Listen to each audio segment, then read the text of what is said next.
Love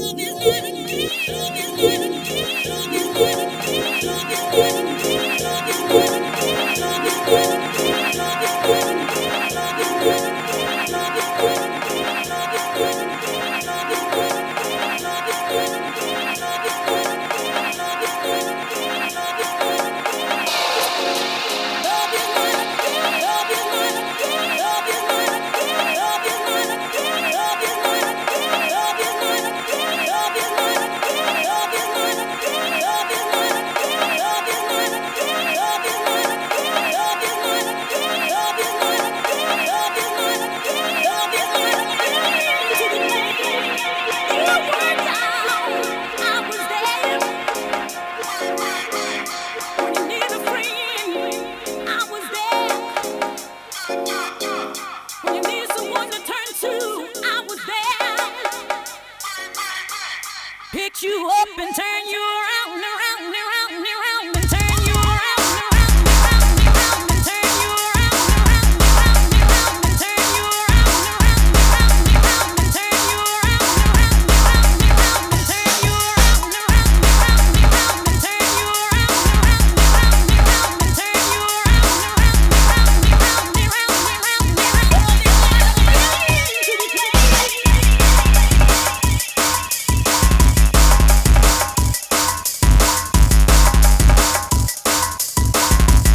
Hey.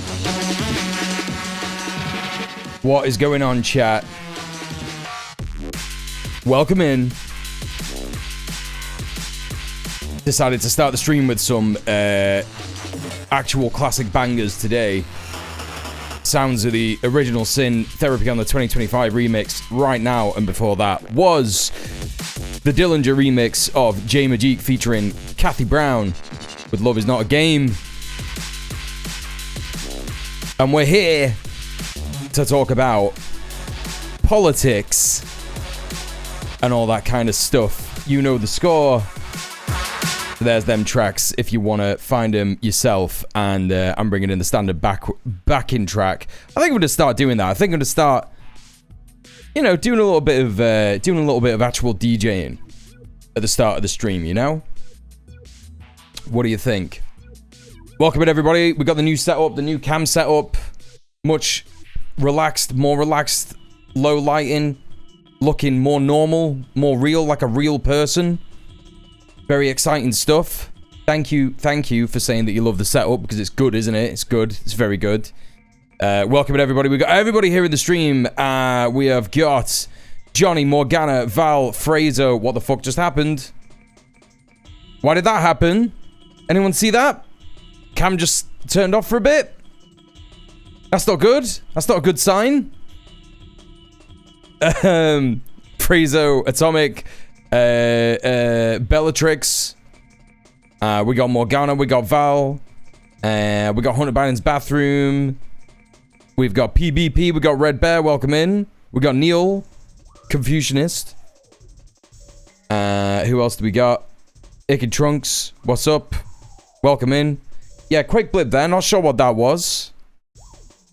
Hey, Michael Bay, what's going on? Lift Laugh, love the setup of the classic Adidas threads. Yeah, except for the logo's all fucked up because I wash it on too high a setting. But that's it. The art in the background looks cool. Thank you very much, Val. Courtesy of Organized Magazine. Lucky Mint, thank you very much. It's not courtesy of Organized Magazine. They didn't give it me or anything. They just, you get like a free bit of art in every issue. So I just, you just put that in a nice little frame and it looks nice. Adi don't. That's so true. It's so true that you should say that. It's so right.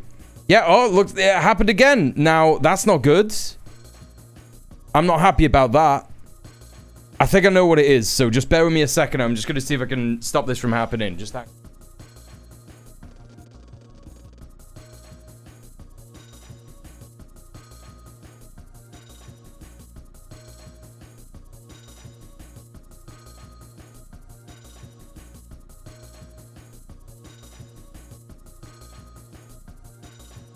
Okay, so I think I just basically changed one setting, and I don't even think it made that much of a difference, to be honest. Although the image looks like slightly brighter. So I don't know if it is to do with that, but we'll see how it goes. But I'm pretty sure it was that setting that I've just changed then, because that was the only major thing that I changed. Middle-earth Marxist with the 12 months. djmuel keyeth this bisexual elections for you. Britain, happy pride. It's very true, yeah. Very, very true. Thank you for the 13 months with the 12-month streak. They are censoring me. That does happen from time to time, yeah. So yeah, chat, how was your weekend? What did you get up to? I didn't do any extra streams, any bonus streams or anything like that this weekend, and we didn't do Red Planet because I was seeing my dad for Father's Day yesterday. Happy Pride, yeah. Still Pride Month.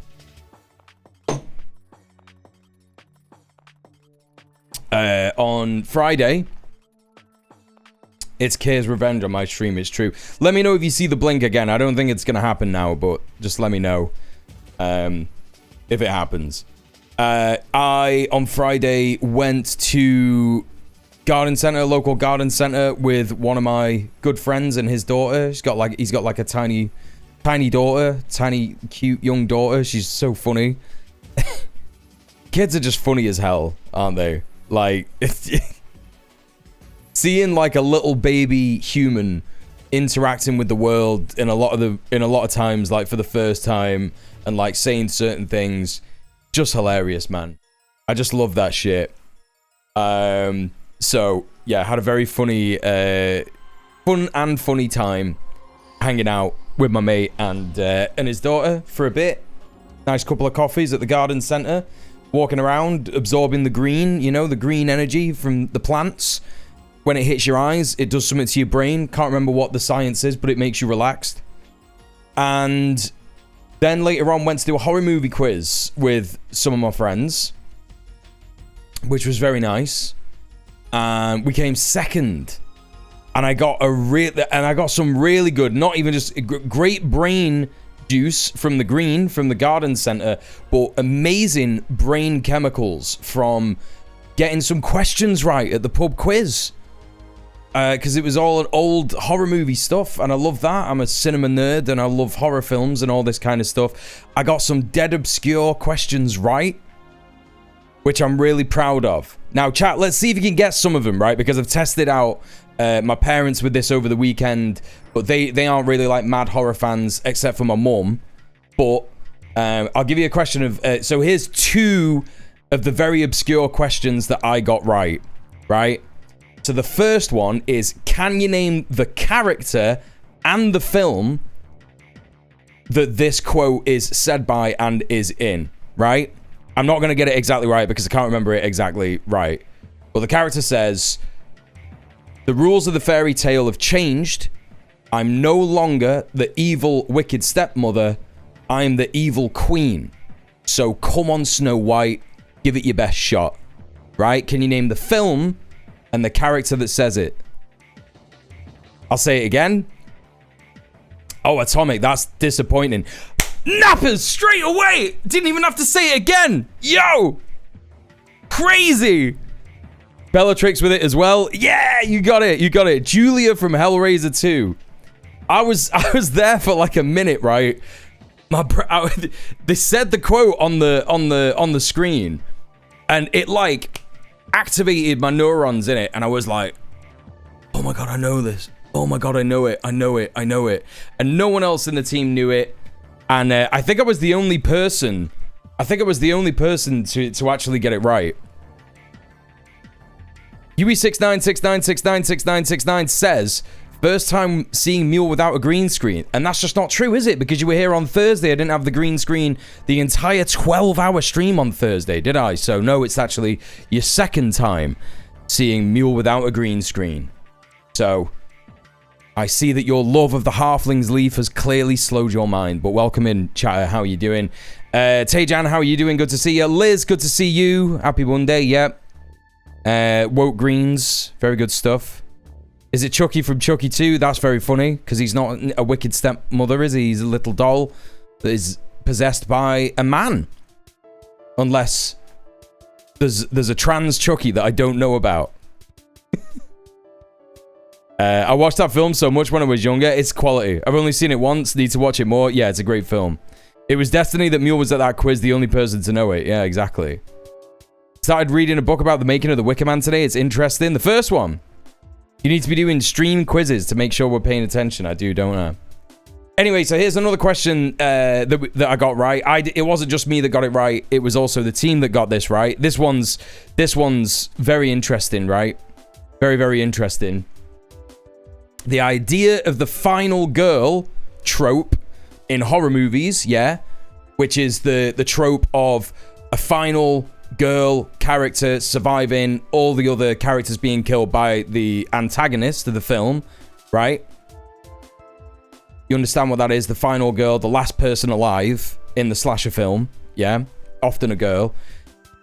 That trope is said to have started in either one of two films that came out both in the year 1974. Can you name at least one of them? It is not Halloween. That came out in 1978.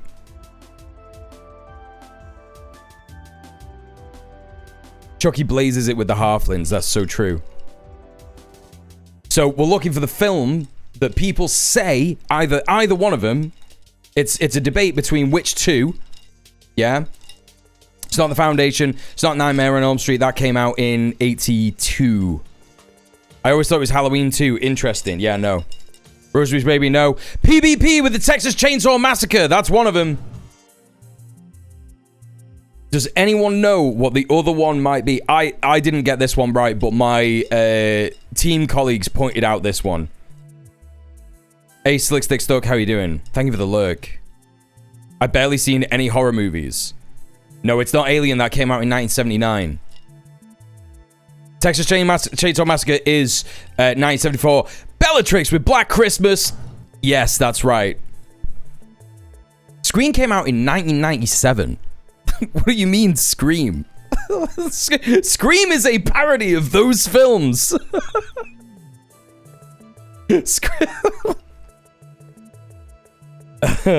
Never even heard of that. Black Christmas is pretty interesting. It's not bad. It's not bad. Saw it in the cinema last year. It was rough. Yeah, it's not great, but it's interesting to watch as like a starter of one of those films. You know what I mean? Like one of the first ever ones. Garbage Day. They banned that in the UK for ages, didn't they? They did, yes. What was the year? 1974. Texas Chainsaw Massacre, yeah. I don't think they even knew what Black Christmas was. What's another one? Okay, this one was crazy that I got this one right. Right? Because I don't know I don't know how I know this. I don't know how I know the answer to this. Because, okay. So, Zach Kreger, the guy who directed Barbarian and Weapons, yeah?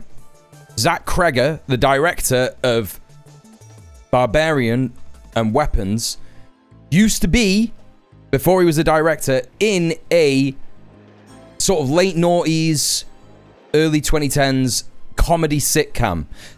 Whitest Kid You Know. Yeah, there you go. Yeah, you got it.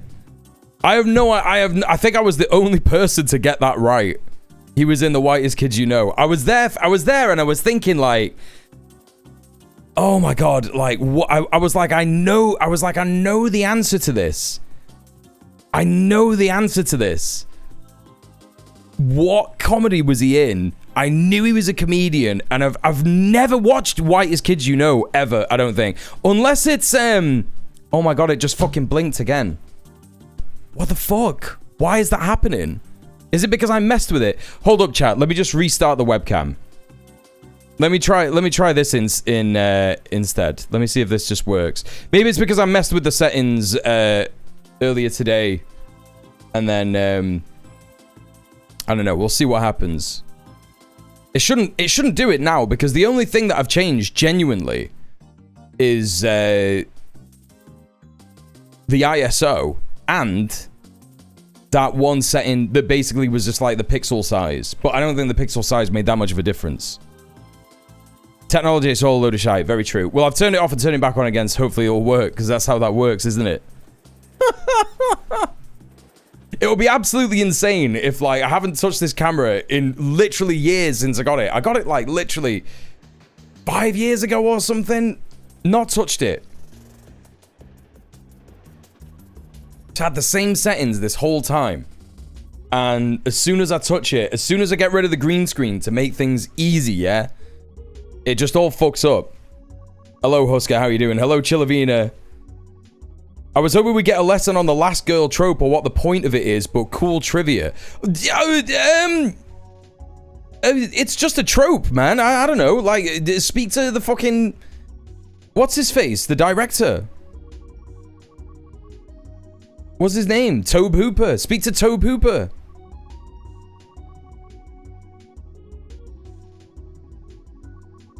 What was the second answer of what? What do you mean the second answer? Texas Chainsaw Massacre and Black Christmas. Hey, Gummy Mama, how you doing? Oh, the last girl trope. Yeah, Texas Chainsaw Massacre and Black Christmas. The last... I already explained what the final girl trope is. It's when there's a final girl. It's when there's a slasher movie and there's one girl left and she, like, doesn't die. Texas Chainsaw Massacre 2 is so good. 2? You know what? I don't think I've seen that one. The point of it is to make the abuse of women seem normal. Yes. Yeah, final girls are often tortured and in many, many ways, apart from having seen all their friends be murdered in front of them, which is often the first bit of trauma. In horror, only the pure virgin can live. Patriarchy shit. That's literally, like, really explicit in one of them, right? Oh my god. Oh my god. What's the film I'm thinking? I know there's a couple of them where that is the case. Isn't it, it's Scream. Yeah, well, yeah. I've never seen Scream, but am I not thinking of It Follows? I'm thinking of It Follows. It Follows is literally that. It's like, if you fuck someone, you get murdered. Is it Cabin in the Woods as well? Like the sort of satire. But It Follows is that, right? It Follows is like, if you have sex, you get killed. Like, that's literally what the film is. You have to pass on the sex disease to other people, yeah. Yeah, but no, but that's what I mean. It's kind of like super explicit that's what it's about, right? It's like, you can only survive if you've never had sex. But obviously it's not, that's just like everyone in the world, not necessarily a girl. It Follows is about being too horny. That's so true. That is so true. One thing is pretty interesting about the concept of two films coming out at the same time where they're basically the same film. Like, one of them Asteroid films came out, and when the two OK Corral films came out, yes. They're making a sequel for It Follows. Yeah, of course. I mean, I would prefer that than, like, just, you know, what they're doing now where they're like, oh, we're going to scour Reddit for film ideas. Have you heard about that? Apparently that's true. I don't know if that is true. I don't know if that's just like a Twitter meme thing. It Follows and now It Scratches. Wait, is that really what it's called? It Scratches? After the back rooms. Okay, I was gonna say, I thought it was a joke, yeah. It's called They Follow. Oh, okay, so there's more now. Hey, Brody, how you doing?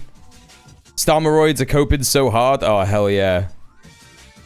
Reddit is a good sample group. Well, I don't think so. It's a polycule now. They follow, yeah. Yeah. They're all just fucking all the time, and it's too much, and the demon's just like, oh, I'm just gonna get all of you.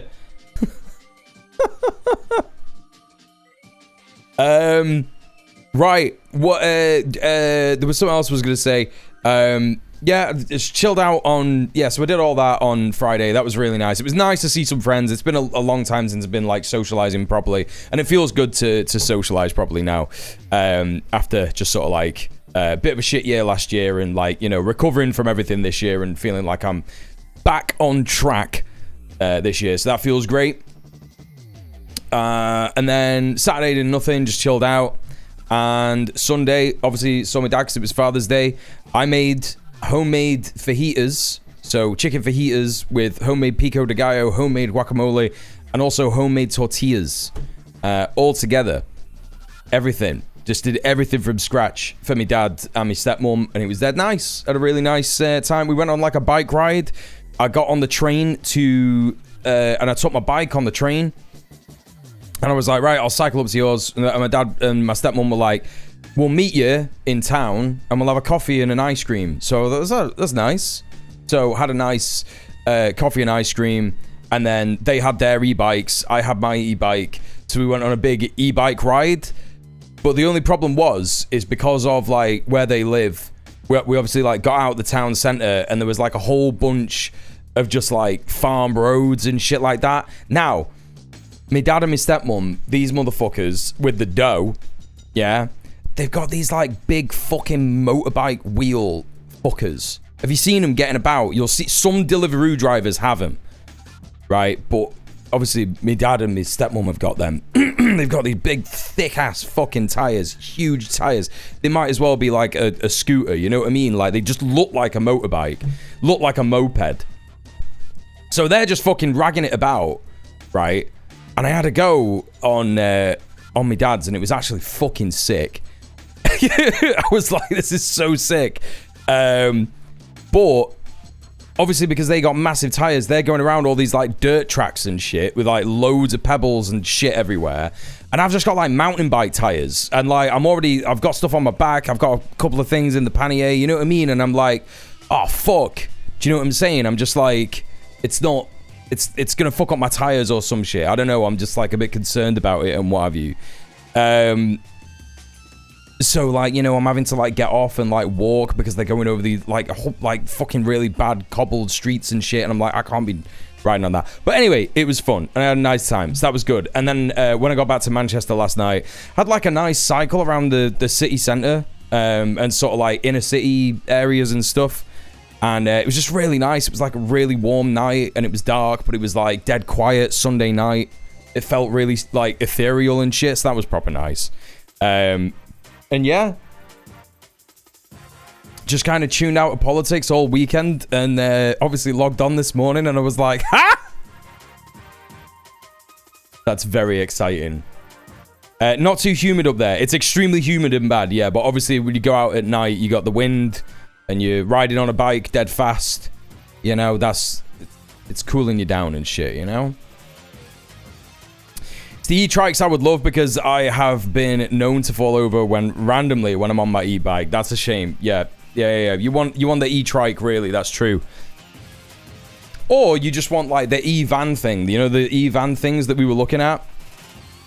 This week's going to be horrid. Get ready to melt. Do you know what I've decided I'm going to do? I'm going to make a ginger bug. Do you remember when I was making a ginger bug in the middle of winter? And going, why is this not working? Why are my fruit juices not becoming fizzy? And it's because it's winter and it's not fermenting properly. Well, I'm going to do that this week. It's probably going to take 3 days to ferment the ginger. And then it'll take like 12 hours to make like a fizzy juice.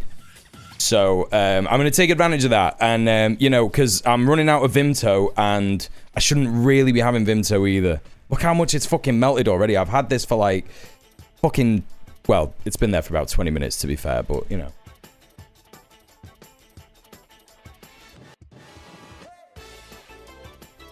Cracking a cider open, crazy style. All right, chat, what's one of the first funny things that happened over the weekend? Let's have a look at this.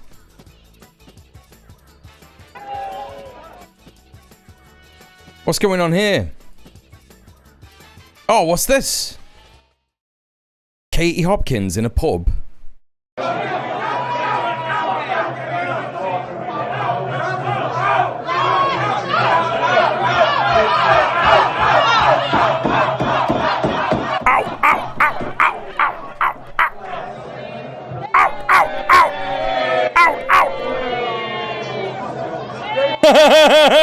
She thinks she's so funny.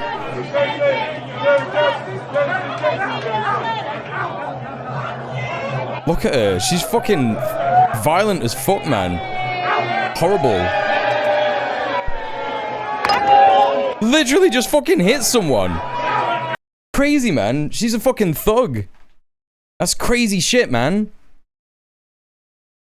Anyway, got something here for the Americans. You know, you ever want to just like get those chuds out of the bushes? Yeah, bring them out of hiding from the hiding spots. Got a nice little bit of technology here from Nightingale. Yeah. Okay, for you hunters that hog hunt, this is it. Nightingale's hog call. Again, the end piece screws together. You don't have to worry about it locking and falling out. You're not going to lose it. With this one, all you got to do is bone it and just see that hog out there. You know the sound.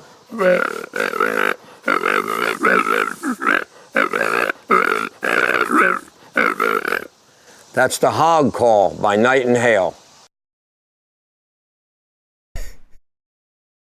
Krill, thank you for the 105 consecutive streams watched.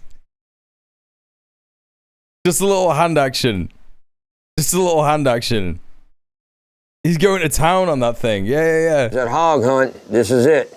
Nightingale's hog call. Again, the end piece screws together. You don't have to worry about it locking and falling out. You're not going to lose it. With this one, all you got to do is bone it and just see that hog out there. You know the sound.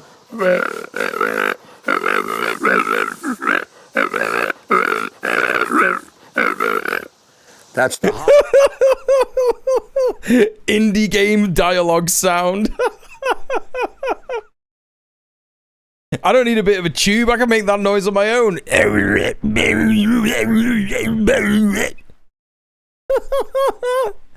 Gonna have the link? Yeah, of course. This isn't my bit. I stole this off John Oliver. Yeah. One of your more favorite Brits, giving you a much better version of that content. Yeah, it's much better watching me than watching John Oliver, is what I'm saying. Okay, let's get started with it, chat. Yeah, he's gone, hasn't he? He's gone. Now, isn't that funny? How that happened? Isn't that funny? Hello, by any means necessary. How's the weather and riding the e-bike? I heard the tempered glass PM has shattered.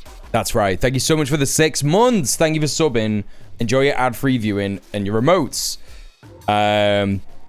If only I was paid as much as John Oliver. This is so true, but it's not been an hour yet, so we're not doing the call to action. Everyone's free from me asking for money for the first hour of the stream. And subsequently each hour after that. So, anyway, thank you for the 6 months. Quiet Mercenary, welcome in. Hello. Someone else came in that I missed before as well, didn't they? Who was that? Morton, welcome in. Nocturnal Catalyst as well. Hello. Hope you're doing okay. Welcome in. So yeah, he's gone, isn't he? He's gone. And isn't it funny? It's so funny. We were sat there and we were thinking, oh my God, Andy Burnham, you know, he's having to do this whole Makerfield by-election thing, and he's, you know, having to get elected to launch a leadership challenge and all this kind of business. And, you know, obviously there's no one who could challenge him in the Labour Party, but he's hanging on. You know, he's not going to resign even after this terrible local council election result. It's not even going to happen. Like, I can't believe it. He's just going to hang on. And I just, you know, was sat there and I was saying, he's just going to hang on. He's going to hang on. He's not going to leave. Completely egotistical bastard. He really does believe that he's got some kind of massive mandate for himself, for him, not just for the Labour Party, but for him. And as soon as someone gets into a position where they could actually have a decent shot of unseating him from the leadership. Bellatrix, thank you so much. Sonic will never again be a pain in my ass. Thank you for the £10. Thank you for subbing off Twitch. You're up there with John Oliver, which says a lot coming from me. Thank you very much, Bellatrix. Appreciate that. Thank you for subbing off Twitch and supporting the stream. Legend. It's looking like Burnham is taking it without challenge too, because the rules Starmer changed to stop left-wing leaders happening again. Yes, I mean, this is the thing, right? people are saying, oh no, it's bad that the Labour Party isn't having a leadership challenge. And it's like, this is the way that Starmer changed the party. Like, you need like 20% of parliamentary Labour Party support versus 10% in order to actually make this happen. So you're mad at this thing that you're all happy with. You all saw it happen and you said nothing, and now you're like, oh no, this looks so bad. It's like, yeah, it does look bad. It's all looked bad. It's looked bad for such a long time. Where have you been? Where have you been? There isn't even anyone else, able to challenge him. It's completely absurd. They're baffled that the trap they laid at the front door hurts. Yeah, exactly. Exactly. Ah, this bear trap really stings. What the fuck? I forgot it was there. Oh, yeah, it's crazy. Well, let's have a look at the resignation speech, because he is here, isn't he? The man of tempered glass himself. He stepped out in front of number 10 and did a dignified step down. And let's have a little look at this here. And I don't know, try not to laugh, try not to cry, try not to do both. I don't know. Walking up this street 2 years ago was the proudest moment of my life. A new Labour government. I do. The first in 14 years. A page in our country's history turned. Who's that? After years of disappointment and despair. The chance to change the lives of millions of people for the better. That's what I came into politics for. And you didn't do anything. You didn't do any of that. So I don't know what to say, man. The journey to that point was not easy. 6 years. Yeah, I had to destroy the Labour Party. The journey was not easy. I had to murder everyone who stood against me in the Labour Party. Years ago, I inherited a Labour Party that was politically, financially, and morally bankrupt. No, you didn't. This is so insane, bro. No, that's what you've made it. That's what we have now. It's just all project. This is just, it's so spiritually Zionist. Like, think about it, chat. What happened was because of Zionism and, you know, obviously neoliberalism as well. And now he is projecting entirely what he has done onto people that are completely innocent. Completely fucking innocent. It's like, you are completely evil, naughty, you've ruined the country, I can't believe it. And it's like, no, you did that. I was told time and time again that my party was finished, that we were consigned to history. Yeah, but I don't know what to tell you, bro, because all of this is just not true. It's like, yeah, you were either lied to and you believed it, or I don't know, you were part of it, bro. Like, it's one or the other, man. Hello, Power of Gods there, how you doing? That a majority at the general election, let alone a landslide majority, was impossible. But we proved... Shut up about your landslide majority, man. Because we changed our party. No, you did. No, you did. That's not why. The poison of anti-Semitism. You know, none of this stuff really matters anymore, right? It doesn't annoy me as much because he's gone, right? And now all I care about is whether Andy Burnham says the same stuff. Is he going to piss me off as much as Keir Starmer? Probably, right? But for now, I'm feeling good about it, and it's fine. Hello, Shitlog. How many of Keir's 13 reasons have I missed? Not, well, about 2, actually. Yeah, he was a whisker away from winning the election, yeah. Well, the Jeremy Corbyn 2019 Labour Party was a whisker away from winning the election, that's correct. Never let anybody else tell you that there's no difference between a Conservative and Labour government. It's great. It's really good stuff. Trust on the economy, defence and national security, and becoming a party that once again stood proudly with, not against, our national flag. The hard work of change was with a singular purpose. Get in the Hague, you fucking smeg. Not power for power's sake. It was power for power's sake! For the better. I hate him. I hate him, dude. I'm so glad he's gonna suffer. With dignity and respect, where everyone is seen. He's gonna join Restore, everyone is valued. Wealth and oh yeah, everyone is seen and everyone is valued except for Muslims. No one cares about that, or trans people. Opportunity for all, not just the privileged few. And look at what we've achieved. That is crazy that he's saying opportunity for all, not just the privileged few. We are quite literally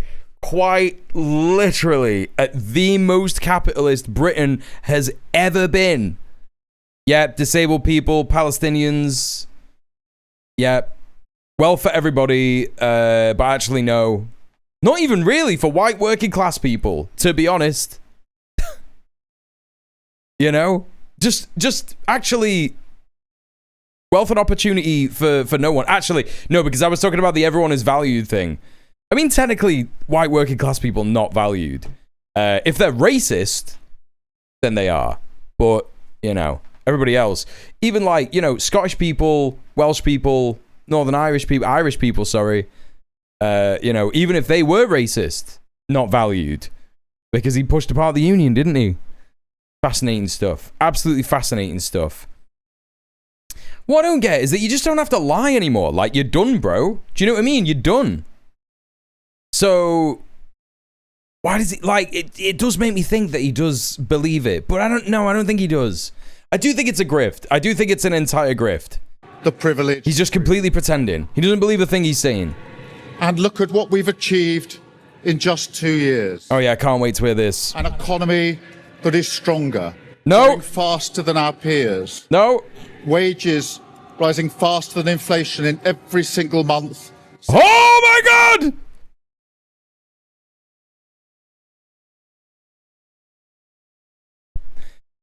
Sick of the gaslighting. Since we came to power. Investment secured. Infrastructure being built. An end to austerity. With the... Oh my God. Oh my God. This is depraved. This is it is insane. How can you say that you've ended austerity, bro? What do you mean?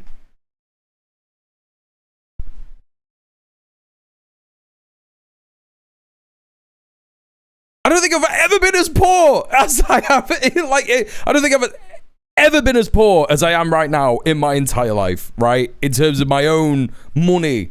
Not necessarily like privilege I've got from my family and stuff, but in terms of like money that I have made, money that I am making. You know? Jesus Christ. And I'm not like sat here, you know, I hope you understand, I'm a streamer, right? I'm not blaming chat. I'm not saying chat, you need to donate more. I'm saying if the country was better, you know, then there would be a bunch more people who were able to like watch a Twitch stream and like donate disposable income and all that kind of stuff, right? It affects all kinds of scenarios and shit. Do you know what I mean? It's like, it's crazy, man. And also like, I'm not being funny yet, but I was trying to get a job before I started Twitch streaming again. And I couldn't. I literally couldn't. So this minimum wage that he's talking about, which is like so good and it's rising against inflation, I can't even access it, bro. Costs would be lower. Exactly. It would be everything. Fastest fall in NHS waiting lists for 17 years. Yeah, that's because you fucking made them not report people, refer people for treatment. So another... The biggest improvement in rights for workers and renters in a generation. What, since the Tories got in? That's not hard. The biggest uplift in defence spending since the Cold War. I'm not even bothered about that, but I know that's wrong. That's also wrong. Small boat crossings falling.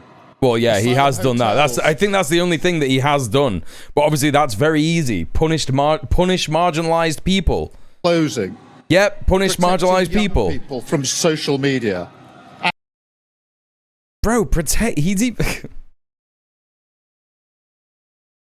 Protecting young people from social media is so funny. No, you didn't. And 500,000 children being lifted out of poverty. Oh, I hate it when he says this. this. Choices that I made. I hate it when he says this. Our That's the most reputation in fucking the insane world shit ever. restored, with Britain once again standing up.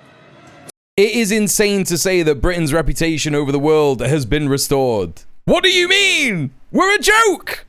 We are a joke! For decency, respect, and the rule of law, securing trade deals, standing with Ukraine, standing up for our... Hello, trans women. British man gone. Yeah, but you have failed to notice the reality that there are more British men, unfortunately. There are sadly far more British men. And rebuilding our relationship with our allies in Europe. Change promised by a Labour government. Change fought for by a Labour government.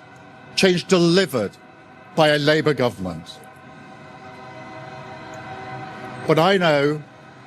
Oh my god, footage of him meeting with the fucking Emirati, bro. That's crazy. The question being asked now is not who was best placed to change the Labour Party, to take us into power and to begin the vital work of improving lives for millions of people.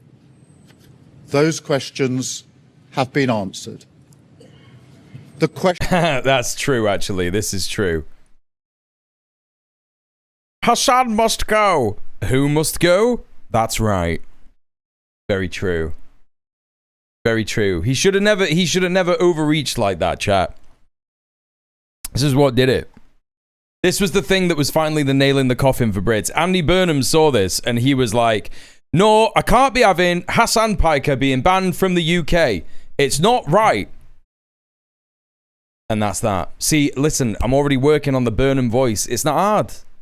Hard. The question my party is asking now is whether I am best placed to lead us into the next general election. You're not. I have heard the answer of my parliamentary party to that question. And I accept that answer with good grace. Every decision I've taken has been about putting the country I love first. No, you haven't. That is why I will resign as leader of the Labour Party. Yes! I have spoken to His Majesty the King this morning to inform him of my decision. I will ask the National So brave, Executive so Committee of the humble. Labour Party What a hero. to set out... What did you say before? The lion is dead. The kingdom is in ruins. It's over. a timetable with nominations opening on the 9th of July and completed by the summer recess.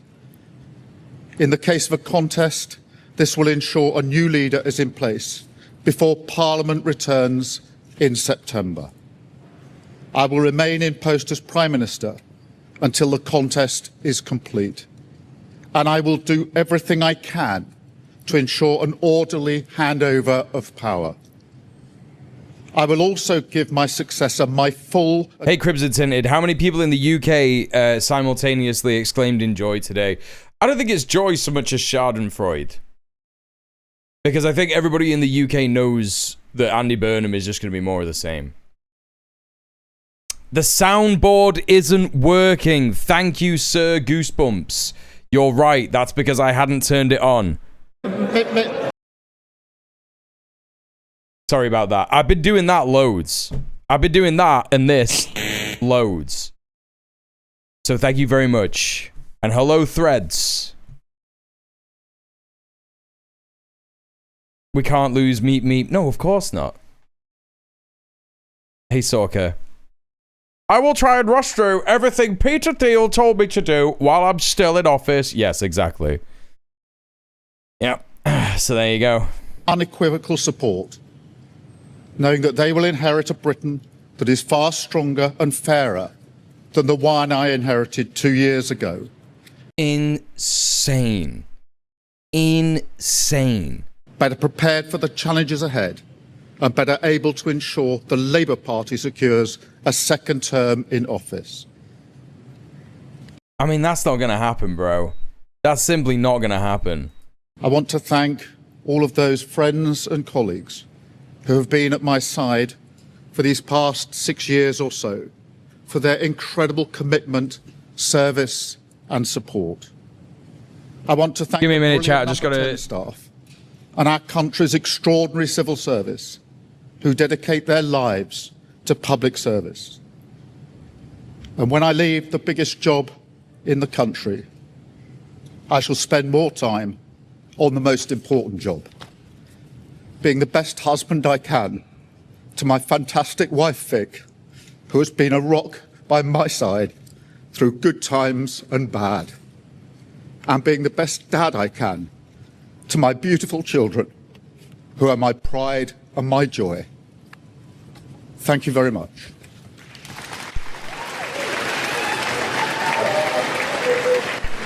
Who's fucking cheering, bro? And being the best dad I can. Oh my god, he's actually My crying. beautiful children, who are my pride and my joy. Thank you very much. Stupid prat. Get fucked. Andy's hiding in the press crowd. Is that his wife? Yeah. Guess so. This is so funny, bro. Why are they cheering? Bro, who amongst us is cheering? What do you mean? What do you mean? Crazy shit. So stupid. She finally told him to step down. Yeah, I guess so. Just gonna move the light a sec, chat. Whoa, who are all these? Oh my god, it's all the fucking Mandelson intake MPs. Right, let's see who we can spot. Darren Jones, wanker. Lammy, wanker. Yeah, it's all the Mandelson intake MPs and maybe some civil servants and shit. Hey, Franz Schubert, the country and party is in shambles. Yeah, it's good. It's good stuff. Good stuff. Cheering for him finally stepping down, yeah.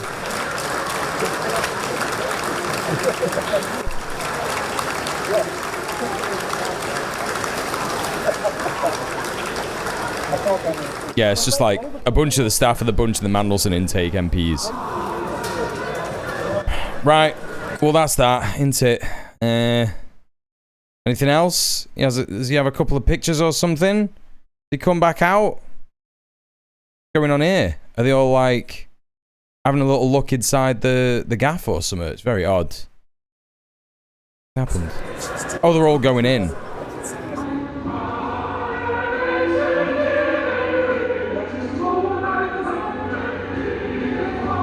Someone's playing Ode to Joy.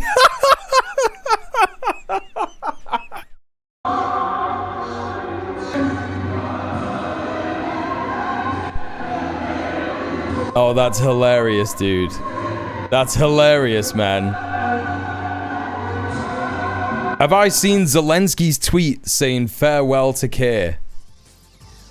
No, but I guess I'm about to.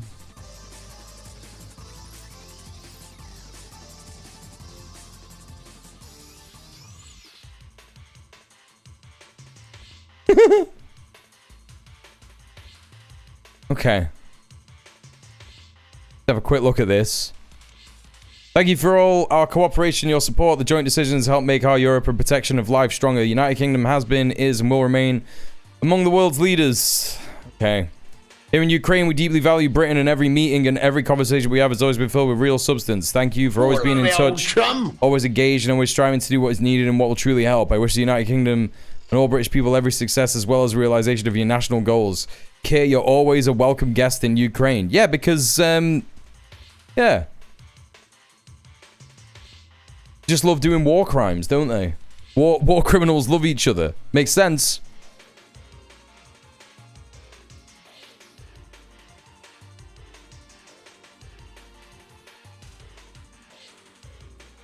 Hey, Soul Chicken, how you doing? It was Steve Bray. Have a look at Lewis Goodall's tweet, raging that he spoiled a historic moment. Wait, what? What? Oh, I'm so glad that Lewis Goodall is pissed off. Chad, do you know what I found out? Lewis Goodall's wife is in, like, the Tony Blair Institute or the CIA or some shit.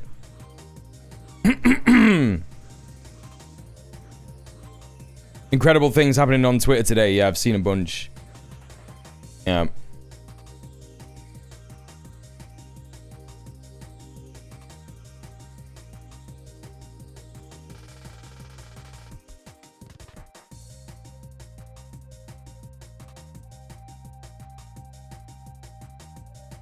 I can't find this tweet. Oh, here we go. Found it. Steve Bray blasting Ode to Joy, ruining nationally historic moments like this for us and posterity as a complete disgrace. A yob? Oh, that's so fucking good. That's so fucking good. What do you mean, dude? What do you mean? What does he mean? It's just a bit of fun. Chill out. I don't even know who this is. Chat, who even is Steve Bray? Persimmon771 says, you pressed every button on those tag section, bud. Don't know what the fuck you're talking about, mate. It's just a bit of fun.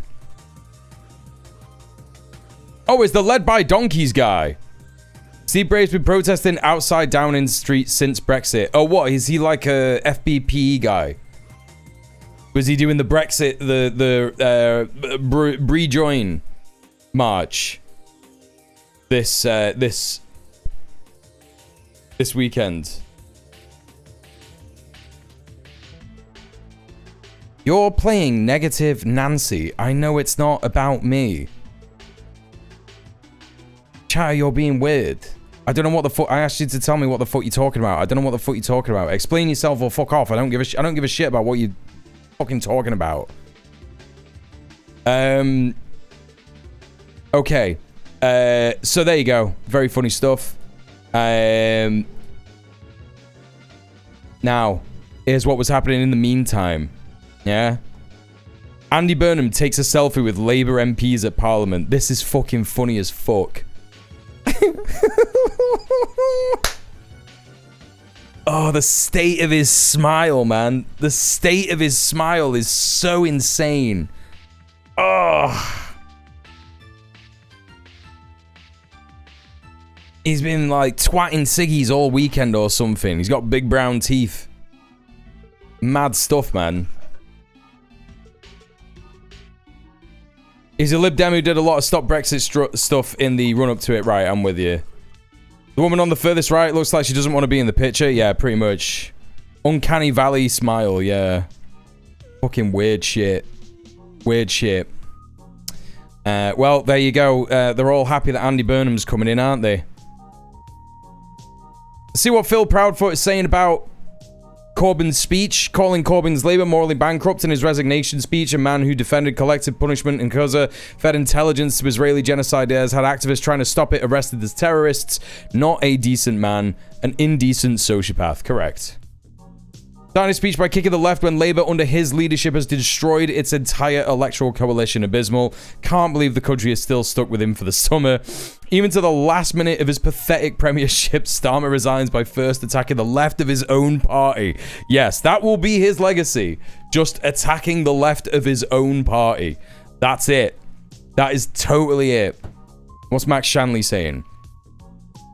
Starmer said the Labour Party was financially bankrupt too, which it just wasn't true. The exponential growth of the party membership under Corbyn wiped out Labour's Blair-era debts. Yes, that's correct! He did say financially bankrupt. It was literally one of the richest parties in Europe.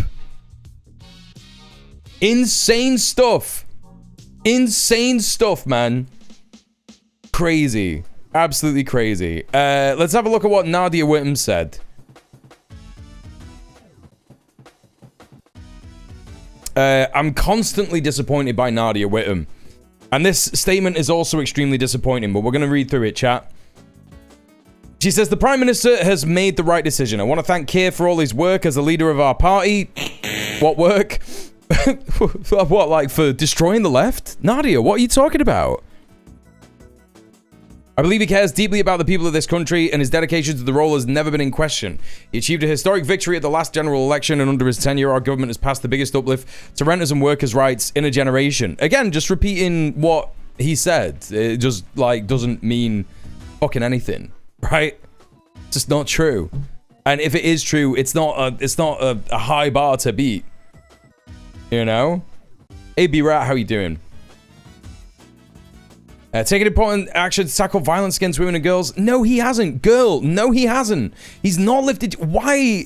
You don't have to say any of this stuff anymore. Why are they doing it? He hasn't renationalized train services. Chat, this is what I'm talking about. They are just... The Labour Party is just done. They're not learning anything. They're not fucking learning anything. No one is forcing her to do this anymore, and she's just still doing it. On a personal level, I've appreciated the kindness and respect Kira's shown me, including during difficult conversations. The difficult conversation was probably him saying, "You can't be a communist anymore, Nadia, otherwise I'm going to kill you." That's probably it. I'm sad it's come to this just 2 years into a Labour government. A precious rare opportunity has largely been squandered, burning through political goodwill and opening the door to a far-right government come the next election. I mean, yes, but you could have said all of this in this many words up here. Even though I did not vote for Keir to become leader, I desperately wanted him and our party to succeed. Throughout many disagreements and mistakes, hope the situation was retrievable, that he could change direction. Last November, when it became clear the Prime Minister and those around him were unwilling to genuinely listen and learn from their errors, I publicly called for him to stand down. She did do that, to be fair. Going forward, we cannot continue with more of the same, just with someone new at the helm. We need to change a direction that is much bolder on the cost of living crisis, refuses to give an inch to reform, and aims to unite the country in the face of division. When Keir stood to be Labour leader in 2020, he ran on a platform that largely had my support. That platform, which included taxing the rich, public ownership, putting human rights at the heart of foreign policy, and defending migrant rights, came far closer to meeting the demands of our times than the direction in which he took the party afterwards. We should return to those ideas and party's core values. Yeah, well, good luck, because Andy Burnham's not going to do any of that. If nationalisation was real rather than it just being a government-run corp, they'd actually do something about it. Rail prices. I mean, it isn't even a government-run corp, right? It's just a public-private partnership. So, you know, they'll be saying, oh, you know, you should put the prices down, and then the fucking bosses will just be like, but the profits, and they'll be like, oh yeah, fair enough. It's just gonna be that. I was initially so hyped to be able to go see my family more often with GWR coming on the new British Rail thing this year, till they were like, oh yeah, it's not going to get cheaper. Yeah, it's ridiculous. My understanding is that it was fully government run, but as a for-profit corp. I mean, if it was government run, they would still have all of the, they would, you know, it wouldn't be like Northern, it wouldn't be Avanti West Coast, it wouldn't be, you know, run by all the not government companies. Surely? Do you know what I mean? Doesn't make sense to me. I don't think it's fully government run. If it was fully government run, that would be nationalized. You know. Even if Andy Burnham genuinely proposed left-wing stuff, he has to depend on the McSweeney, Mandelson loaded MPs. Correct. They're coming under ownership when each one finishes, right? Yeah, surely just call it British Rail. Once they're all done, the branding will be unified. I mean, this is the stupid thing. Surely this could just happen when all the contracts have ended, right? Surely it could just happen when all the contracts have ended. So, I don't know how long they're saying that this is going to take, but they haven't exactly spoken about, you know, whether, like, when it's going to happen, you know? When it's actually going to happen. So, anyway. Burnham wouldn't be allowed to do anything left-wing, even if he wanted to by the party. He'd get Corbyned. I think he would, yeah. I do think he would. Okay. So there's Nadia Whittam's statement. Let's have a look at this. This is GB News. What the Prime Minister had to Let's see what GB News is saying about Starmer's resignation. I'm sure this will be funny. say. Every decision I've taken has been about terrible, fucking terrible audio from GB News as per usual. the country I love first. That is why I will resign as leader of the Labour Party. I have spoken to His Majesty the King this morning to inform him of my decision. They're also not, hello hippie marshmallow, they're also not nationalising the rolling stock.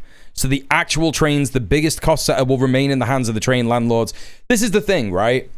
The main thing that makes people disrespect trains, which means that things like violence and, you know, just like what people want to call antisocial behavior, but just like, I don't know, just like bad vibes of being on a train, trains feeling unsafe, and all this kind of stuff.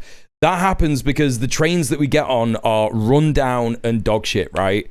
Like, I was reminded of that yesterday. I got on the train to go and see my dad, and the first train that I got on the way there, completely fine. I can't remember what brand it was. I wasn't paying particular attention because it was dead hot. Just wanted to get the fucking bike on the train and get it sorted and all that kind of stuff. Then on the way back, it was a northern train. And it was just absolute dog shit. It was like all the fucking like shit was coming off the windowsill. There was just like dirt everywhere. Like fucking looked like there was like a panel coming off the ceiling and shit. Do you know what I mean? Yeah, no aircon at all. The one on the way there was fine, but you better believe it didn't say British Rail on the side. Do you know what I mean? It was like a next one, but whatever. By any means necessary, he said, do you think climate change played any role in UK politics booting out Labour and pressuring Starmer to resign? Labour have not been booted out. Just so everybody's clear, Labour are still in charge. And no, climate change had nothing to do with Keir Starmer resigning. Keir Starmer resigned because he had a leadership challenger who actually had a chance of beating him voted into power on Thursday night. That's why that happened. I took the train to Bristol to get my phone repaired on Friday. I was sweating my tits off. All the windows were shut with no aircon. It's bad. Trains out on Northern were an absolute disgrace. Look at the Pacers. They were British Leyland bus chassis from the 80s. Only supposed to last from 5 years. That's crazy. That's crazy. Northern buses are worse. No, trains. Worse than my city buses in Arkansas from the sounds of it. Transport for Wales are doing way better than the predecessors. They've also set effectively half fees on their key lines. I wonder what the difference could be. Transport for Wales trains are amazing. I love going to Wales on the train. It's so sick. Especially if you actually get on a Transport for Wales train. It's literally amazing. And it makes you feel like really good because like, I know it sounds crazy. I shouldn't have any I don't know, like feeling of pride about this because I'm not Welsh, but it makes me feel like really nice when they say shit in Welsh. Do you know what I think it is? I think it's because when you go to Europe, they say everything in like loads of different languages. Like when I went to Paris, like a year ago, got on all like the underground, overground, all that stuff, and they're saying everything in like German, Spanish, French, Italian, English, like fucking 5 different languages they're reading everything out in, and it's just like, this is great. Why are we not doing this? Why are we not doing this? And it's because Britain is just so obsessed with just like, England for the English. Insane stuff, man. Just so bad. But yeah. I will ask the National Executive Committee of the Labour Party to set out a timetable with nominations opening on the 9th of July and completed by the summer recess. In the case of a contest, this will ensure a new leader is in place before Parliament returns in September. They recorded this on a phone, they did. Post as Prime Minister until the contest is... Canada too, there are still people in Western Canada who get mad when things are repeated in French. That's so weird. Is that where Alberta... I know that like the West is like British Columbia, right? But is that like the, you know, the thingy? The whatchamacallit? Is this like Alberta? Yeah, Alberta, Saskatchewan. Yeah. I live in Saskatchewan, yeah. You complain about your rail, but I would kill for even half the rail the UK has. We have main artery trains and that's it. Listen, right? The best way that I can explain it to you is that I'm 36, yeah?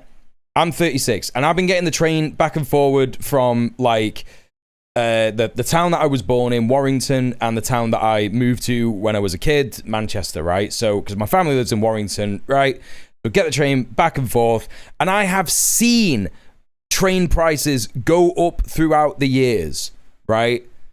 And when you have seen that happen, that is the thing that pisses you off. Because it's all well and good having trains, but when you can't afford to fucking get on them, what's the point? Right? So imagine this now, Slick Stick Stuck, yeah? Imagine we gave you half the rail that the UK has, right? In terms of infrastructure, but it's £200 to get from, let me just think, Toronto is East Coast, yeah? From Toronto to, I don't know, Vancouver's a bit more to the west. Between two cities, let's say it's $200. £200, $200, whatever, right? What's the point? What's the point, man? Dog shit. If you can't afford it, what's the point? Cheaper to get a plane in some instances, right? Is that a massive distance? I don't know Canada, right? I don't know Canada. But like in some instances, it is cheaper to get a plane, to take a plane from like Manchester Airport to Edinburgh or some shit. It costs like £50, whereas on the train it costs £150 or some shit, you know? I can technically take a train to visit my family. It takes twice as long, and driving and gas is still cheaper. Yeah, exactly. Like, we live in a, you know, a capitalist world where they've made it so that, you know, driving by car is, you know... Oh, there you go. I understand your point. Our trains from London to Toronto is $200. So you have what we have.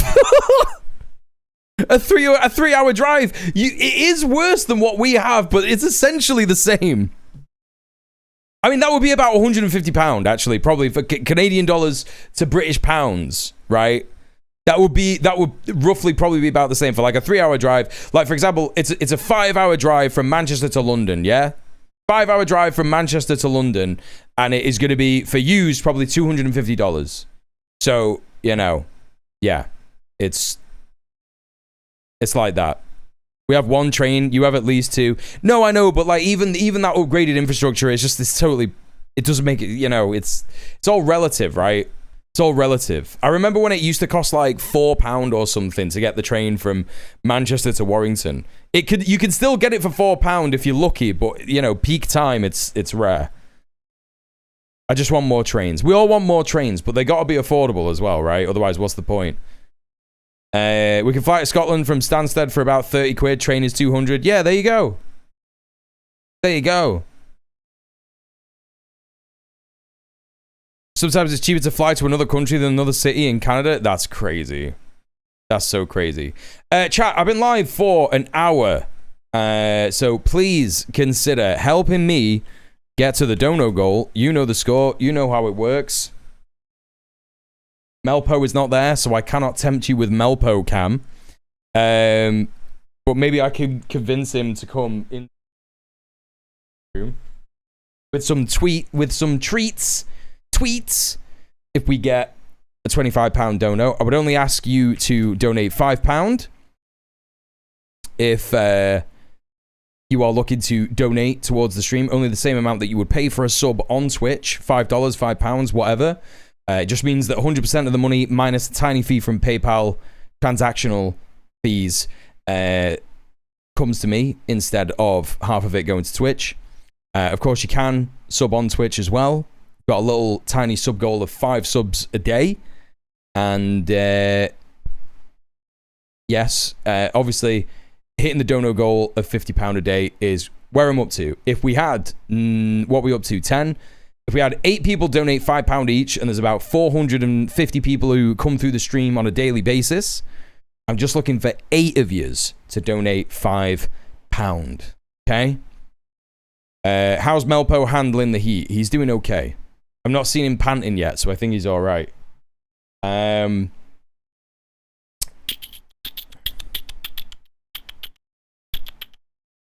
What am I saying? What am I talking about? Yeah, please consider donating. If you can't afford to donate, don't worry. Go to the promo tweet, repost, retweet the Go Live post, the Go Live tweet, and yeah, help us out and advertise the stream and all that kind of stuff. Go to our socials, like, comment, subscribe on a social, and all that kind of business. Taejan, thank you so much for the tier 1 sub for 35 months. Let's go. Shit. For Melpo. Thank you very much for the Melpo 35 months sub. Appreciate you, Taejan. Nice one. Enjoy ad-free viewing in your remotes. If I wanted to go to London tomorrow and spend a couple of nights there, it's currently on £150 for a ticket. Yep. Mad stuff. Fucking mad stuff. Let's carry on with this. Do everything I can to ensure an handover of power. Everything I can. I will also give my successor my full and unequivocal support, knowing that they will inherit a Britain that is far stronger and fairer. Well, that was Sir Keir Starmer speaking just minutes ago to announce his resignation as leader of the Labour Party and therefore also as Prime Minister. Well, joining us now from his holiday in Malta is Andrew Pearce, obviously normally my co-host here on Britain's Newsroom. Andrew, what a time to go on holiday. It is my father-in-law's 80th birthday, and I'm afraid you can't change that in the diary. It's been in the diary for 10 months, but it was pretty clear yesterday, wasn't it, that he was going today, and I thought it was a typically competent speech by the Prime Minister. Sonic will never again be a pain in my egg! Government Master, thank you so much for the £10.25. Thank you for subbing off Twitch and supporting the stream chat. We just need another £5 for Melpo Cam and another £30 for the dono goal for the day. Please consider tipping. Please consider getting us over that line. I will think very, very highly of you if that happens. You can't divorce me, Britain. I divorce you. A bit of emotion at the end. But this is a terrible failure, isn't it? 2 years after winning a landslide majority. We haven't seen a landslide like that since the days of Tony Blair back in 1997. But I'm afraid the Premiership was one of utter, abject failure. Politics is a brutal business, and we've got to say it. Failed to deliver on growth. Absolutely. The economy is going backwards, not forward. And all the personal issues, the disastrous decisions over winter fuel allowance, journalists have gotten way too liberal with the use of the word landslide. Yep. Was a real sign there was something wrong. Yep. Say what you like about Blair, but he was at least popular. And again, as I've said many times, Tony Blair's neoliberalism was so successful and it lasted for so long because there was actually some benefit to be had by the working class underneath him, right? So while he didn't do anything amazing, like renationalize the fucking energy companies or all that kind of business, at least we still had nationalized water companies. That was still a thing under Blair. There were things in public ownership, to sell off, absolutely. We didn't have a minimum wage before Blair. I didn't know that was true. You know, there was good policies. There was actually like left-wing policies. He's an evil piece of shit and he's a war criminal. But there was at least something to be had. And I've said this so much. I've said this so many times about Keir Starmer, is that like, if you want to do neoliberalism in a sustainable way, you have to at least give people something to as like a pressure valve release. Do you know what I'm saying? Gordon Brown did a lot of stuff for volunteering social causes. Gordon Brown was interviewing a racist in Rochdale, right? And he was caught on a hot mic moment saying, "Can't believe I just had to speak to that bigoted woman," right? And the press went insane and they were like, "Oh my God, he's so evil." That was one of the best things any prime minister has ever said about a racist. She was just like going on about like Bulgarians coming over here and all this kind of stuff, and he was just like, "Oh, stupid bigoted woman," and it was like, yeah, that's great. We want prime ministers to be saying stuff like that. You know, made a bunch of mistakes, but still left wing. You had to go and apologize to her. It's insane. Ousted from power because he called a bigot a bigot. Insane. Could only happen in Britain. Mental stuff. Hello, Spaceman Sador. Welcome in. Yeah.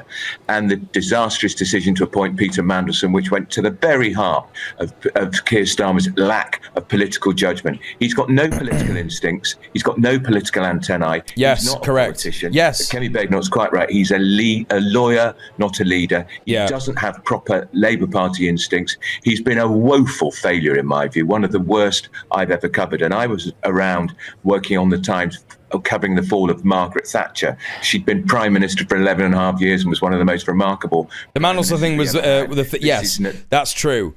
You know, I think that Keir Starmer would have gotten away with it if the Mandelson thing happened. But here's the thing, like the Mandelson thing happening is part and parcel as to why Keir Starmer was Prime Minister in the first place, right? You know? Mandelson and McSweeney making Keir Starmer happen, so like you can't really have one without the other. You know, I think that if Keir Starmer hadn't have given Mandelson the top job as ambassador to the US, I think that like Mandelson would have just like, I don't know, paid a Zionist Mossad agent to kill him or something. You know? They could have elected anyone in 2024. No, but particularly McSweeney and Mandelson had to have someone like Starmer that was absolutely pliable, right? Absolutely pliable, loves money. Like, they literally picked him out and they were like, this guy's a careerist, he loves money, he respects us, you know? I know that they could have elected anyone in 2024, but, you know, that's why they picked him, because he was literally just the most moldable bag of clay that they could find and shove into a suit, right? There's no comparison with this. 2 years. Just taking out some out of the oven chat. Back in a sec. 7 prime ministers in 10 years. We are turning into a banana republic. I'm joined now by the founder and CEO of Tally Money, Cameron Parry. So what is Tally Money and what does it do? So you get an everyday account in your individual name, you get an account number and sort code, but instead of having an account denominated in pounds sterling with your bank, you have milligrams of gold, which we brand as Tally. The reason why we chose gold, everybody understands gold, it's universally understood and accepted. It's been increasing at over 11% on average for the last 25 years against the pound. In the last 2 years, it's up 60% against the pound. So if you had, £10,000 in a Tally account 2 years ago, it's now got £16,000 worth of value. The gold hasn't changed, but the value and your purchasing power has. And so banks can't keep up with that performance. How easy is it to get a Tally Money account then? If you're a UK resident, it's really easy. Just go to your app store, download the app. You'll need photo ID. You can onboard yourself in a couple of minutes. Just your passport or your driving licence? Yep, and you're up and away. So you know what you're getting. It's very simple, low fees. It's transparent. There's no hidden fees. There's no FX spreads depending on the amount you put. Chat don't do any of this. I thought this only happened in the US. No. Gold scam ads are global now, correct. It's too late, I've already signed up. No, this doesn't benefit me at all. Ofcom asleep at the wheel. Yeah. Hey, Grubber Master, Alex Jones is off the air. They have to shill for their gold. They have to shill the gold somehow, correct. I thought it was crazy that this fucking guy was going on like, oh, we've had 7 prime ministers in fucking 5 years or whatever it is, 10 years or some shit. And said that we're becoming a banana republic.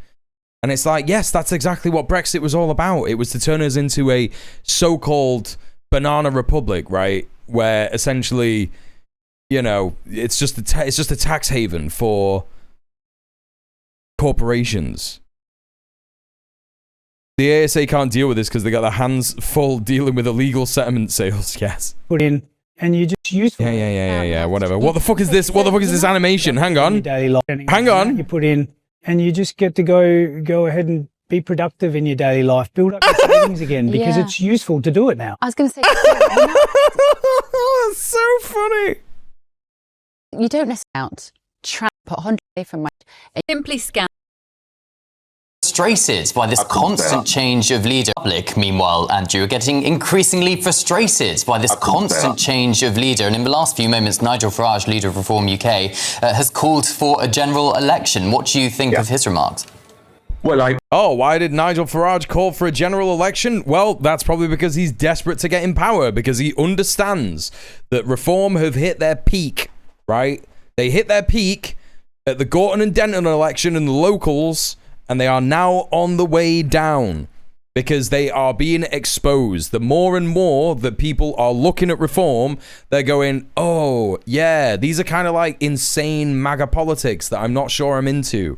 And isn't it funny how that, in fact, does not really translate to real life? Those kinds of horrible opinions are actually not that popular in the UK. As we saw on the Makerfield 12-hour super stream for the by-election, Restore only ended up getting 3,000 votes, and that is after, millionaire Rupert Lowe and his, party backed by millionaires, and the world's only trillionaire Elon Musk ended up putting loads of money into this campaigning, and all they could get were 3,000 votes. If that is all they can get, and let me be clear, chat, Makerfield is a racist constituency, right? If you're talking about the kind of place that Reform are desperate to win, it is somewhere like Makerfield. That is their target place, a white working class northern town that has been completely let down by Westminster, right? And it's actually also full of a significant amount of retirees, people who are middle class, they've got a lot of money kind of thing, sitting in the bank or whatever, small business owners. It is prime Reform seat, yeah? They couldn't even win there, and Restore could only get 3,000 votes. So that's why Starmer is desperate for a fucking snap election, because I think that this is the last time where he could win a clean general election. And I think that that's what we're going to see over the next couple of months, chat. The rest of the year, the next couple of years particularly, is we are going to, in fact, see Farage, not Starmer. Did I say Starmer? Sorry about that.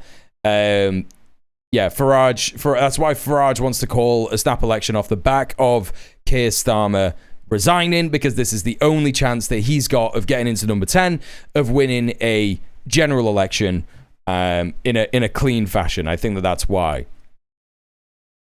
Would Reform not have likely had it if Greens and Lib Dems hadn't stood back? I know you covered this Thursday, but I was busy. I mean, I don't know. It's hard to say, man.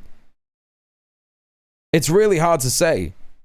I mean, what you're saying is that, like, oh, would the first past the post system have not delivered a different MP if different people would have voted for different things? And I think that that's correct. But there was a 10,000 vote gap. That's also true. Yes. Yeah, it was 10,000 votes, wasn't it? He won 26,000 votes, and Reform were on like 15,000. Yes, that's right. So there you go. Helena was saying this is low-key existential for Reform, not only winning, but underperforming again. Yeah, they're on a losing streak. That's what you got to remember. They're on a losing streak. And it's like I've said, chat. It's like I've said time and time again. They are completely astroturfed. That kind of shit is just not going... It's just not that popular. It's not that popular in this country. You can see that Lib Dems and Greens had a massive fall off because people saw this as a way to change PM, which it was. Yes. I think it would have been different if it wasn't Andy Burnham. I mean, the Greens got substantially more votes at the general election than than they'd done previously, than they did in this election, you know? So, yeah, important to remember. You would call for a general election. It won't happen because if Andy Burnham is the lead, and we don't yet know if there's going to be a challenge, I suspect it is going to be a coronation. Andy Burnham will want at least 2 years, I think, before there's a general election. But I doubt even now they could win a majority. Yeah, again, that's the thing, Paraf Gosda. Like, they're so astroturf that I think that, yeah, even if there was a snap election, I don't think that Reform would win that many seats. I think that the polls are totally, wildly representing, I think that a lot of people who are apathetic now would be activated. And I think the Greens would win way more than people are expecting. And I think that Labour would also win more than people are expecting, especially now that Andy Burnham is going to be the leader. Even though he's not going to change anything, people are desperate for change, right? They're desperate for change. A by-election. He's won a by-election of 75,000 people in Mayfield, which now makes him, well, it looks like it's going to make... They would definitely get more in a week than in 2 years, correct, yes. Yes, all the opposition leaders. Or if a snap election was called, it would be probably in a couple of months rather than tomorrow. Do you know what I mean? Call for a general election. I'm sure Kemi Badenoch could be doing just the same, but I'm not sure she was clamouring for a general election when Boris Johnson was toppled and then Liz... The only reason I'm not as confident as you is because Reform slightly overperformed in the locals. No, they didn't. What do you mean? They got like 600 seats less than they were forecast to get. They lost way more to the Lib Dems and also to like Labour and Independents and stuff. And there were some Reform councillors that like lost their seats and stuff. It was like by about 400 or 600 or something. They didn't slightly overperform. They significantly underperformed.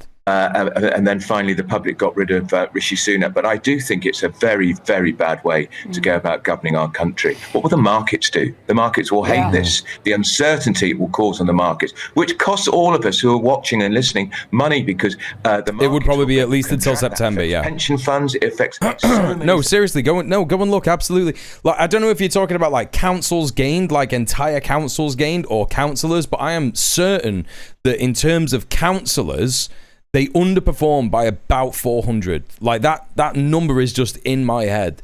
I know the Greens also underperformed, but it was the Lib Dems that took most of the,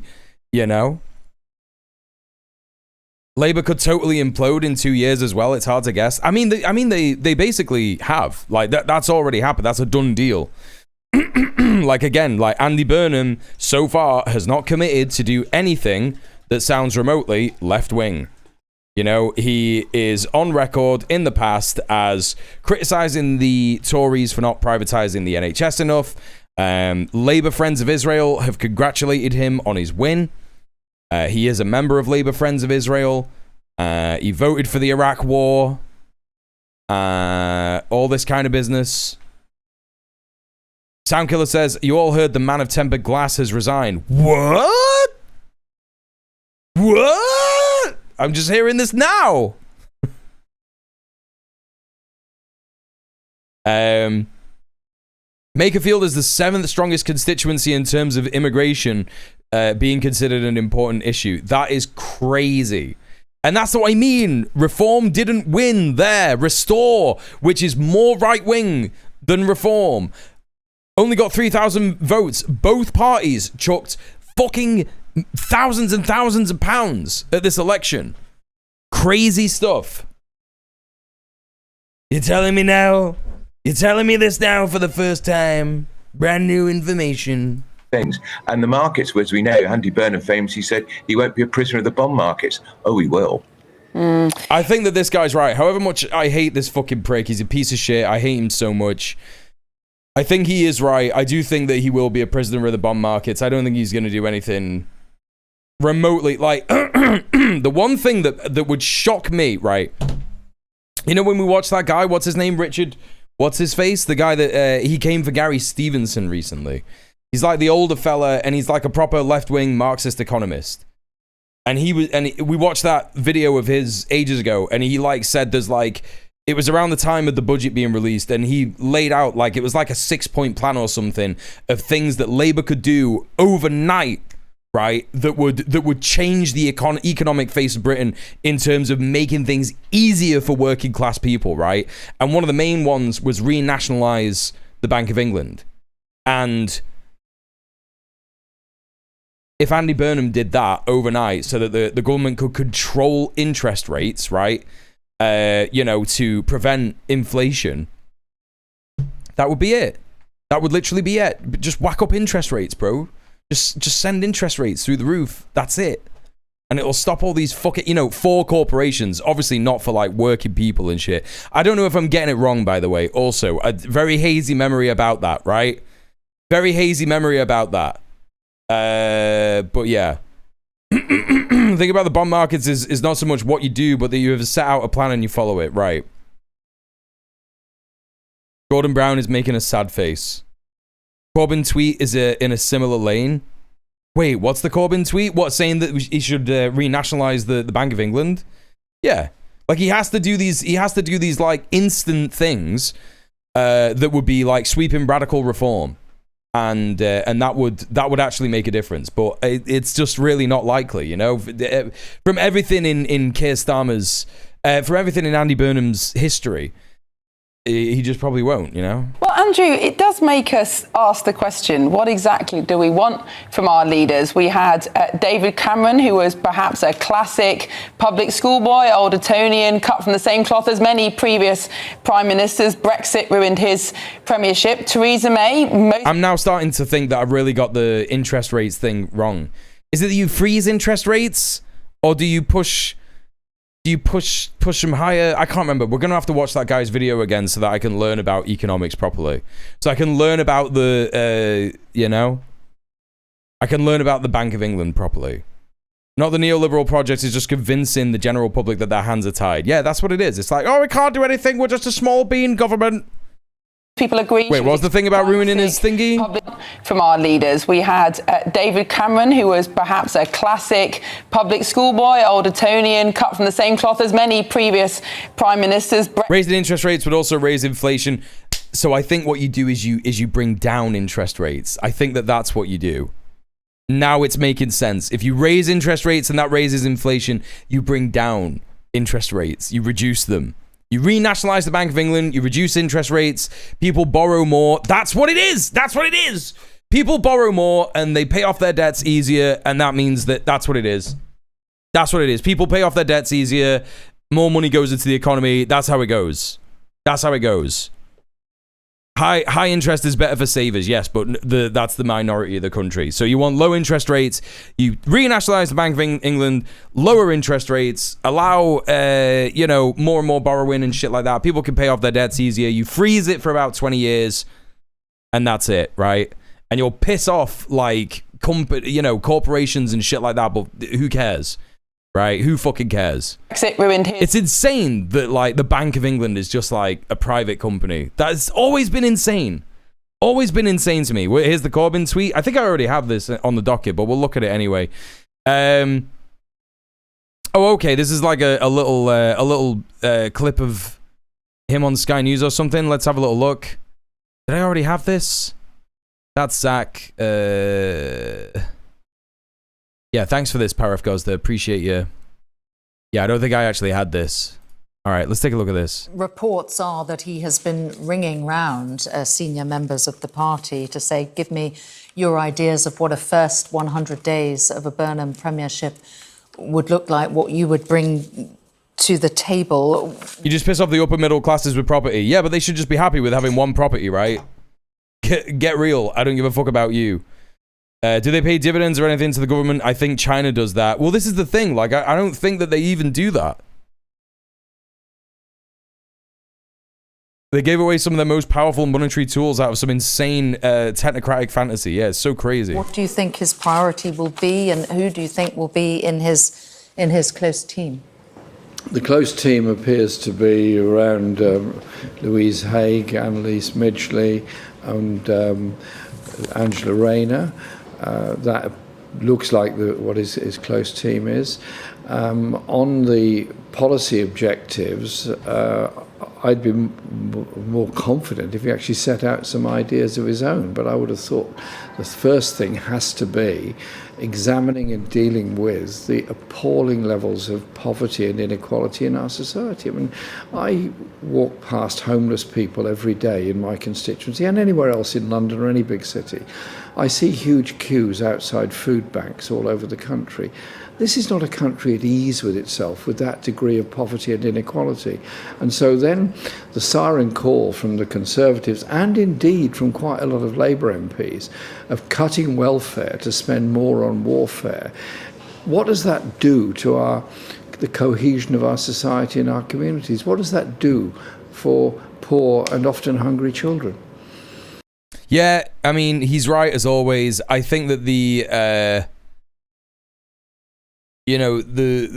biggest thing to remember, it's like what Atomic is saying in the chat, is that even if Andy Burnham came in and he was like, we are going to do all of Labour's manifesto pledges.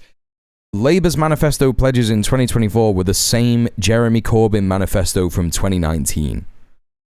So if he was to do all of those pledges immediately, all of the Mandelson intake fucking freak MPs, unless he whipped them, right, and said, if you don't vote, you're getting suspended, right, they would rebel. I mean, they would just probably rebel anyway, even if he was getting whipped.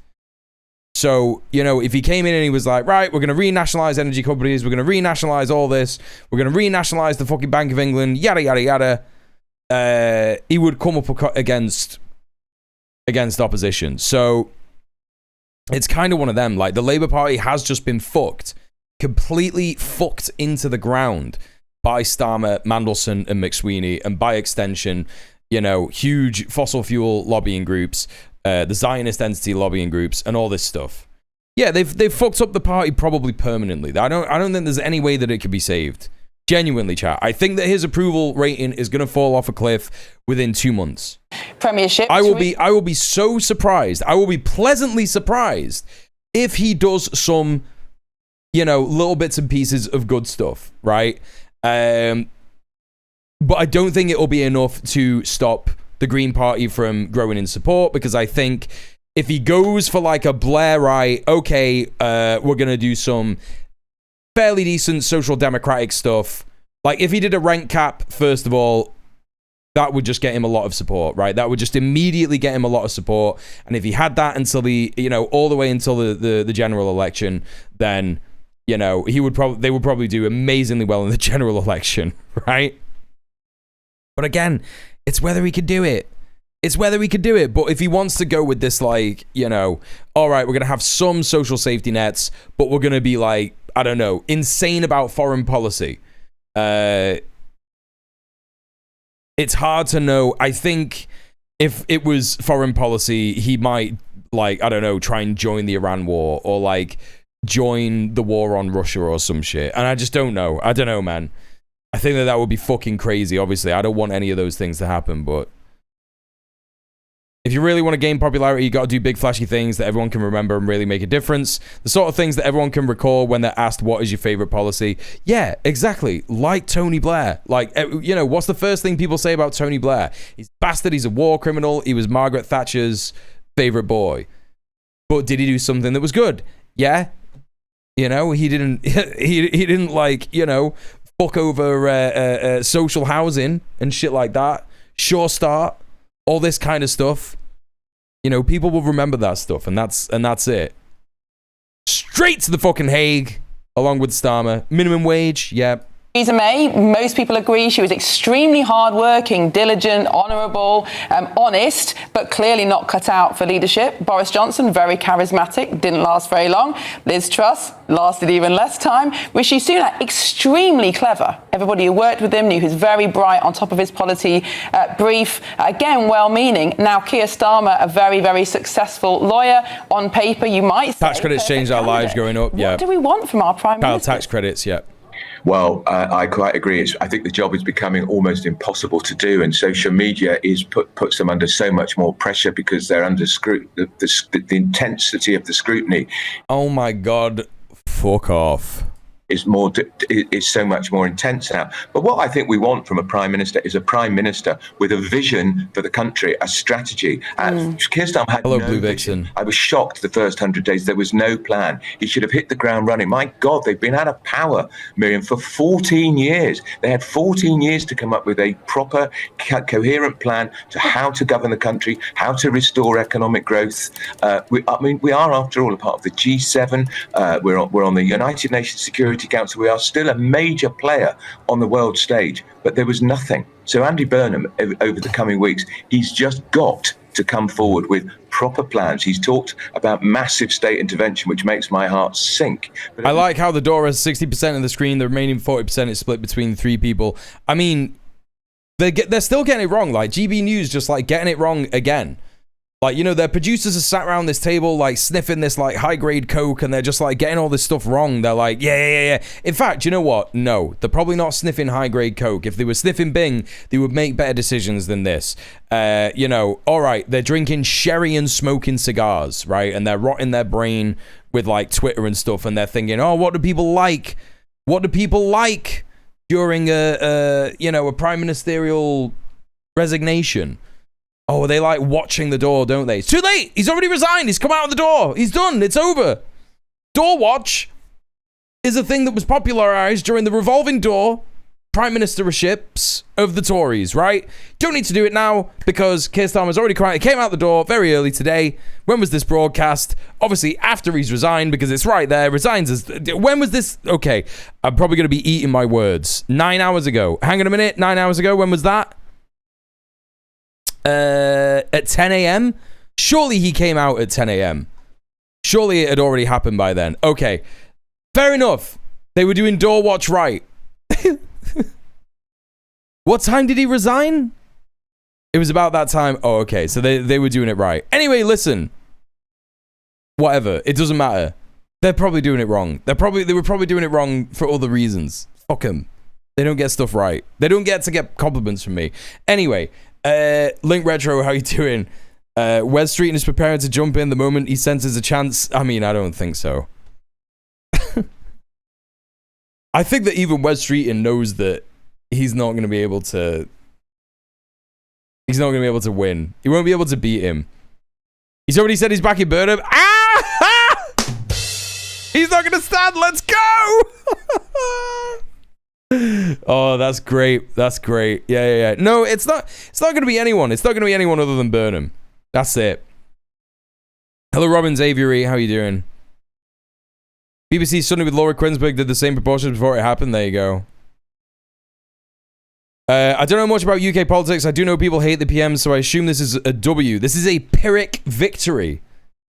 If you know what a Pyrrhic victory is, it's basically a victory where you haven't really won because you've lost so much in getting there, right? And probably will take ages to recover. And also, it's even worse than that because we won't probably get anything at all because the guy that's going to replace him is not good either.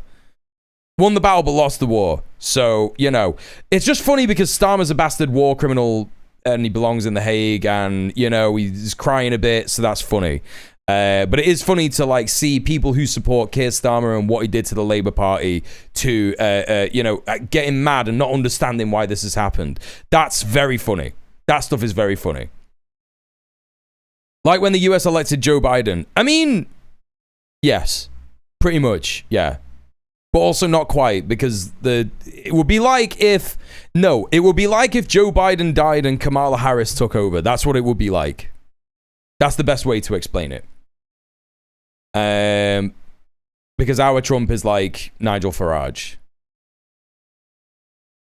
Hey Chaos, I'm low-key pissed we're not getting any B-roll of Larry during this Kid Starver story. I don't want to look at that soulless prick. Well, you know. At least let's hope he's got a plan. It's Britain. What can you expect? One of the challenges that the Prime Minister, or Sir Keir Starmer, has faced during his premiership is being held to ransom by backbench Labour MPs, particularly when it comes to welfare reform. What's to stop Andy Burnham not running into those same kind of issues, or whoever does take over as Prime Minister? Hang on a minute. What? Held to ransom by backbench... Bro...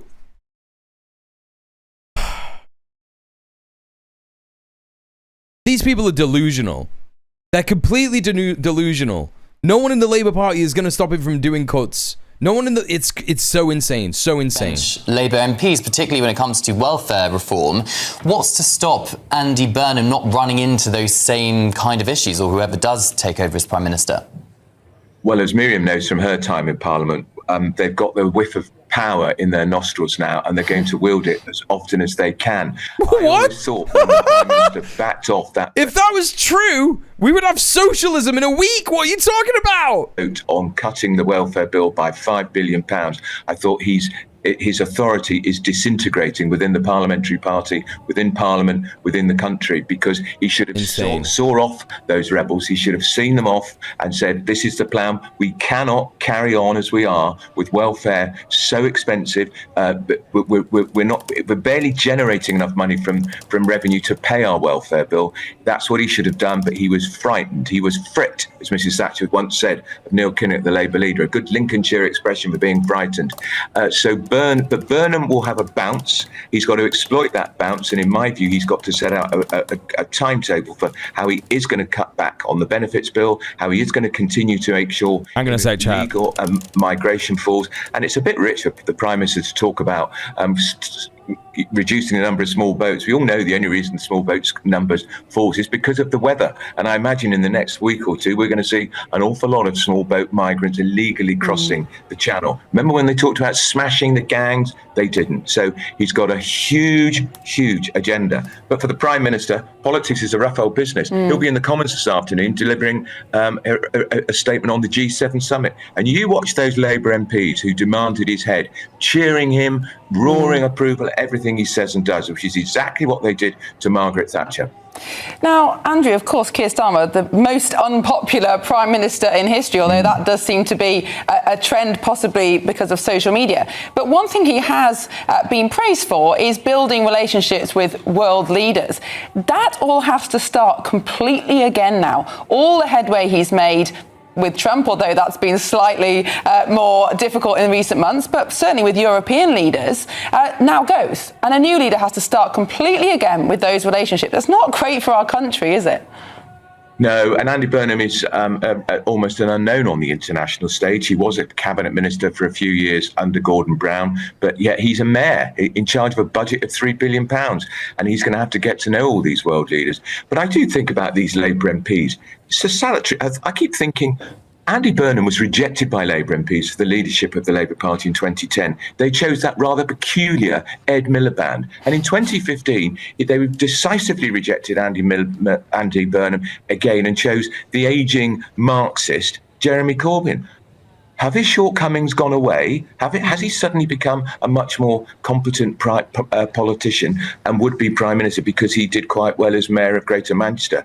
I think there's huge question marks over whether Andy Burnham has got the experience and has the right people around him to take on number 10. It's a huge job. And being Mayor doesn't make you necessarily a great Prime Minister. What did he say? Aging Marxist? About who?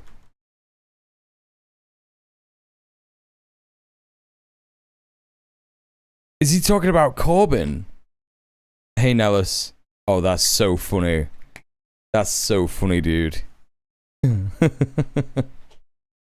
PMQs on Wednesday is going to be so fun. Yeah, it is actually going to be dead funny.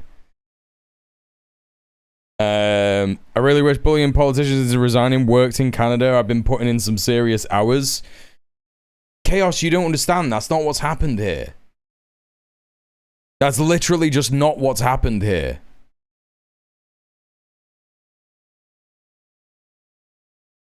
It is simply that he enacted all of these fucking changes to the Labour Party and just continued austerity.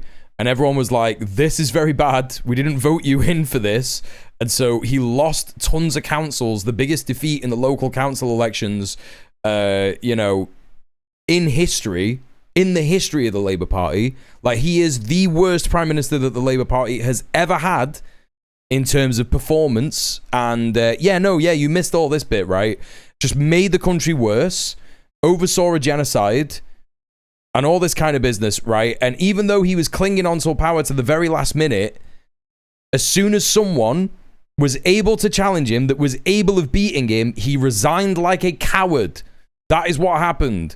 He was saying he will challenge a leadership challenge. He will stand in a leadership challenge and fight it. And then he was like, right, I'm going, bye. As soon as it became a reality that he might lose. Like a coward, an utter coward. You know what I'm saying? That's what happened. The bullying probably helped. No, it didn't. It didn't. He didn't understand. He was incapable of hearing any kind of criticism ever. Even after the fucking local council elections, he was like, no, I will not resign. Historic mandate. He chose that rather peculiar Ed Miliband. Yes, that's why he blocked him from running in Gorton and Denton, correct. That's why that happened, because if he'd have won in Gorton and Denton, this whole thing would have just happened so much faster, right? We would have already been under an Andy Burnham government. After the council elections, he was saying he was going to stay for 10 years, which is just completely insane. It would be like walking into a fan, like walking towards a fan with an erection, like a stainless steel fan with an erection, and just like letting your knob get fucking like off. And then just going, nothing's wrong, nothing's happened, everything's fine. Like literally, that's what it was like. And in 2015, they decisively rejected Andy Burnham again and chose the blood all up his face. Just going, Jeremy everything's Corbyn. fine. Have his shortcomings gone away? A blinder, another blinder played. Competent politician and would-be Prime Minister because he did quite well as Mayor of Greater Manchester. I think there's huge question marks over whether Andy Burnham has got the experience and has the right people around him to take his final, a greatest blinder of all. And being mayor doesn't make you necessarily a great prime minister. Who could I be thinking of? Boris, maybe. True. That's, you know what? I hate him, but I like it. Very, very true. New bottom surgery just dropped, as always. Thank you very much for joining us here. Yeah, thank you, Andrew. And I won't let Cameron eat all your biscuits, don't worry. I'll try not to. I'll keep a seat warm for you. This is amusingly fascinating. I'm learning so much about UK politics. That's why you need to give me money. Yeah? Did you like that? Did you like that segue? No, you didn't, because it reminds you that the stream is not free. It is free, but it's not. But you should give me money. Chat, look at the dono goal. It's at the top of the screen. We don't have long to go. We just need another 6 people donating £5 each, and we will hit the daily dono goal. I thought it was clever. Thank you very much. You should consider paying me money for that. Use the Streamlabs tip link in the chat. If you like what you're watching, if you've laughed, if you've had fun, if you've learned something, please consider donating to the PayPal. Help me pay my bills, help me pay my rent, and all this kind of business, and that'll be fine. Won't it? That will all just be fine. I've been streaming for 2 hours, and yes, that's why I'm doing the call to action now. There is also a ad break around about every hour. I don't think it happens exactly on the hour. No, there's about 15 minutes to go until the ad break comes in. So also consider subscribing on Twitch. So there you go. I have -$8 in my bank account. Don't worry, Morrigan. You don't have to ever give me a reason why you can't donate. Tomorrow, once my paycheck clears, I'm sadly broke. Again, you don't need to ever give me a reason why you can't donate. Just being here is enough. But I would ask you to go and press all the free buttons on the promo tweet, the go live tweet, the go live post on Blue Sky, retweet, like, comment, all that kind of business. Go to my socials, press all the free buttons, go to my last 2 YouTube videos, like, comment, and subscribe. And you could support me that way, right? Watch some of my videos, watch them in the background, etc. Get me a bit of ad revenue on YouTube or whatever. And that's all free stuff that you could do. It's all free stuff that you can do. So please consider doing that. It also boosts me in the algos so that more people who may have a bunch more money, can pop in the stream and oil me up. Yeah. Welcome in, RT Clearance. Before I started following Mule, Song of Ashley with the £5. Thank you so much, Song of Ashley, for the 3rd dono this month. That's crazy. Song of Ashley, big heavy hitter. Thank you very much. Does mean that we've unlocked Melpo Cam. So let's get that done. Let's get him in here. Oh shit, I gotta take my meds. Hang on, let me just play this real quick. Thank you so much. Enjoy your just give me a sec, chat. Andrew Pierce there from Malta. Well, what a start to the programme, Cameron, and we're only half an hour in, I'm sure. There is plenty left to come.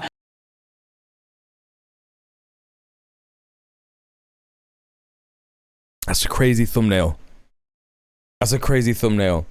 Ashley, thank you so much for the £5. Thank you for subbing off Twitch to support the stream, you legend.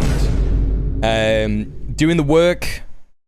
Doing some heavy lifting for the rest of the chat there. As I said, 3rd donor of the month from Ashley. Also, they've done some a bunch of gift subs. Thank you very much. Can't believe GB News is still trundling along. Yeah, well, that's what happens when you have millionaire donors. Reminds me of the King Mule poster. That's very funny. That's very, very funny. Don't forget the tea you're left on your counters. What do you mean, me? I've just wrapped it up in cling film so that the kitchen foil so the cat doesn't get it. Don't worry about it. It's all good. So, what am I doing? What am I fucking doing? Melpo Cam. Melpo Cam. Yeah. New cam's looking good, isn't it, chat? The way that we're doing it. The way that we're doing it, how it is, how it's good. It's Andy Burnham. Hi, Al. How you doing? Good to see you. Yeah, and it's not been flickering, has it? It's not been flickering. So that's pretty good. Let me have a little look. How do I get Melpo Cam on? I'm sure I did this. Oh, I did do all this before the stream. Have to do that. Yeah. Where is he? I gotta bring him in. I've got to tempt him in somehow.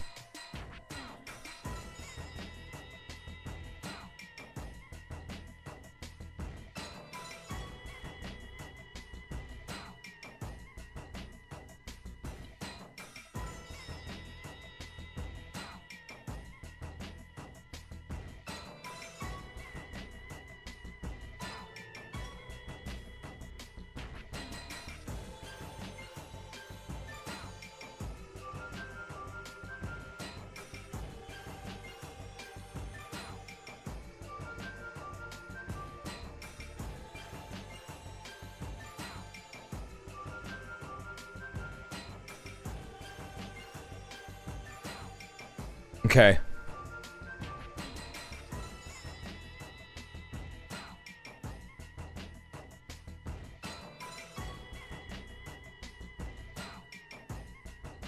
There.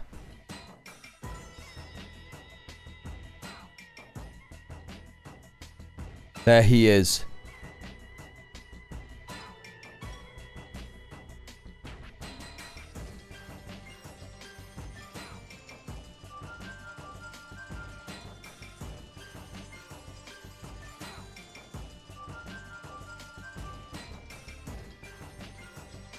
Nini, welcome in. Thank you for the 5 consecutive streams watched.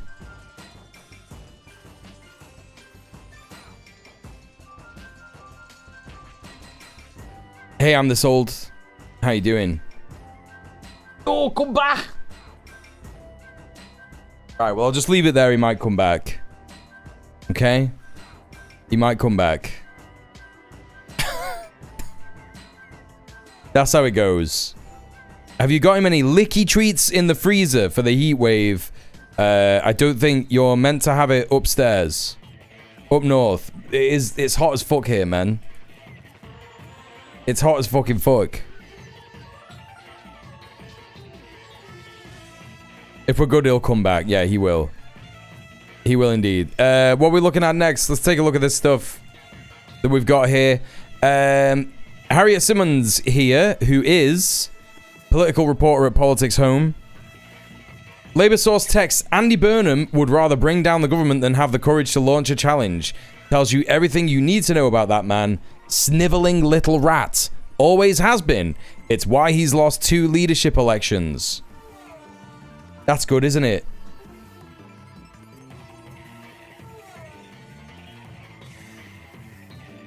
Very, very, very normal things to be saying about a potential leadership challenge, you know? It's going to be 38 degrees in Manchester on Thursday. Mamma mia pizza pasta. That's going to be bad to be me. Okay, well, there you go. Anyway, yeah. Nice party that Keir Starmer's made there, isn't it? It's really good. This is his legacy. You know, never forget this, chat. He was desperately trying to make out that he had a decent legacy during his resignation speech, wasn't he? But this is, in fact, his legacy. A siege is appropriate? Cutting off power, cutting off water? Well, I think that Israel does have that right. It is an ongoing situation. So never forget. That's what he said. He belongs in The Hague. Let's have a look at some of the highlights. Nice little video put together here by Helena, our friend No Justice. Have a little look at some other things he said. My dad was a toolmaker. My dad was a toolmaker. Toolmaker. Toolmaker. Toolmaker. Toolmaker. Toolmaker. Toolmaker. Toolmaker. Toolmaker. Tech bro, brother, Mr. Speaker, I am. Brother, I love it when he gets stuff wrong. It's that good. Hey, Miss D's not. Brother, Mr. Speaker, I am a gooner. Toolmaker. Toolmaker. Tech bro, brother, Mr. Speaker, I am a gooner. Hello. I don't remember him falling over. I don't remember him falling over like that. Hello. Where's that from? I don't remember that. Where did that happen? Mr. Speaker, I am a gooner. Hello. The return of the sausages. Oh, mate. Oh, man, that's funny as fuck. That's so good. The return of the sausages. I don't want Labour MPs on picket lines. I will restore standards in public life with a total crackdown on cronyism. And I have confidence in the ambassador in the role that he is doing. A siege is appropriate. Cutting off power, cutting off water. Well, I think that Israel does have that. Hey, weirdo. He is gaslighting the nation, so let's call this out for what it is. The Prime Minister is a barefaced liar, and if he had any decency left... No, order!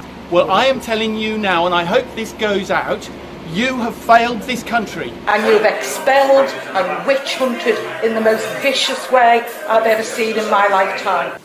I say the door is open and you can leave. Well, we did, didn't we? We actually did, didn't we, pal? You little fucking knobhead. Little fucking knobhead. There's a link to that nice little highlight reel from Helena. I do just want to see that bit again. Hello.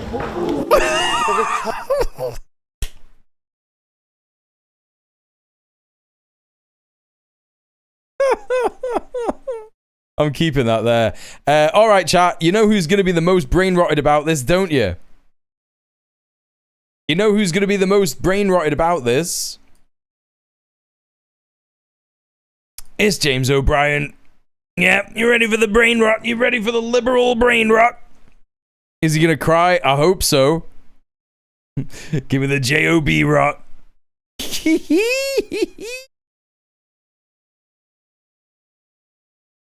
Oh, God. You've seen some of this? Hey, Duke Blonde, welcome in. Didn't put calling people fleas. Did he actually say that? Or was that not just in like a leaked memo or something?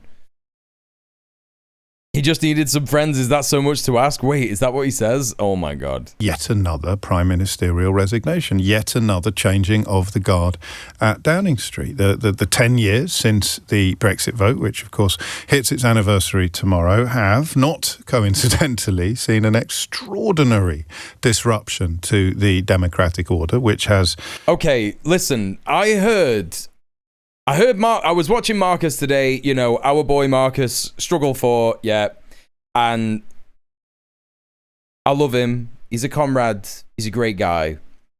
But I was getting a little bit frustrated with how much focus he was putting on Brexit, right? And I don't think that's his fault. I think that is what a lot of people are talking about who aren't in Britain and talking about all this kind of business, right? Especially the media. They're all talking about Brexit, and James O'Brien is sat here being like, ever since Brexit, everything went bad. It's like, no, it's just neoliberalism. It's neoliberalism. We could have had an absolutely fine Brexit, right? It could have been absolutely fine, leaving a big, horrible power block that's all about NATO and trying to, like, you know, do saber rattling against Russia and all this kind of stuff. Yeah. We left that, and that was a good thing. That's a great actual move. But the only thing that made it absolutely terrible was the advance of neoliberalism, right? We could have had Norway's arrangement, correct? Like, Norway isn't in the EU, right? Is Norway doing bad? No, right? They still have neoliberalism, but they have a significantly higher quality of life. Second referendum now, yes. So if anyone's watching, you know, I know that Marcus lurks in here sometimes. Right, it's not all about Brexit. It's not all about Brexit. You know, and I don't like trying to like take over his stream in the chat when I'm like, you know, chatting away, trying to get his attention all the time and stuff. He's got a big chat and he's got a big job to do. But anyway, I thought aside from that, his analysis was great. But I think that if anyone is thinking that like Brexit is the reason that everything went bad and it made things go bad and all this kind of stuff, and it's like, no, it's because of neoliberalism. This is the collapse of neoliberalism. That's what we're seeing, and it's happened since 2016 because it had been happening for at least 40 years by that point. So, you know, now it's been happening for 50 years, and that's why everything is even worse. Hello, Pretty by Goof. Welcome in. Thank you for the 20 consecutive streams watched. Yeah, it's the way that we did Brexit. Correct, yes. I changed everything.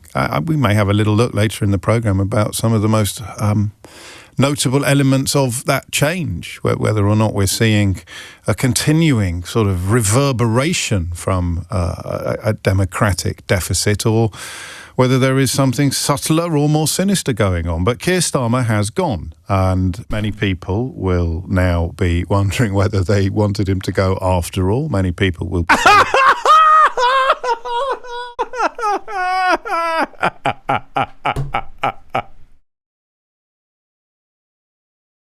I could just continue to blame everything on Thatcher, though. Yeah, Thatcher she was the architect of neoliberalism. That's exactly it. It's Thatcher. It's not Brexit, it's Thatcher, Ashley. That is exactly what it is, yeah?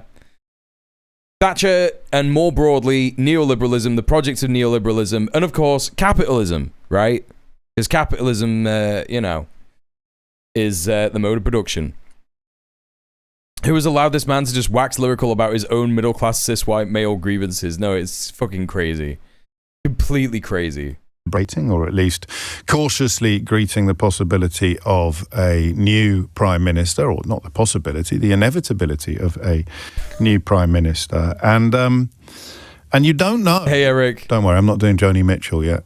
You don't know how you're going to respond to something until it happens, do you? What? You just don't. What are you on about? Football team's manager resigning, or whether it's a prime minister. Oh, shut up, bro. Until it actually happens, you cannot You don't know how to think. Let me tell you how to think. Crystallize your thoughts, which I think is what we will do first this morning. Crystallize your thoughts. I don't have a particularly. Wait, what? You don't know how to feel until you crystallize your thoughts, and that's what I'm gonna do today. What the fuck are you talking about? Leading question. I just want to know what I will have questions in the course of the morning. Most obviously, where did it all go wrong? Or the biggest thing, if you like. But I think it's important to remember. Someone gift Al a sub.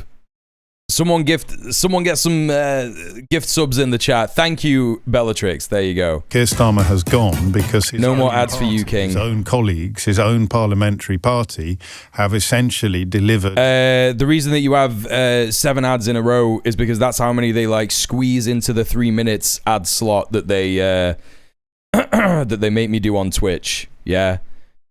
Basically, in case anyone wonders why the ads are so insane, I have to do Krill with a gifted sub to Atomic as well.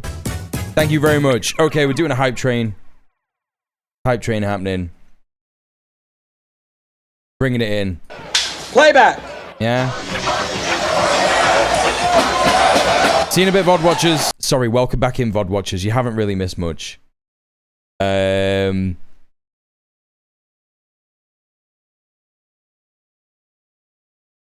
This came out this week. It was fucking mental. Hacktivists have leaked a list of 113 high-profile elites, part of Peter Thiel's own secret society dialogue, per Wired. Jared Kushner, Elon Musk, Ted Cruz, Cory Booker, Joseph Gordon-Levitt, and Ezra Klein. That's how you know, right? When we talk about the Dems being same as the Republicans, here you have right next to each other Ted Cruz and Cory Booker. That's how you know. That is just how you know.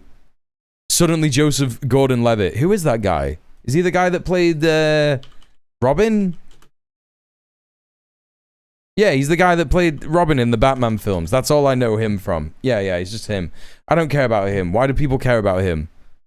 I've had a thing for him since I was about 12. It's time to let that go. It's time to let that go. You know? Kind of check the dono page, Oxygen Donuts, as a backup if cards bug out.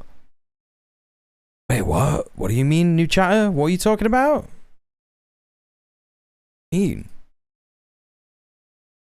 no way Keith got an invite. No, yeah. Hey, Baxpath. He's been doing some weird shit with tech oligarchs and has ties to the Heritage Foundation, yeah. Cursed ritual magic rotation. Mad stuff. Anyway, yeah. James O'Brien isn't going to be any of these secret societies, but he certainly is our Ezra Klein.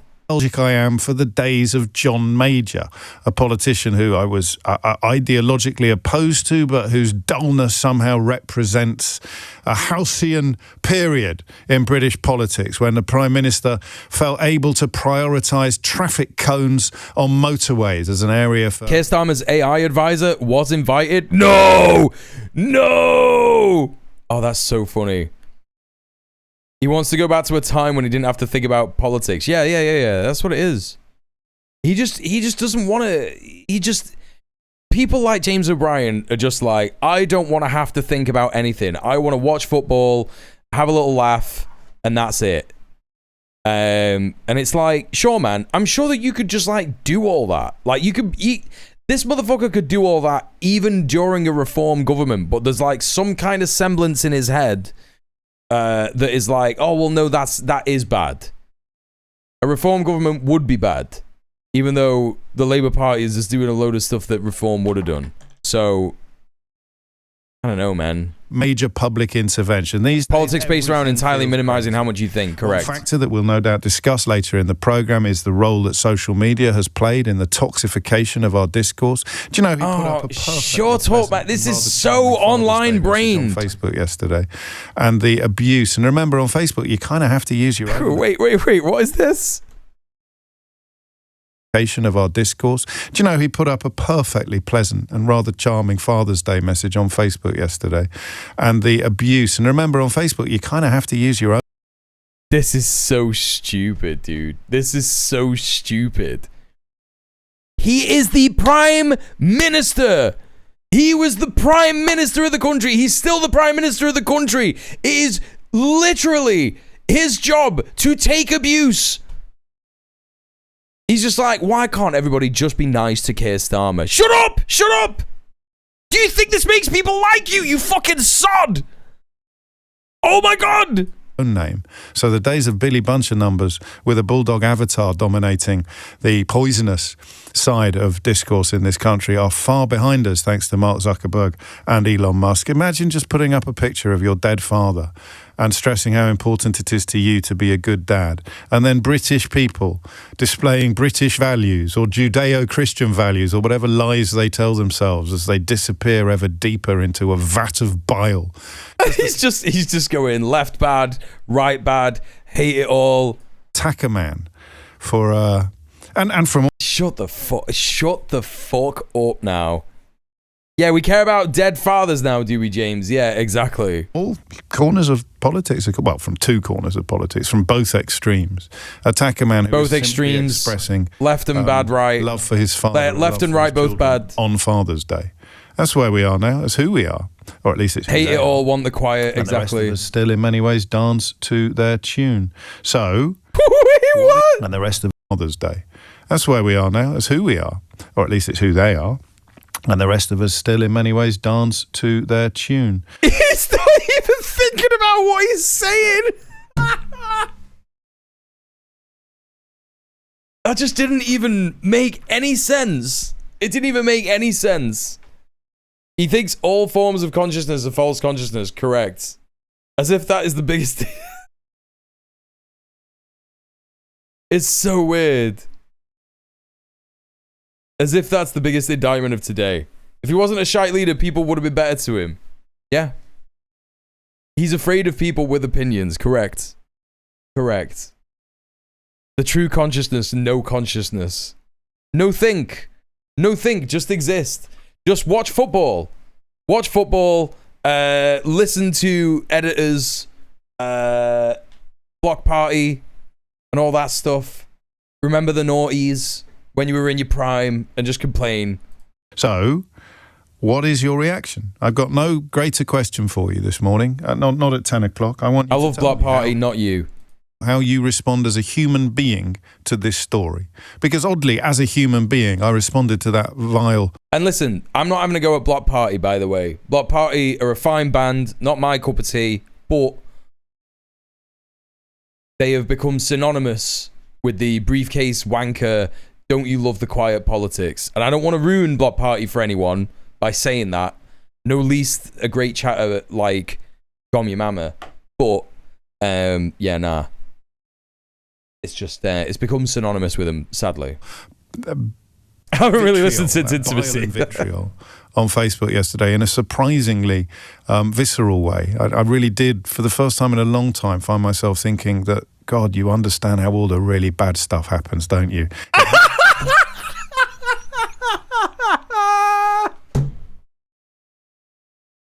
No, you don't. You don't understand any of it, bro. If all you think is when you see people being mad on Facebook, that's why all the bad happens.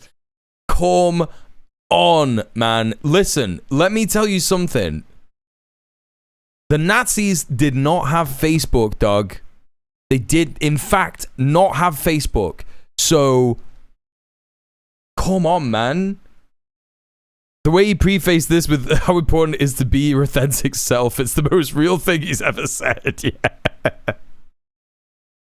It's a teenager experiencing his first heartbreak. It's very true. Very true. Because of people like that.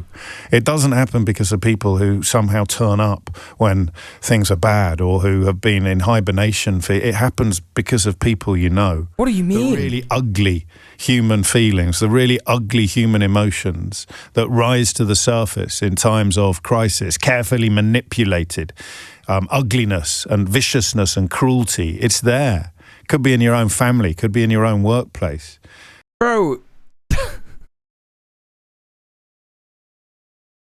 he's just like, everybody needs to be so vigilant and fucking surveil your friends and families. It's bad for my head, this. It's bad for all of our heads.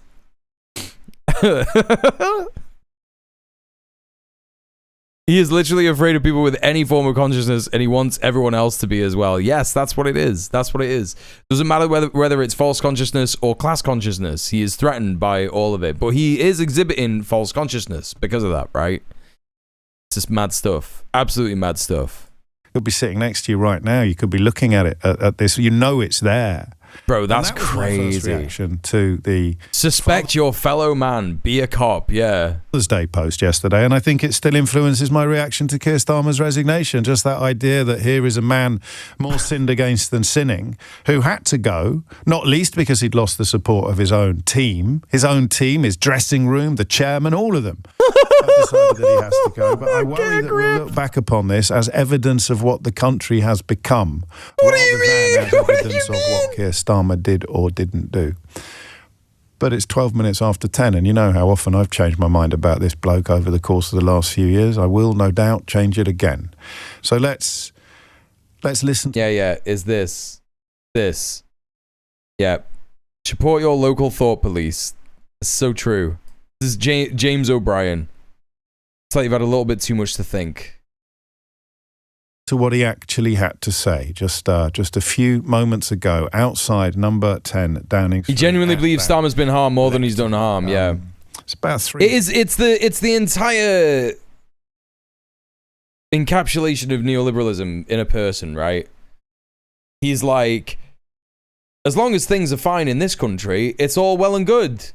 And if things are going wrong in this country, it's because of foreign influence. It's either Trump or it's Putin or someone else. And it couldn't possibly be our great leader, because our great leader is privatizing loads of stuff, and that's what neoliberalism does. And he's not bowing to the lefties, and he's not bowing to the right wing either. And it's like, yeah, but he is bowing to the right wing. He's entirely right wing. Neoliberalism just exists particularly for people like that to believe that they're not bad in any way, and that like the left and the right are bad, and that centrism is correct. But centrism doesn't exist. It's just not a real thing. There's no actual problems in the UK. It's just there's too many complainers. There's too much foreign influence. There's too much Mark Zuckerberg manipulation. Russian bots. Minutes. There's 2 minutes and 45 seconds, after which we'll probably take a hydration break and I'll start canvassing your immediate reactions to it with no caveats and no It's so funny that he has a hydration break. That's so funny. particular qualifications, except... How long are you on for, bro? Like an hour? How long is he on for? He's on for like an hour, isn't he? I'm not being funny yet. I hydrate throughout the stream because I'm on for like 5 hours. He needs hydration to refill his tears. It's a reference to the World Cup stuff. Oh, for God's sake. For God's sake! Perhaps, if you're a little bit surprised by how you feel, let's explore why.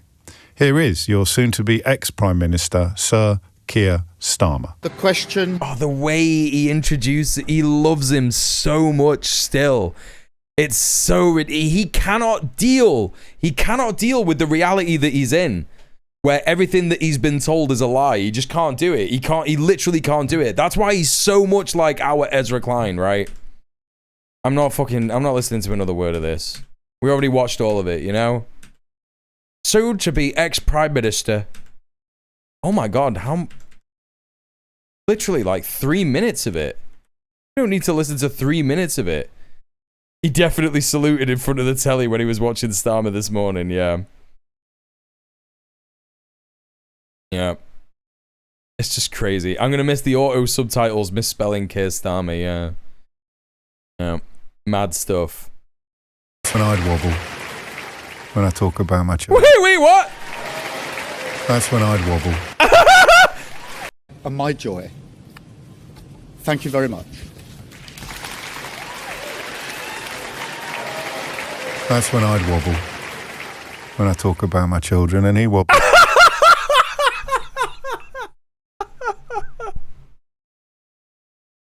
They, when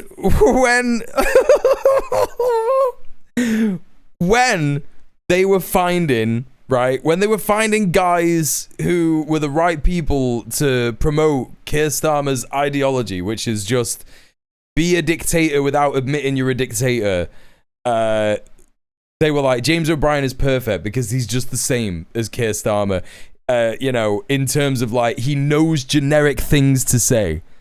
I'm a dad, he's a dad, you know. That's when I'd wobble when I mentioned my kids. It's such a stupid thing to say, right? It's such a stupid thing to say because, okay, let's talk about it, chat. Why did he cry when he mentioned his kids, right? Now, Keir Starmer is the man of tempered glass, and he's never cried, right? With all the horrible things that he's witnessed, that he says that he cares about, like, you know, he cares about anti-Semitism in the UK. He didn't cry when anti-Semitism happened, right? All the anti-Semitism that's happening, yeah, that he says is happening and stuff. You know, he didn't cry when Reform were performing well at the local elections and all this stuff. You know, why did he cry? Why did it happen? He cried because the whip was holding his kids at gunpoint until he stood down. He cried. No, yeah, he cried for himself, right? He cried for himself because, you know, he knows he's fucked it. He knows he's completely fucked it. Yeah? Yeah, do you wobble thinking about how many kids are missing limbs courtesy of your country's resources? Right, exactly. Look at the mess I'm in. He's an individualist piece of shit. And James O'Brien, he's just falling for it, right? He's just completely falling for it. He's like, oh yeah, he's crying for his kids. That's when I'd cry. That's when normal people cry. It's like, no, you wouldn't. I'm sorry. But if you were doing like a speech to be like, you know, oh, I'm resigning, this, that, and the other, or like a big speech or whatever, and then you mention your kids, you would only cry if there's been something emotional that's happened recently regarding your kids. Maybe it's because Father's Day was yesterday. I don't know. I don't know. Hello, Amandria. Who takes Keir's place? Well, in a couple of months' time, there's going to be a leadership challenge. The likely winner is Andy Burnham. I think James knows he's just doing the patter he's expected to. Yeah, but it's so dead. It's the deadest patter I've ever heard in my life. They're possibly the most human we've ever seen him. I'm going to say something else. That's before true. We head to the hydration break, after which Natasha Clark will join us live from Downing Street. I think having a wonderful marriage, having a wonderful wife at a moment like this must be the single greatest thing you can hope for. It's all he's got. James, he has a lifelong pension. What are you talking about? That is a much higher rate than the average person in the country. He's going to have jobs for life. What do you mean? Really do. And I'm glad that, as far as I'm aware, he's gooning really to Starmer, correct? I came into political journalism around the time of this. Rob with the raid, let's go.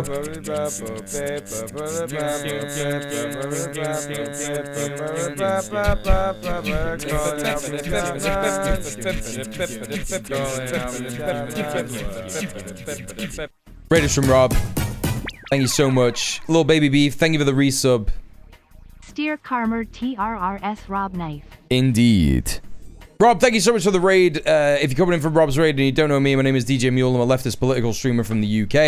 I analyze the news and geopolitics from an anti-imperialist and a communist perspective. Rob says, Mule, sorry to hear about your hero and political idol, Keir Starmer. You're right, Rob. Actually, it's a big lie. I'm not a communist. Oh, another raid. 2 raids in a row. That's crazy.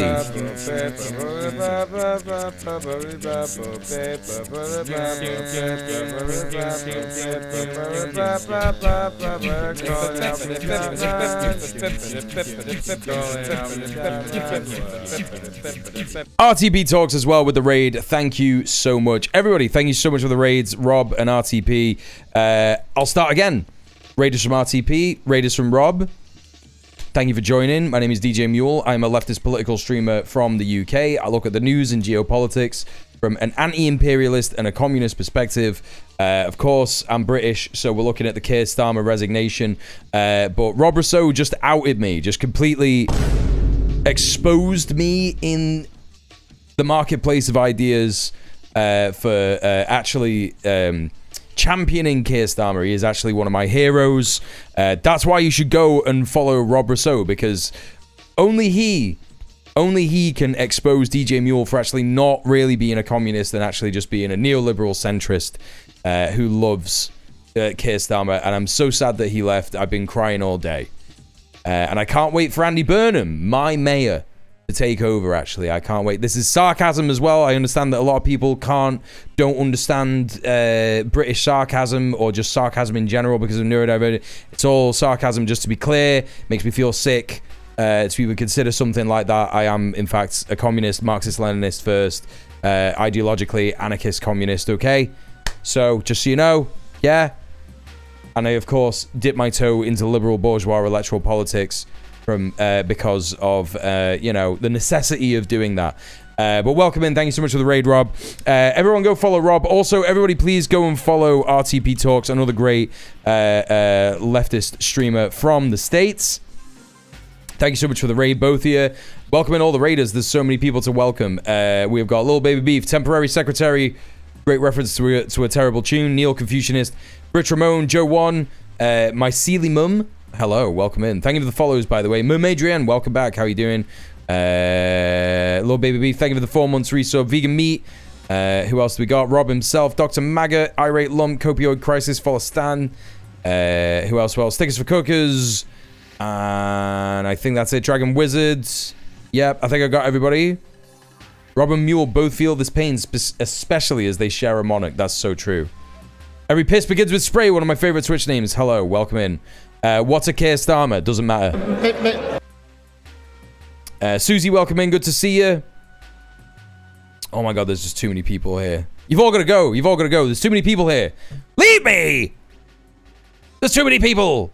Mule has every James O'Brien book. Can you imagine? Are you a Maoist? In the sense that I'm a third worldist, yes. Rob called Mark Carney Kana, make fun of him for it. No, that's great because he is just like Keir Starmer. You could even call him Kark Karna, and that would be even better, right? I heard him being called Kid Starmer for the first like 3 hours in Madeline's stream, and I can't stop giggling every time someone says it. Yeah, Keir Starmer, Queer Harmer, yeah, Keith, I can't think of another one. Keir and Carney were made in the same lab, it's true. All right, we are going to carry on. Hello, Zoden, welcome in, and also goodbye. Thank you for leaving. And make it making the Twitch chat less overwhelming for me. Trollmaker's best troll.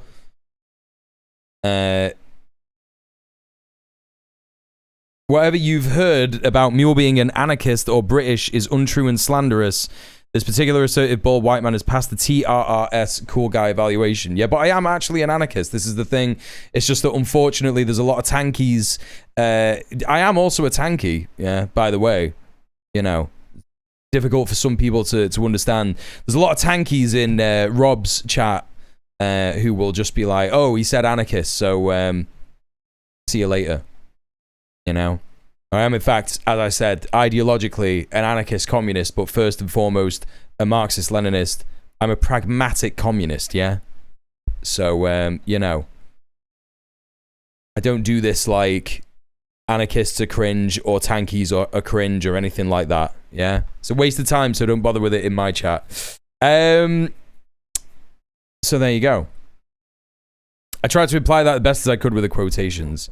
Yeah, sure. I'm not a liberal who pretends to be an anarchist, right? Yeah?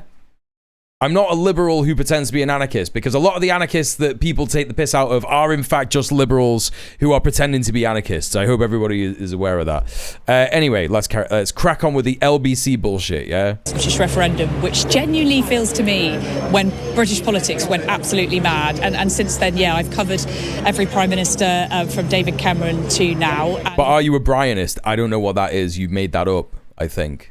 Obviously, now today we're seeing the fall of yet another one. Look, we could for hours talk about why British politics now feels the need to clear so many prime ministers so quickly, and you know, there's going to be columns and columns written on exactly why that is. But yes, Keir Starmer, the latest victim to this. You played his resignation speech just a few minutes ago, and I was very struck, and you know, I feel very sad to hear the sort of sadness in his voice. Oh, shut up! Talking about his wife, talking about his children, and he's a genocider! My God. Job that he now returns to try to be the best dad and husband that he can, listing all of what he thought were Labour. He's still an MP! He's still an MP! He has to do an MP's job! What do you mean returning? Returning to be a father! He's never stopped being a dad! This is so insane! In his just under 2 years in office, do people not understand what's happened? Do people, the political fucking pundits on LBC not understand politics? Do they not understand British politics? Do they not understand what has happened? Do they think like, oh, he's just retiring now? That's not what's happening.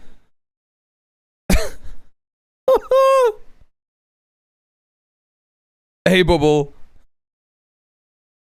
It's nuts. Poverty, talking about cutting immigration, growing the economy, putting Britain back on a stable footing. So he does have, thank you for the follow. Say a really big record to show for that, but he does become one of the Labour Party's shortest-serving prime ministers with his resignation today, and of course he will technically remain as prime minister. That was entirely a joke for anyone who isn't familiar with me. By the way, I always forget to say that because I'm always in smaller communities. So I have just like alienated a bunch of people who came in from the Rob Rousseau raid, you know, by accusing them of hating me for thinking that I'm an anarchist because you made me think that that's true. Well, Dr. Maggot, I hope you're happy with yourself.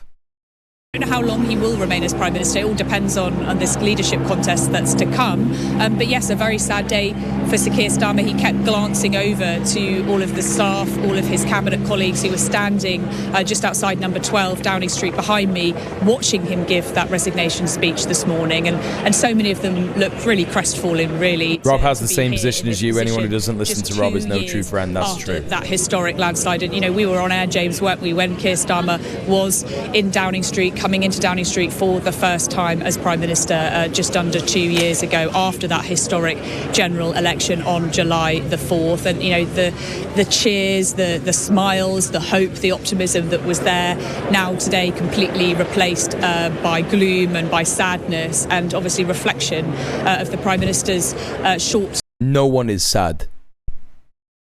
There is not a single person who is sad about this except for you, James O'Brien, and Keir Starmer. Those are the only people who are sad about this. Time in office and how far it is. It's also made up. Yeah, it's ridiculous. Do you think there will be a contest? Not even his wife. Point, James. So what Keir Starmer said this morning, and we should say that it's partly shaped by him, but it's partly out of his hands. So he said that he will open nominations on even his kids are probably celebrated. Yeah. Yeah, no, can you imagine how embarrassing it is, first of all, for your dad to be the Prime Minister, but second of all, to be Keir Starmer. Yeah? Maybe that's why he cried when he mentioned his kids, because he remembered, like, he was like, oh, my kids fucking hate me because I'm Keir Starmer. Committee. The fuming that he might be at home more, that's true. Because essentially he's not today saying that he's going to hand the reins over straight to Andy Burnham. There is going to be no Blair Brown style. That's what I said. I'm sorry if I missed what you said in the chat. I'm sorry. I'm very bad. I'm very bad at reading the chat. Into the closed doors of number 10 Downing Street. So I'm bad at reading the chat, but I'm also simultaneously bad at watching what's going on the screen. You know, hello, forbidden economics. His wife and kids are sad that they'll have to see him more often, yes. Keir Starmer's kids are either communists or reform heads, nothing in between. That's true.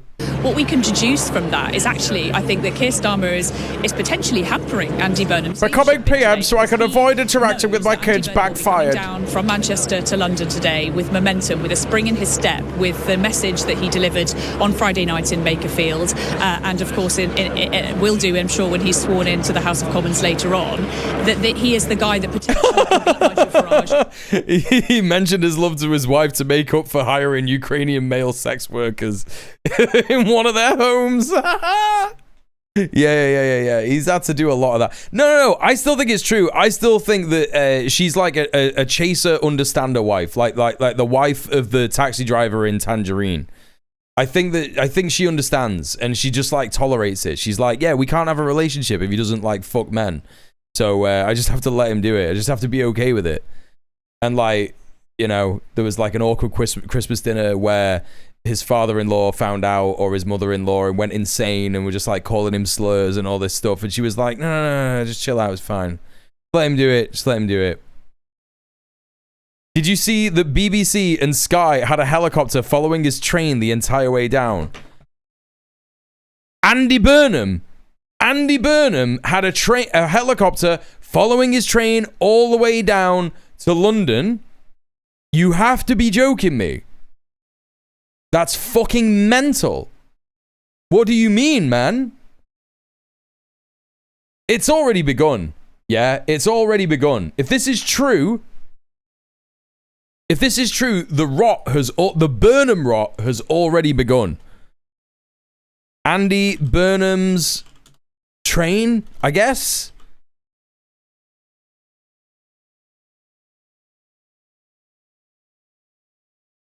This is fucking crazy, dude. Sam, I'm just going to draw your attention to what's on our screen right now. We believe this is the train that Andy Burnham is on from Manchester to London. I understand Junction. The train is running on time. It's still moving. It's still moving. Yeah. You wouldn't. I think it's now a nationalised company. You wouldn't want it to slow or stop. I hope he's in an air conditioned carriage because things are heating up in Westminster. Andy Burnham is down here on official business, of course, today. Not just because. Oh, it would have been so funny if it derailed, chat. Oh, why did that not happen? It would have been one of the most British things to have happened of all time. Hey, Emily, how you doing? At that point, just let Burnham ride in the helicopter. They can interview him in the sky. It's so weird. Prime Minister's resigned. He was coming down anyway. That's right. As as of this moment, Andy Burnham. Labour can make whoever they want PM, it won't undo the party. True. Sworn in. Derails, he's taking a shit and gets flung from the toilet. Still not an MP. He could be. This is the BBC clip? Nah, this is mad. That's mad. Oh, it's so weird. Yeah, the person who posted this is so right. BBC showing live helicopter shots of Andy Burnham's train arriving in London. Skull emoji. The UK is so unserious. Actually correct. Correct opinion. North London, because that train has come from Manchester and is about to arrive at Euston Station in so London, ridiculous, and it is bro. carrying one So ridiculous. Hello, Chef Bourgeoisie. This is what police chases look like with trains instead of cars. Well, yeah. If only. If only. Okay. There was a train crash over the weekend that killed a driver, though. No, I know. That's terrible. I don't want anyone to die. I just think it would have been funny as fuck if it had just, like, derailed a bit and no one died. You know? For my own mental sanity, I refuse to believe the UK is real. I do that sometimes, too. I think it's called dissociation. To be fair, that if that train isn't delayed, that probably is quite newsworthy. Yeah, good one. That's a good one. Party. But the longer that Keir Starmer makes him wait, the more chance I think there is that other people will want to throw their hats into the ring, whether that is Wes Streeting, Al Khan's, John Healey, or others. I think that essentially waiting a couple of weeks, which is what Keir Starmer is urging today, is probably going to cost Andy Burnham that vital momentum. Equally, Team Andy Burnham has said that they do not want him to be in place until just before the Labour Party conference, and that does fit a little bit with the timetable that Keir Starmer set out today. I don't know if Wes Streeting had already backed Burnham at this point. It's like 10:20 a.m. or whatever. That a new Labour leader and a new Prime Minister. Al Khan's is my MP. He doesn't answer emails at the minute. If he goes for leadership, I'm moving. No, you should stay and vote him out. That's what you do. If he goes for leadership, stay and vote him out. Be in position by September, by the time that I'm sure that you'll get like a decent Green candidate to take them in to the next Labour Party contest. So what might happen next? Essentially, it's a shame Wes isn't running. I would have loved for him to get a embarrassingly small amount of votes. Yeah. And that he won't trigger a leadership race, but now essentially one has been triggered because electoralism mule era. I have been over the last year engaging in liberal bourgeois electoralism as a matter of understanding that it is necessary for any kind of revolutionary to do so in a half-hearted way.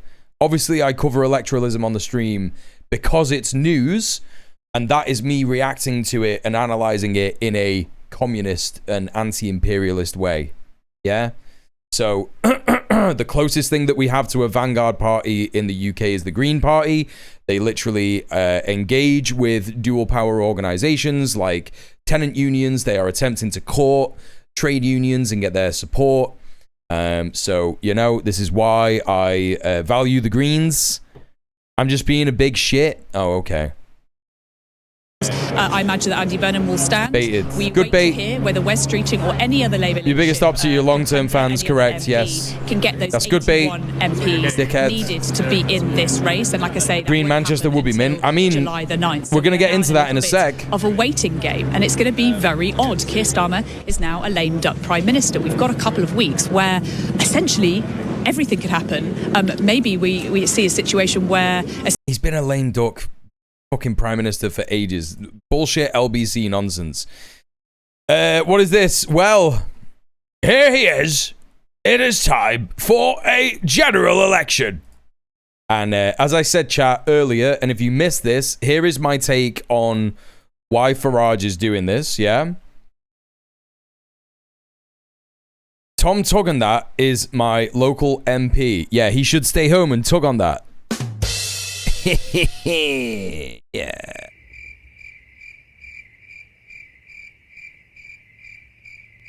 Okay. Why is Reform saying this? The reason that Reform is saying this is because they know that their popularity has peaked. I'll talk a little bit more about that in a minute. I'm just going to run to the toilet real quick. 7th in the Midlands, Yorkshire, all the north of England, Reform scored absolutely stunning victories in areas that Labour had dominated for the best part of 100 years. The sheer scale of our victory against Labour made it inevitable that this Prime Minister could not survive. And because of that, Burnham steps forward and wins quite convincingly the Makerfield by-election, ironically with the same message that we had in the local elections. Ours was vote reform, get Starmer out. His was vote Burnham, get Starmer out. Unbelievably, we're about to have our 6th Prime Minister in 7 years. I remember growing up thinking Italy was totally ungovernable as they went through a new Prime Minister every year, and yet that's where we are here. Why is it all happening, and why did we get that big number of votes in the north of England? Well, 10 years ago, on the 23rd of June 2016, we voted Brexit. Much of our political establishment has never accepted the result.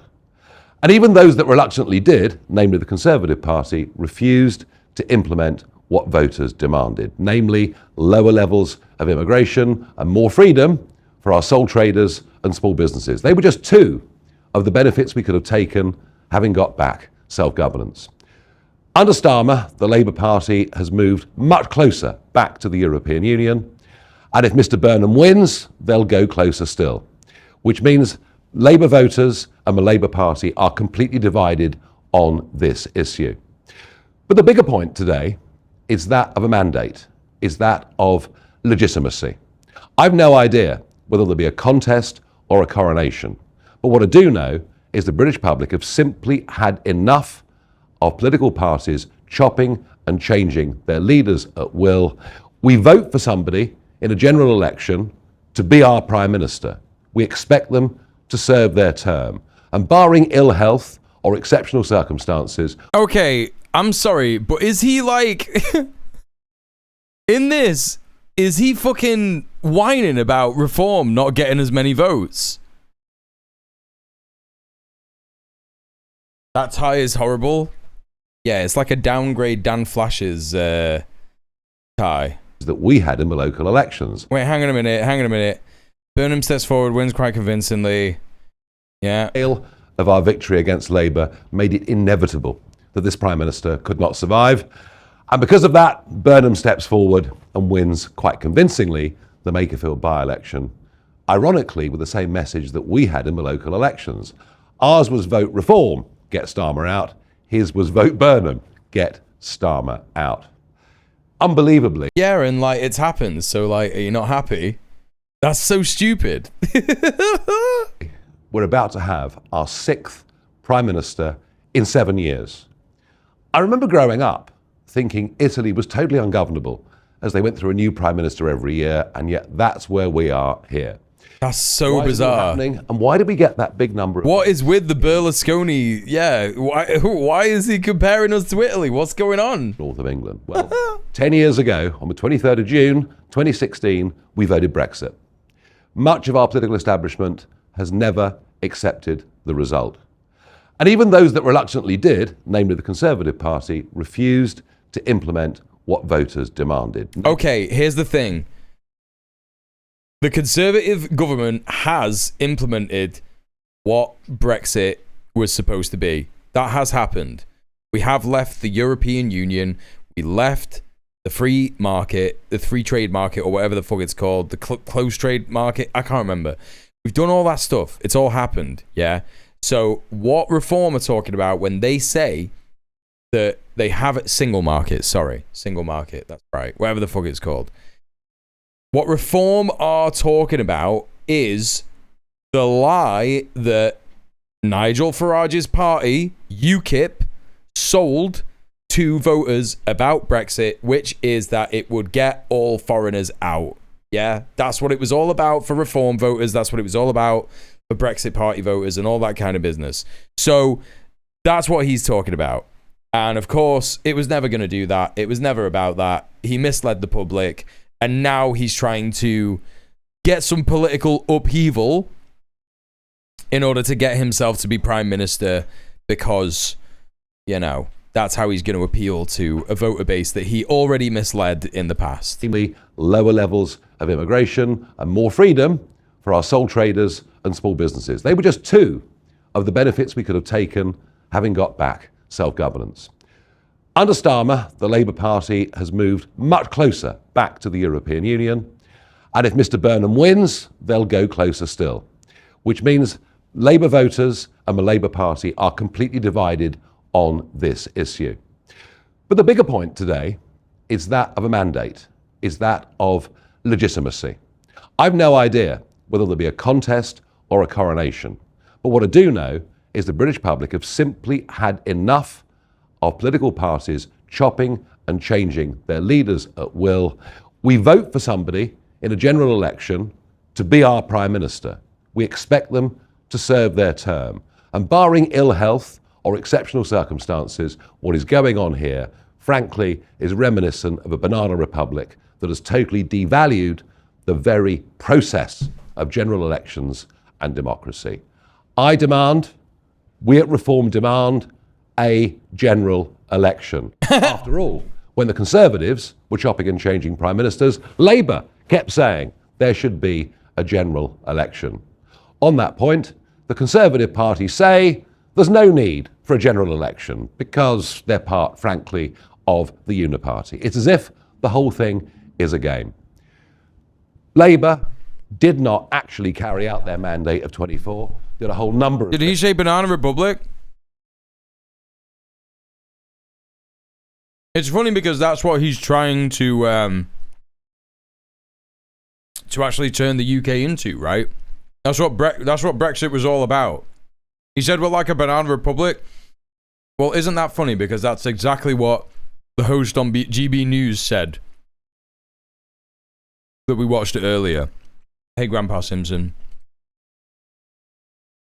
Why is the camera doing that? That's so annoying. Things. A whole number of things. Whether it he's a US agent trying to undermine our democracy. Yeah, giving away of the Chagos Island. Thank you for the follow. That wasn't in the manifesto. If it is Mr. Burnham, he didn't even stand at the last general election. Britain is broken. 6 prime ministers in 7 years should convince you of that fact. We are ready for a general election, and I suspect many of you too are ready for a general election. The thought we're going to go through weeks, maybe months of paralysis in a country whose debt is rising faster than any country in the world apart from Botswana, where the boats continue to come across the English Channel every day. The whole thing is not acceptable.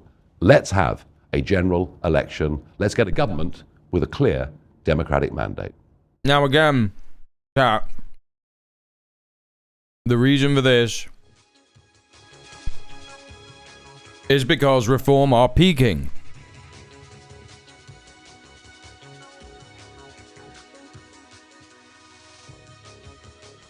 It is because they peaked in the polls at the council elections and they are now stagnating.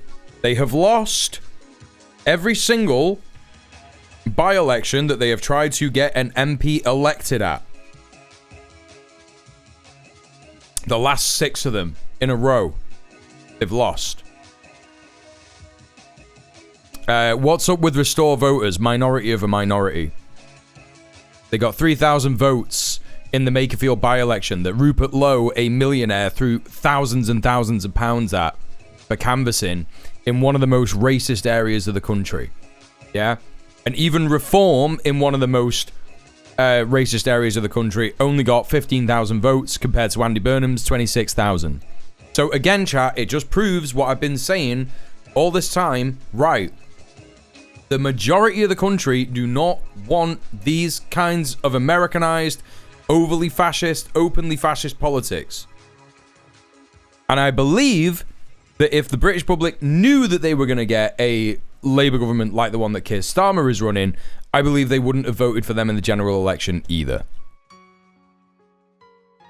It's incredibly insane that this is where we're up to, where the media is trying to gaslight us into thinking that there is some kind of silent majority in this country that want concentration camps, that want to, like, you know, genocide trans people out of life, that want to support, you know, genocides all over the world, like support Israel and all this kind of stuff. You know? Yeah, they're trying to do a Children of Men speedrun, and it's just like, you know? Canada is right behind you and I hate it. But like, this is the thing. It's like the majority of people in this country, and I think that it's probably true for Canada as well, they just want their material needs met. Right? Watched that last night on Brett's stream. Great movie. Yeah, it's a bit on the nose, innit? When me and Sophie watched that together, we kept turning to each other and going, bit on the nose this, innit? Bit on the nose this. Made in 2006 or some shit.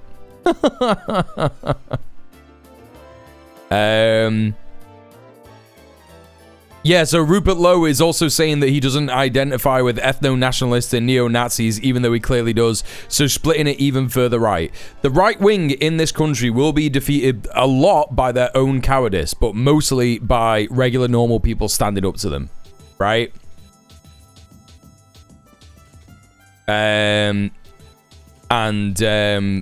It is so funny that, like, in this country, they just cannot admit that they are fascists because of the proximity that people's brains have to, like, understanding Germany and World War II. And that's it. They'll never be able to admit all the things that they want. They're just cowards. They're entirely cowards. Vast majority of racists will not admit that they're racist even to themselves, yes. So anyway, that's why Reform wants a snap election now, because their support is stagnating. They've had another loss in the by-election. It's actually insane that they are asking for a snap election, a snap general election after this loss in Makerfield. Because if you think about it, no political party in their right mind, after just losing, after like an entire massive media campaign around Rob Kenyon. He was on Question Time. You know, he's been platformed by the entire press. Even after saying, like, you know, oh, I'm sexist and all that, and I apologize for sexism, blah, blah, blah. All this stuff.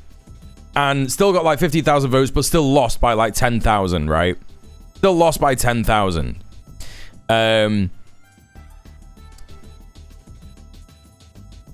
You know, it would be complete suicide for them to do this. Like, I don't think that they would get the votes that they think that they would get. And also, like Sophie says, they're not getting one. They're just not going to get one. They're just not going to get one. That's how I felt watching Tommy Robinson's little rally. They kept harping on saying they call us racist. And it's like, yes, you are. You're racists. At least admit it, you fucking cowards. You know? You would obviously not respect him in the same you would another person, but you would respect him a bit more if they could admit it, right? Hello, Lesbian Hot Sauce. Everybody, please go show some love to Lesbian Hot Sauce, an amazing comrade and streamer who, in fact, deserves all of your love and is also, unfortunately, in Britain. Enjoy. Even centrists like Alistair Campbell are saying the far right have hit their own ceiling, yeah. So, this is where we're at. Let's have a look at what Zach Polanski is saying. Bills up, wages too low, record profits for oil and gas, 50 richest families with more wealth than 50% of the population, shit in our rivers, pensioners jailed for protesting, migrants thrown under the bus, supporting a genocide. That's Starmer's legacy. Yes, of course it is. Legend. King. My king. Now, this is crazy. Ursula von der Leyen. It could take many leaders years to grow into the statesman you became in just 2 years. European Ukrainian security is stronger because of you. Thank you, dear Keir, is absolutely insane. She's on the train. She's on the fucking centrism gaslighting train. None of this is true. None of this is true. It's like a letter to a child. Yeah, it is. It's just nuts. They're all babying him. A letter to a kid who did a gifted and talented program. Yeah. Nuts. It's absolutely nuts. This is some great stuff. I just don't even believe that this guy is real. Like, I find it really hard to believe that people like this are real. Like, look at his just look at his fucking profile picture, chat. It just like looks not real. It doesn't look like a real guy. But whatever. He's got things like this in his standard European flag in bio opinion on Twitter. If Keir Starmer resigns on Monday, I resign my long-term membership. End of. Muhanga. Sonic will never again be a pain in my ass. Long time no see. How you doing? The action is the best antidote against doomerism. Correct. Organize, unionize. Hell yeah, you know it, comrade. Thank you so much for the £10. Thank you for subbing off Twitch and supporting the stream. Chat, we've only got £10 to go till we hit the daily dono goal. Please consider hitting the tip link in the chat and hitting me up. Just need 5 people donating £2 each, and we will hit that daily dono goal. There's no way that this guy's real, a socialist in favor of pan-European. Yeah, it's so weird. Anyway, this guy saying, I resign my long-term membership. There's no way that this guy was a member during Corbyn. There's no way. Right? This guy probably did entryism, if he is a real person, and voted for Keir Starmer straight away as his first action as a Labour member. Yeah. I mean, long-term could be 6 years. Long-term membership, if you want. But also, let's not forget. Yeah? Let's not forget. I say, the door is open. And you can leave. Yeah, very true, isn't it? Now let's take a look at this. We've got more GB News insane stuff. Now, GB News is saying that Carl Turner, if you know Carl Turner, if you remember Carl Turner, a bunch of outlets interviewed him when he was drunk the morning of the results of the Gorton and Denton by-election, and he was going insane, going like, I can't believe it. Keir Starmer, bloody, going against jury trials. Oh my God. Right, that guy. They're saying that he's a former Labour MP. I don't know if he's resigned. Right? I don't know if he's fucking resigned. It's saying that he's a former Labour MP. I don't know if he was suspended by Keir Starmer or whatever. But anyway, they're talking to Carl Turner, and that's what we're going to have a look at. Muhanga says, I wanted to drop in. Since I started watching you in 2022, I have A, joined a trade union. Yes! B, now help organizing other people at work. Yes! You're one of the reasons that I finally decided to go union route. Thank you. No thanks necessary, comrades. No thanks necessary. Except for when I thank Red Bear for donating £2. Thank you for donating £2. Another heavy lifter. Thank you so much for subbing off Twitch and supporting the stream. No thanks necessary, comrade. Yeah?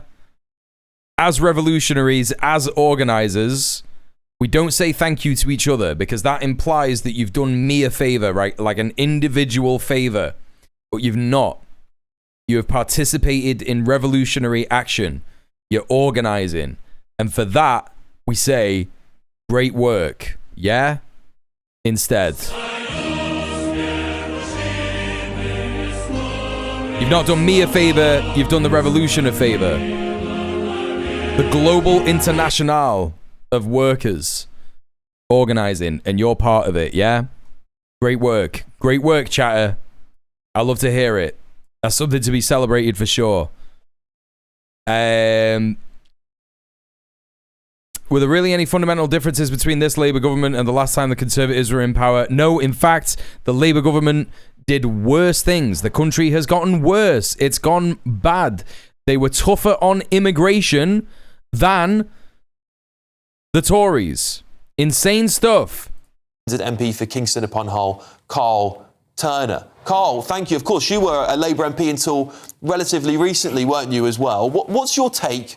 Do you think it's right that Keir Starmer should go and that Andy Burnham should be perhaps coronated? Good evening, Alex, and thank you for having me on. Yeah, I think it's right that he's got to go. The reason being, he's just not capable of governing. The reality is the Parliamentary Labour Party have lost faith in him. Probably. I mean, it's not just Shabana Mahmood, it's also Yvette Cooper.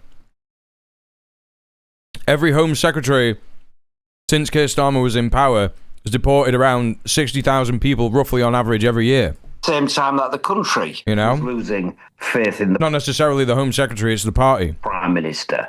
It pains me to say it, Alex. Keir Starmer was a... Shabana Mahmood definitely, participated in making it a bit worse, but She's part of the system, right? Not making it up. We've had a good relationship. I've not had any angst with him at all, apart from in recent months over a particular policy issue. Exactly. But the truth is, no such thing as a sound Home Secretary. In the same way that all cops are bastards, every Home Secretary is a bastard. every single door you knock on in my patch cannot, and I mean this honestly, cannot stand Keir Starmer. Now, I was not a fan of Jeremy Corbyn. I made it very clear I resigned from his shadow cabinet as the Shadow Attorney General. It was a job I loved. But I resigned on the basis that I was no fan and I didn't think Jeremy could win an election for the... This is it. No, I don't think it was, Carl. I don't think it was. I think that you saw what was happening with Labour together and you believed the lies of the media and you decided to stab Jeremy Corbyn in the back. I think that that's what happened, you little fucking freak. Labour Party. However... I thought this was Andy Burnham for a few seconds. I mean, the PLP wishes that Andy Burnham had Carl Turner's accent. Because then he'd sound more northern, wouldn't he? At the moment, he just kind of sounds like a bit northern. You know, he's just like, thank you very much, I'm Andy Burnham. And that's it. Like, he doesn't pronounce his T's, you know. Misses out a couple of letters here and there, but generally speaking, he's not like Carl Turner going, I tell you what, yeah? Listen here, cock. Don't talk about my father with catchgut and sheep. Popular in some parts of my constituency of East Hull. I don't mean to be disparaging, but in the frothy coffee-drinking, Guardian-reading, lefty liberal type of places, he was a popular figure. They're like... Wait a minute, what? This is delusional. He believes what the media said about Jeremy Corbyn. I don't mean to be disparaging, but in the frothy coffee-drinking, Guardian-reading, lefty liberal type of places, he was a popular figure. They liked him. It's universal for Keir. He is or not, yeah. They think he's dishonest. I don't think he is, frankly. I don't think he is particularly dishonest. And I don't think he's a bad man, really. But he's a liar. It's crazy that he's saying this after being suspended by him or whatever, you know what I mean? Regurgitating Braverman or Braverman rhetoric. The Guardian, the real lefty rag, it's so true. Allowed the Labour Party to be managed by his minions in number 10 Downing Street. People who've given him crap advice. He is a minion, come on, man. I can say crap, it's after the watershed. Crap advice to the extreme at times. People who've briefed against ministers, cabinet ministers, good people. And what does Keir say when you challenge him on it? Oh, I didn't know that was happening. Didn't cross my desk. I'm sorry. The problem was, Alex, he didn't ask the question. So you also believe all the shite that Keir Starmer says? No, he's a liar. It's insane. Fuck Carl Turner, man. Questions. And when you put these things to him, he kept his head down. The PLP wants rid of him. There are some people in there who are cheesed off. Why? Frankly, in my view, because they thought they might have ended up with a job in the not too distant weeks and months. That's the reason they're in Parliament, because they want the jobs. I couldn't give a monkey's what job I'm offered or otherwise. Bollocks. I don't care. And losing the whip for me, Alex. He does look like Keir Starmer, doesn't he? He could be Keir Starmer's cousin or brother. Is a badge of honour because I stood up for a principal point which no Lord Chancellor in any political party should have ever considered doing. And when the Tories had the opportunity to do jury trial curtailment, they decided against it because it was unworkable, unpopular, unfair and unjust. This government was prepared to get it in. What a disgrace. A human rights lawyer. Who said it? Chum. Who said it? Jury trials is going to come in? Brody. Yeah, there you go. You were right. Thank you for the follow. the former Director of Public Prosecutions, the man who campaigned from the early 90s, bro, he was top cop. 92, I think, to do away with single judge trials in Northern Ireland, wanted to bring them into England and Wales. I'm ashamed, I've said it before, and at that point, that was the line that was crossed. Carl, can I say, I think our audience, by the way, really respect your independence and your candour for doing what you've done. It's very unusual these days for politicians to resign on a matter of principle, and I think you'll always get a lot of credit here on GB News, particularly with our audience for that. Carl, let me ask you about Andy Burnham. Do you think he's going to turn the fortunes around? Might he offer a branch to you to come back into the Labour Party? What do you make of him? Well, Oh, so he was sacked from the Labour Party. That's funny as hell. I've had discussions with Andy Burnham about me being reinstated. He says if he's leader of the Labour Party, he'd have me in an heartbeat, and I don't doubt he's being genuine about that. He's a person who I know relatively well. I'm not best pals with Andy Burnham, but he... Southerners really love a northern straight talker, yeah. I was impressed by when I came... I love him. He says it is. In 2010. In 2015, I worked on his campaign in the Parliamentary Labour Party to get him elected as leader. We didn't do very well, of course. And Jeremy Corbyn won that contest. But the reality is, I think he's a normal guy. I think he says what's in his head. And that's a big difference. No, he don't. Right? Authenticity matters. If you're prepared to go out there and say what you think, even if it's things that people don't agree with. Look, let me give you this example, Alex, because I think it's Keir Starmer said a hell of a lot of things that people didn't agree with, bro. Shut the fuck up. important to your viewers. 74% of my constituents in East Hull voted to leave the European Union. I never said, ever, that I thought they were right about it. I consistently said I thought they were wrong. But they didn't disrespect me for telling them what I thought, because I was consistent. I didn't change my position when I thought the thing was changing in the direction of leaving. I've still maintained what I think. And I think that's respected, because when you say what you think, people respect you for doing it. Is that why he doesn't like Jeremy Corbyn? Because Jeremy Corbyn was like, no, we should leave the European Union because people voted to do it. That's crazy, bro. It could be, couldn't it?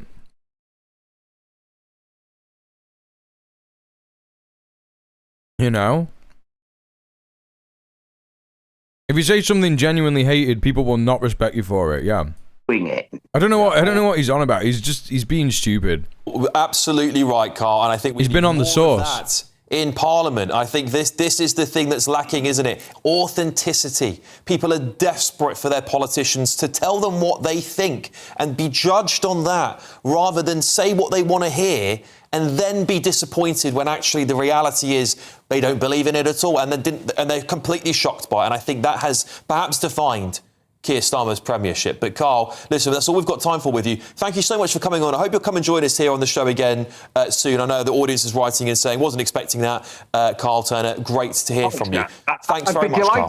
I'd be delighted to rejoin you at any time, because I think the very vast majority of my electorate in East Hull watch GB News fanatically. Insane.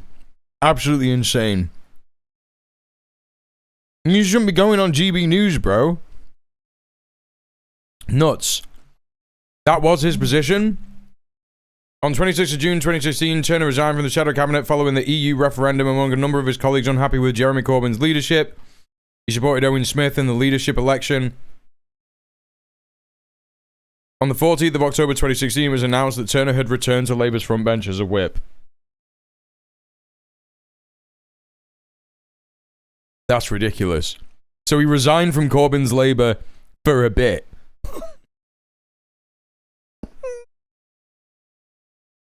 Come on, man. Thank you for having me on. I'll be on anytime you so wish. I'll hold you to that, Carl. I'll hold you to it. Thanks for joining me this evening. Thank you so much. That's Independent MP for Kingston upon Hull, Carl Turner. Using the internet without a VPN, a virtual private network, is a bit like taking to the road without car insurance.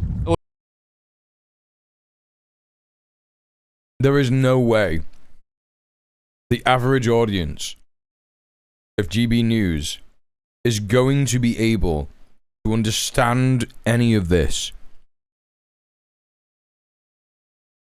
I don't normally watch these ads, but I want to know how they're trying to fucking like promote this to like 70, 80-year-old people.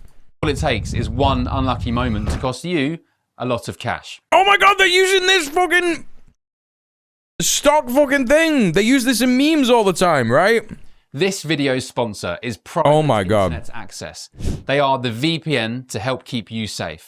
Click the link. No, I know that's not true. I know that's not true. This is probably an Israeli VPN that literally rewires all of your fucking devices to like subscribe to Paramount Plus over and over and over again. That's exactly what this is.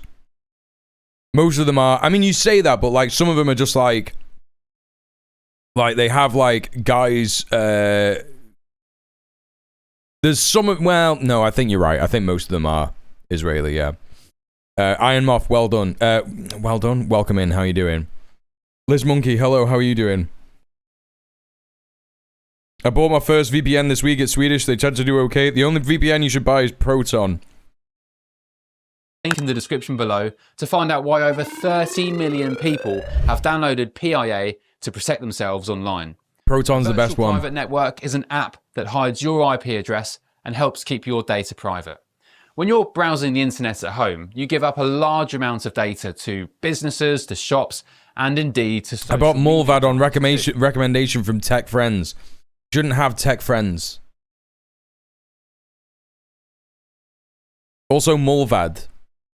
Well, it seems that these Tech Friends are good, I guess.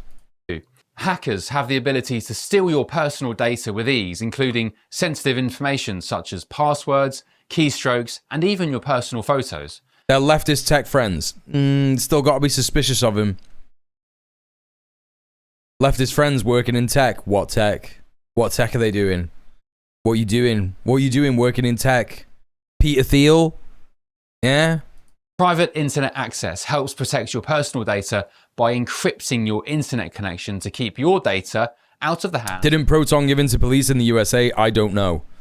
I just know that they're the best of a bad bunch. I'm not saying that they're based and good. I'm just saying they're the best of a bad bunch. Why have they got to be tech friends? Why can't they just be friends? That's what I'm saying. Mulvad literally lets you buy subs with cash. How? What do you mean?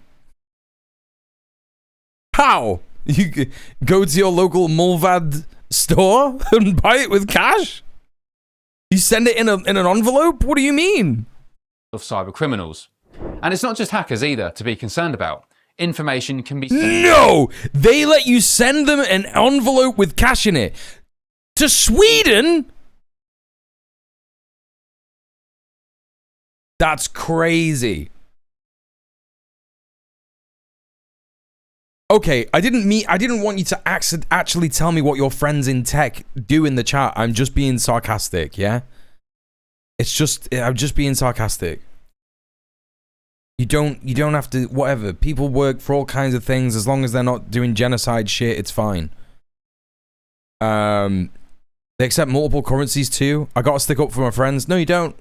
Not to me, you don't. I don't know him. I don't know you. I don't know. I don't like anything you like. Don't like any of the people you like. Okay, that's it.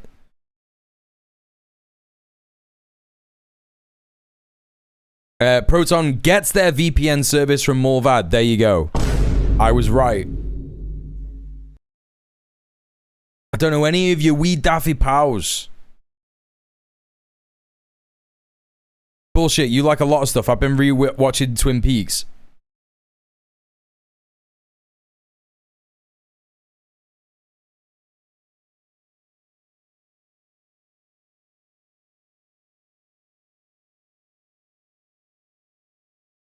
Don't like any of the stuff. Use like, oh,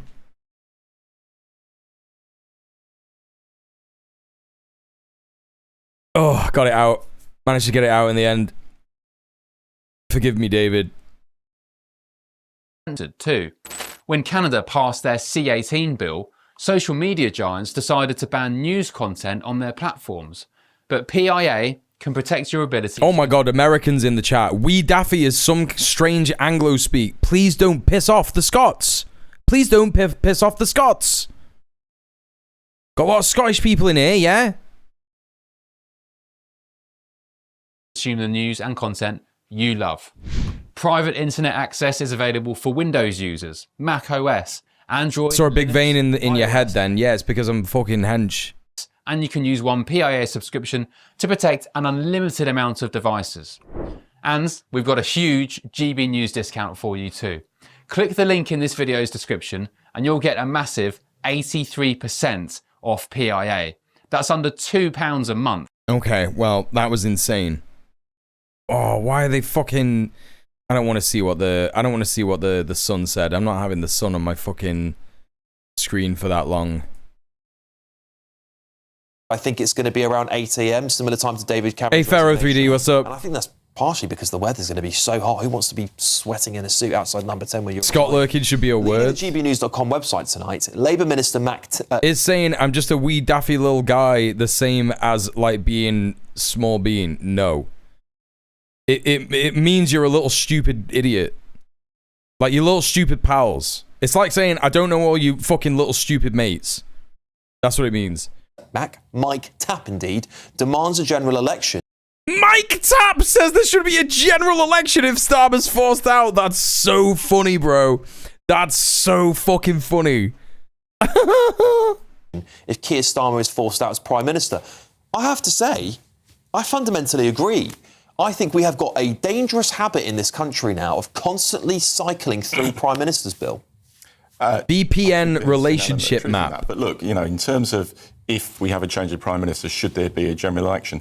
There's actually been 7 times since the 1970s. Is Proton bad? The party has changed leader and Prime Minister in the middle of the Parliament, and there's never been a general election. That's true. We don't have a presidential system. However, I do think, and I think there should be a contest and it should be contested, if Burnham wins and becomes Prime Minister, I think there is a chance that come the autumn, the polls... Mike Tapp is the person who tried to bait Zach Polanski into saying that he supported Palestine Action, yes. Changed. Labour is in the lead. Reform is behind. And I think there will be a real temptation for Andy Burnham at that stage to go to the country to get his own personal mandate. That's literally what I said here on the show last night. I do think, actually, the conditions would be right for Andy Burnham, but the right is tearing itself apart. Lib Dems are going to carry on as they are. If he bumps up a few points in the polls and that hits reform somewhere, you call an election, you take the risk.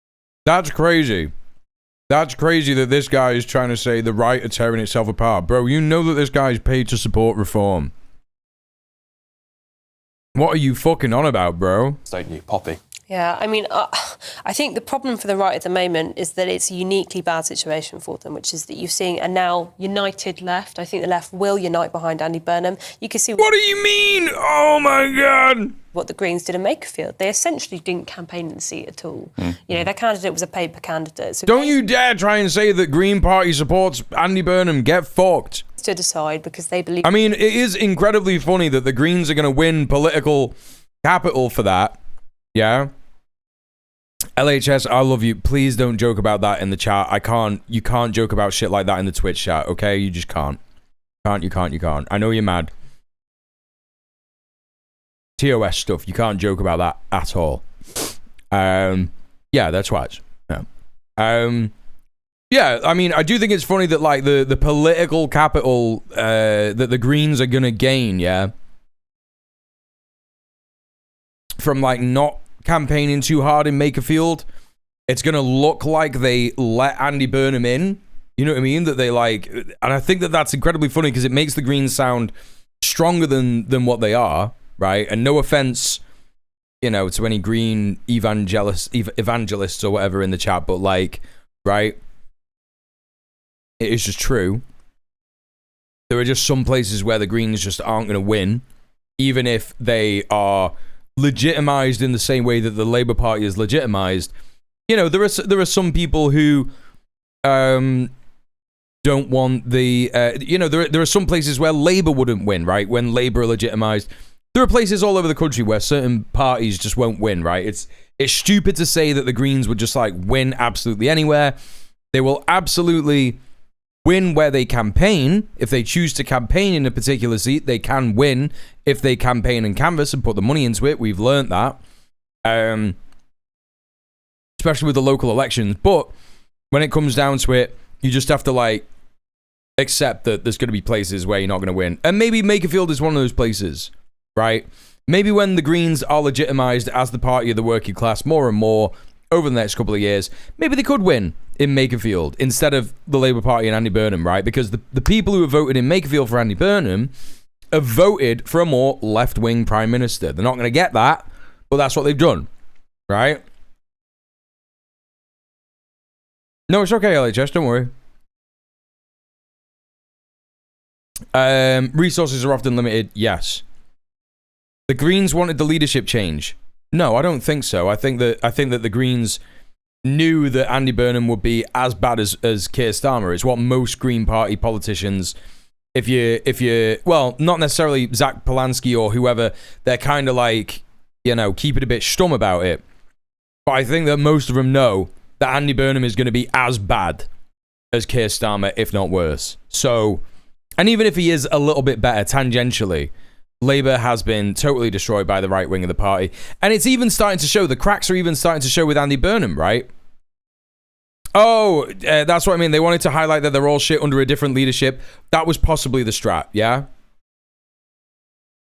I feel a bit crazy that people are believing that he's left-wing when he's a Labour Friends of Israel, Blairite, PFI, Labour Together twat. Yeah, but you got to remember, we're watching GB News, and there's no way that they would ever say anyone in the Labour Party, no matter how right-wing they are, including Deporter-in-Chief Shabana Mahmood and Keir Starmer, are right-wing. They would be like, no, they're all lefty loonies, right? Even though the Labour Party are doing all these right-wing things, they are still lefty loonies, crazy communists. Like, there are people on Twitter saying, like, I just can't take another 3 years of socialism. And it's like, we are living in the most capitalist that Britain has ever been.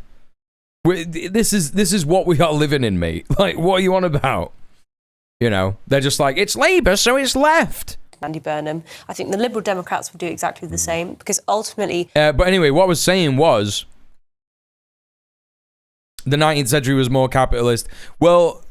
I don't know about that. I actually don't know about that. I don't know if the 19th century was more capitalist. I just think that there were less regulations, but I think now, even though there are regulations, it's the peak of British liberalism. Yeah, I mean, like, you know, let's think about it realistically. Like, there's never been this much wealth ever created by the capitalist class, right? You know what I'm saying? But what was I going to say? The Greens, Keir Starmer, Andy Burnham. Yeah, the cracks are already starting to show in the Labour Party with, you know, the Mike Tapp thing, where he's saying, like, we should have a general election if Andy Burnham becomes leader, right? That's not going to be good for the Labour Party, right? You got all these wreckers in the Labour Party still, and all they know how to do is wreck. Right, that's all they know how to do. They just know how to wreck, right? What is galvanising all of these parties? It's stop reform, stop Nigel Farage. By the way, I think that includes the Conservative Party. Yes, I agree. I really believe that there are people within the Conservative Party, a large number of them, who would rather see Labour have another term of government than have Nigel Farage anywhere near power. Yeah. So when I say the left wants to keep him out, I mean the left including the Conservative Party. Well, yeah, a lot of the Conservative Party are wets anyway, should be on the left. For me, if they did that, they're traitors.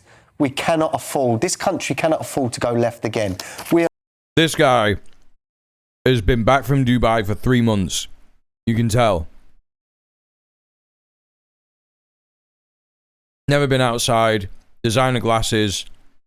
Nice pewter bracelet or whatever. We're at a crossroads now. If we go left again, immigration, benefits... Well, this is what I'm talking about, you know?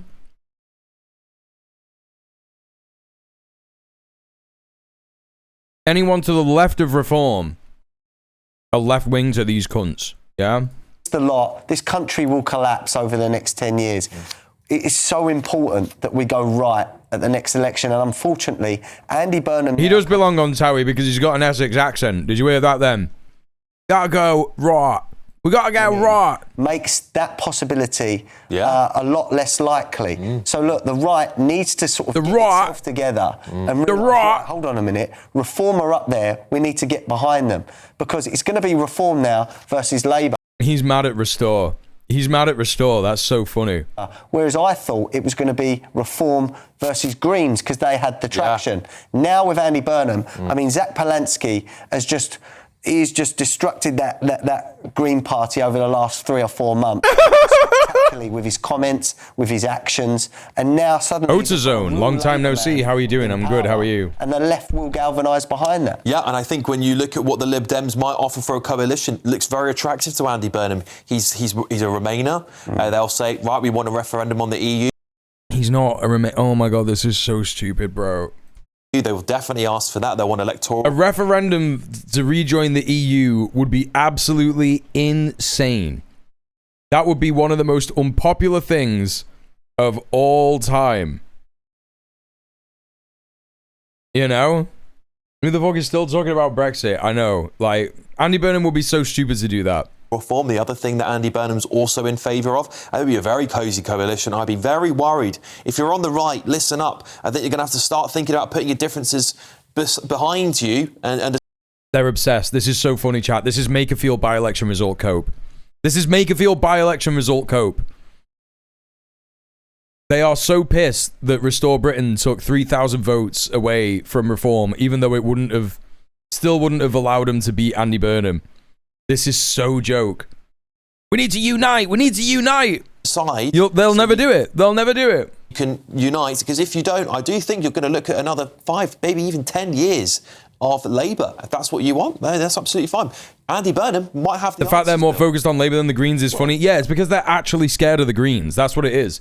That's why this guy is so, keen to make it sound like the Greens are just like a joke and that it's not going to happen or anything like that. You know what I mean?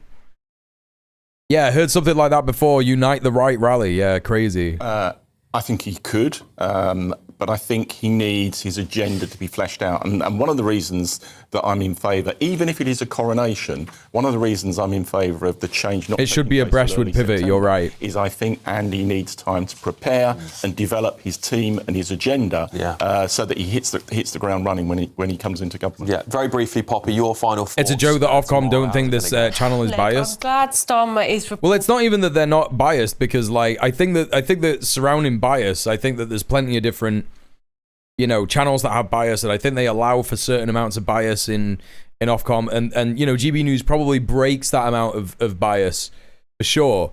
But I think the Ofcom stuff is about the fact that they like literally break journalistic code and shit, right?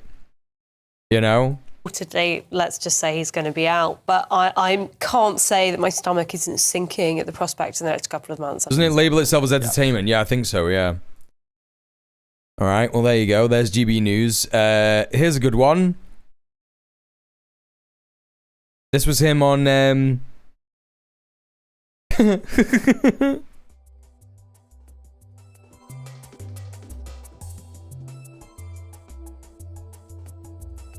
People have pushed that as a myth because Fox News does it. Oh, right. So it doesn't label itself as entertainment. Oh, I thought it did. Being a dad is my greatest joy. He was posting this yesterday on Father's Day. Today, I'm thinking about my dad and the father I am to my children because of him. Happy Father's Day. We all know what he did. We all know what he did, don't we, chat? We all know what his dad did, don't we? What did he do for a living? Darren Cullen here.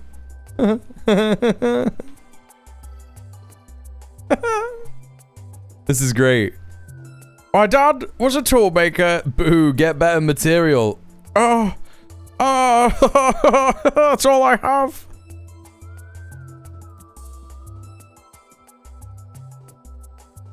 Looking forward to finding out what his dad did. That's crazy. All right, we've got a 13-minute Sky News thing that I don't think we're going to watch.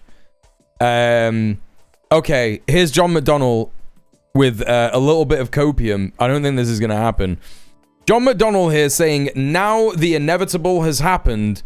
The first step of any new leader needs to be the restoration of the broad church approach to our party's politics, in which the views of the full range of traditions, left, right, and center, are respected and engaged with.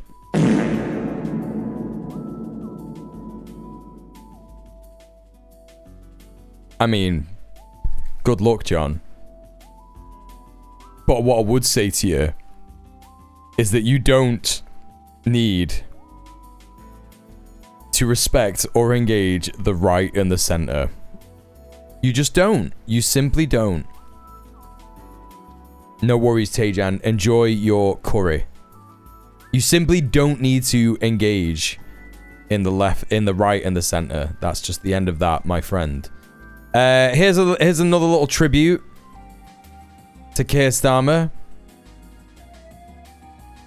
Let's have a little look at this. To get you, baby, went through the ringer. Ain't gonna let you slip through my fingers. What is this? Going to school is my fondest desire, but sitting in class you set my soul. What the fuck? God, please let us go on this way. All day long, that is what you say, yeah.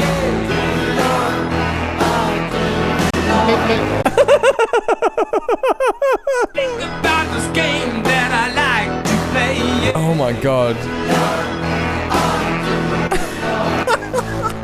When I leave you, I'm so depressed. 'Cause you're my only happiness. God, please let us go on this way. Seems we have extrasensory perception. You can send me thoughts, I'd have no objection. Now we can fly high in the sky. Oh, it's so good. Not the Hassan mode. Never die. God, please let us go on this way. God, please let us go on. God, please let us go on. God, please let us go on this way. God, don't let us slip through my fingers. Oh, that's so good. Oh, this is so fucking good. Oh! I thought it was going to show a penis. What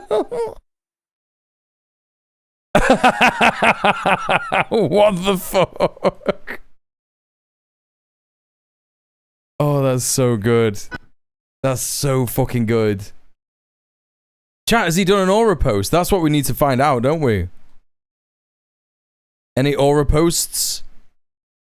Chat, by the way, I have been streaming for 4 hours at this point, and we are so close to hitting the dono goal for the day. Oh, Krill with the £4.20 low. Let's go. Another heavy hitter in the chat.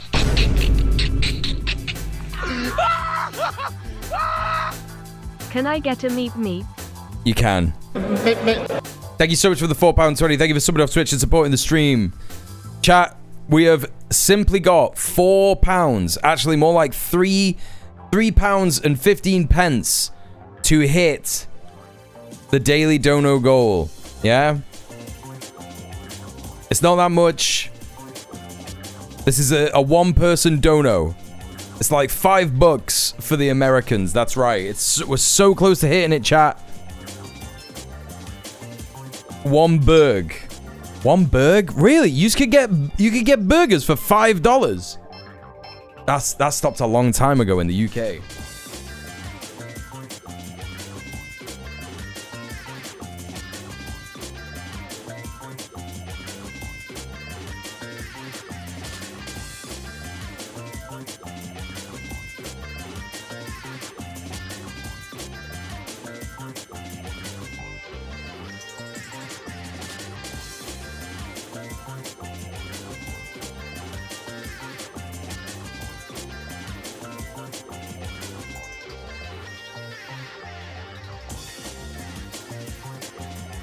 Hey, Tuesday Blue. We can still get burgers for £5. They just suck. Yeah, it's true. Yeah, $10 is when class consciousness erupts. That's so true. Oh, that music was way too loud. Sorry. Look who's back. There he is.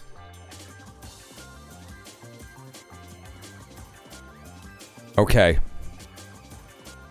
A burgie, if you will. That's right.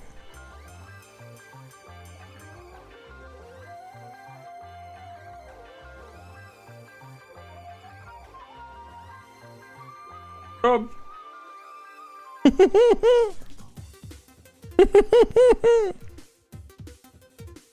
you see him turn around and meow, chat? I know you didn't hear him meow, but he did. Okay. We gotta move on from the Keir Starmer stuff because, yeah, we just have to. But what we're gonna watch is the amazing news. Now, I think that this was a huge strat. Massive strat played by the Green Party here, yeah? Massive. Not really campaigning too much in Makerfield. Some would say not at all. I could see one of my local councillors in here, and I can also see one of my very good friends who is also a local councillor elected by the Greens.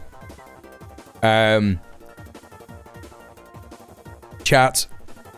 The Greens not really campaigning in Makerfield, and then immediately, 2 days after the election, revealing their Greater Manchester Combined Authority mayoralty candidate. Now, I do have some concerns that this party is making me vote for someone called Geraldine Coggins. This motherfucker's called Geraldine Coggins. Yeah? Obviously, I would have preferred the candidate that I all recommended you to vote for, Lawrence. But I think it was a fairly interesting race. And a lot of people thought that Geraldine is the better candidate. She's definitely a socialist, has socialist ideals, according to one of my friends on the inside. It's a very British name. It's a very British name. She does sound Irish, though, so I think she might actually be a bit Irish. But I think that this is a great fucking shout. Revealing their mayoralty candidate straight after the by-election when no other political parties have announced their candidates, yeah? It's absolutely fucking massive, this. It's absolutely fucking huge. So, let's take a little look at this press release and see what we can learn. You ready? Let's have some energy with Manchester, right? Let's have some energy.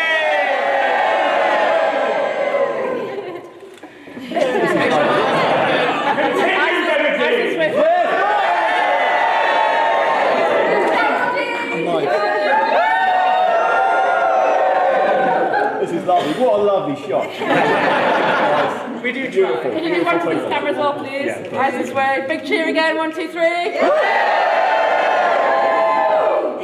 My ex stood to be the Green candidate, so I had a bit of inside info on it.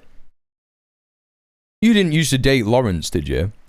I'm Geraldine Coggins, your Green... You were spot on with thinking that the Greens were aiming for the mayoralty and not Makerfield? Yeah. Oh, I was going to say. Party mayoral candidate. And here in Greater Manchester, it's Greens versus Reform.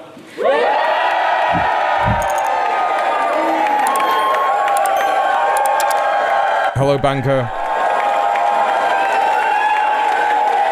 Mayoralty would be a much bigger get than the Makerfield MP. Here's the thing, chat.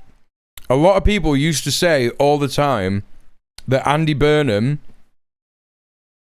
can't do X, Y, and Z because he's only the mayor of the Combined Authority. But you've all just heard all of the, you know, things that Andy Burnham has just said that he's done during his tenure as Manchester mayor. So, will Geraldine Coggins run on a campaign of actually bringing the, obviously not nationalising it because it's not national politics, but actually bringing the buses under public control, not just a public-private partnership, fully public, and therefore being able to pay the bus drivers a real wage, yeah? Hire more bus drivers, all this kind of stuff. Now, that would do two things simultaneously. That would make things better for people in Manchester. It would expand the transport connections. And also, it would expose Andy Burnham for the fraud that he is. So simultaneously doing general election, stuff for the Greens, like, propaganda for the Greens, and also making things better, right? Saying I'm going to, offering better stuff for the people of Manchester. It's not like he's ever going to be Makefield's MP, is he? Not going to immediately move into number 10. He's going to immediately move into number 10, leaving Makefield to get votes. Yeah, that's right, yeah. It's beautiful being here, and it feels like a proper full circle moment. Because actually, one of the first times I came to Greater Manchester as deputy leader, you'll all know I was born here and I grew up here, but as deputy leader, when I came back, I was introduced to someone, the person I'm about to introduce today. But she was actually keener to introduce me to someone who just joined the party, was pretty new. It was clear that they were passionate, that they were going places. They were very passionate about their greyhounds. You may have heard the person I was introduced to because she's now Hannah Spencer MP. And when Hannah eventually went on to become a councillor at that time in Trafford, she said that this person was amazing, sitting next to her in council meetings to check that she was okay, that she understood the procedures when she was brand new, to navigate the kind of complexities of political life. And she was there both in a compassionate way to support her, to nurture her, and also to make sure that she... More power of Cosner, that won't happen. Andy Burnham's won the seat for the Member of Parliament. She knew what was going on. That election's happened, it already happened on Thursday. Went on to be MP, that's a spoiler alert. Then Gorton... You mean Hannah Spencer? Okay. The one that they've already run. The one they've already won. Sorry, that's my bad. Yeah. Denton, the Green Party took on the billionaire donors and we won. You know something? I'm kind of getting flashbacks of Gorton and Denton. Being somewhere in Greater Manchester with... No, that's not how it works, banker. If you're the MP of an area and you get elected to be the Prime Minister, you have to also be the MP for that area as well. So he's got to be an MP and a PM. But PMs have historically not been good MPs. An excited room, talking about the fact that this match will be the Green Party. MP, PM, it's also confusing. Hi, Mark Coots, welcome in. The Labour Party back then, saying lots of things that the Green Party aren't going to win. Lucy Powell kept sending me open letter after open letter. Yeah, that's what the by-election was all about, banker. It's why he won with so much of a majority, yeah. And they weren't even close. And that is what is about to happen again. Yes. Because this election is hope versus hate. In the Reform Party, you have a party that stoked division, that stoked toxicity. Oh! You mean eventually the Greens run in the general for Andy's seat and they win the mayoral seat earlier? That would be so funny if they beat Andy Burnham in Makerfield at the general. That would be fucking hilarious. And they're on a bit of a losing streak. Yeah, you're right. The Green Party, you've got what we've got in this room and right across Greater Manchester. Ordinary people coming together. Canada had a PM without a seat in the House of Commons a few times. Yeah, that's what you get when you're a colony. That better is possible. We know when we organise in our communities, when we work... You just have this, bastardized simulacra of, the parliamentary system that you come from. And you're like, we do it properly here, eh? No, this is how they do it back in England. God save the Queen, eh? Together to end the toxic combination of high bills and low wages and the awful rhetoric that's coming out of reform and offer people a better future. That is how... Remember when you used to have an empire? And we will. No, you don't understand. I'm not, insulting you. I'm insulting all of us. And also, you can't insult me saying, remember when you used to have an empire? Because I think it's good that that stopped. You know? You have to remember all this, Grandpa Simpson. You know, I'm not actually, I don't actually care about that. Hey, little zipper, what's up? Win. Yeah. So much hope in this room right now and right across the Green Party. we also have to recognise the challenges that Greater Manchester are facing right now. All across Greater Manchester. Canada is delaying putting the king on money because he's old and has cancer. That's very funny. Seeing skyscraper after skyscraper go up. Yet between 2020 and 2024, families living in temporary accommodation rose by 71%.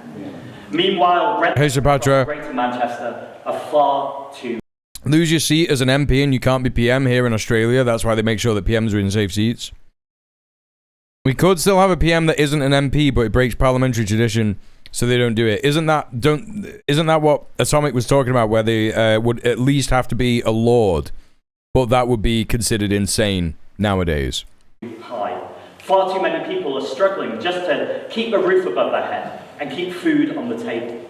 High street after high street across Greater Manchester, despite so much pride in the place that they're from, they're feeling, or they're not feeling, they're seeing that they're hollowed out, that they're not looked after. And it doesn't happen. They just have to be the leader of a ruling party? Maybe it's to do with the party, right? I think that this is like Labour Party rules. You have to be an MP to be a PM. Because otherwise, fucking Andy Burnham could have just run of it. Do you know what I mean? Be this way. Yeah, it's about the rules of being the leader of the party, whichever party it is. Like maybe if the Conservatives don't have that rule, you could just do whatever. You don't have to be an MP, right? It's the perfect conditions for men like Nigel Farage to come along and stoke resentment and stoke division. But as I've often heard Hannah Spencer Makes sense in a way, because when they're Prime Minister, they're technically the King's Prime Minister. Yeah. say, Yeah. this is Manchester, and we do things differently here. It does sound better in Hannah's northern accent. I'm not going to do an impression. It's much better having Zach Polanski say that, you know? Check out the SpaceX price. Why am I doing that? And so what are the solutions to this? Well, we know that. We need a green mayor who will build affordable social and council housing that will lobby and demand... Oh, council housing for fucking Manchester, come on! ...after our high streets and turn them back into the thriving, inclusive, accessible communities that we know that they sometimes can be, and they must always be. And so we need someone pretty impressive to do this job. And I think it might... Low odor expo marker, welcome in. ...was about to happen. So for the last 5-6 weeks, I've been thinking about what are the qualities that you need in a... Fell down to IPO levels like 150. Wait, what?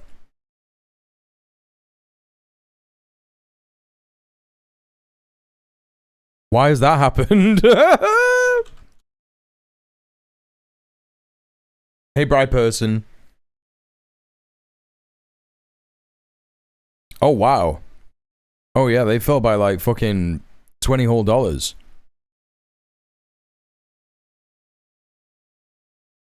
I made $55,000 today on SpaceX puts.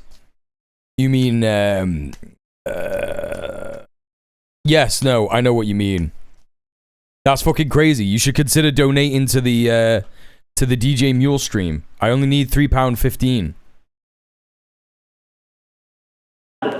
Who is not going to Give 50 subs immediately. but is going to control the budget, who is going to be the mayor of Greater Manchester and can do this job.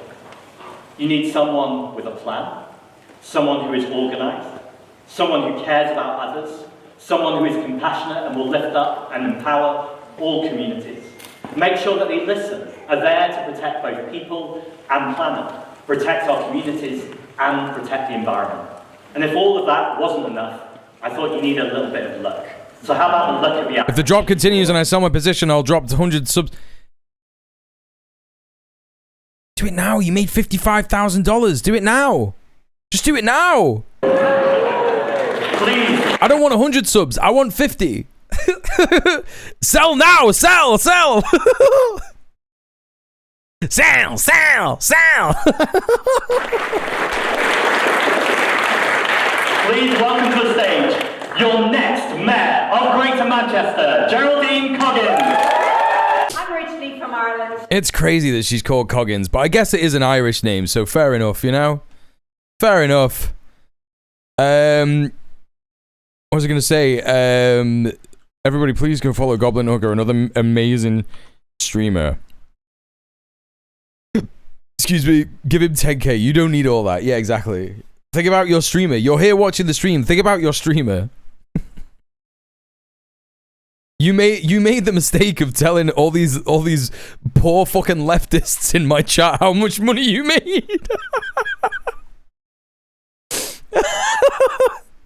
How long have you been here? Do you follow me? You don't follow, do you? You're just watching.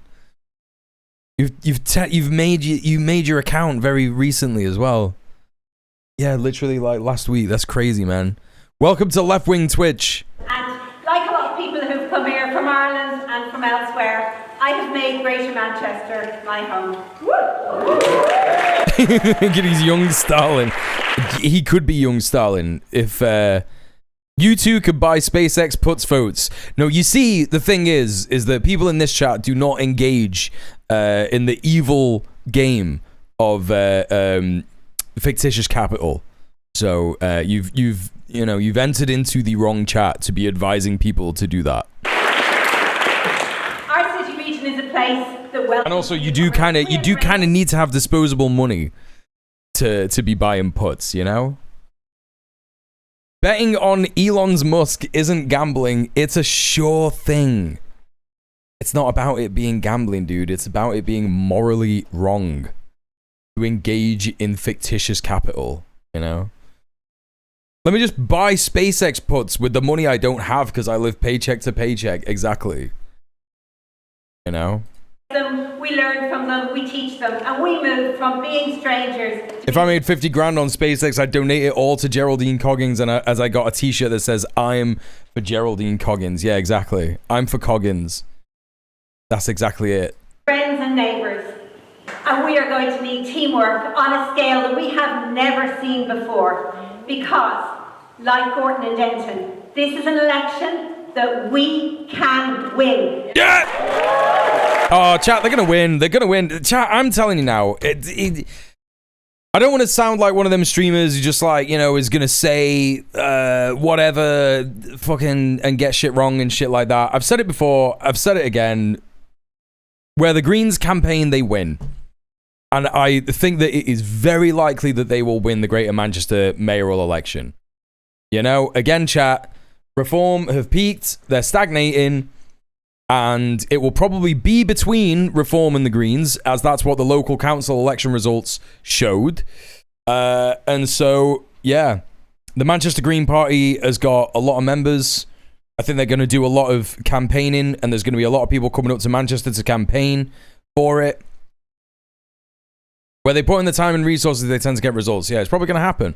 And if she's pledged to build more council homes and social homes in Manchester, that is going to be one of the biggest reversals of Andy Burnham's legacy of all time, which is, as I've said many times, raising the fucking rents in this city by subsidizing gentrification. I hope Restore comes out with their mayoral candidate and splits the far-right vote. Restore have announced that they will be standing in the election. Have they come out with their candidate?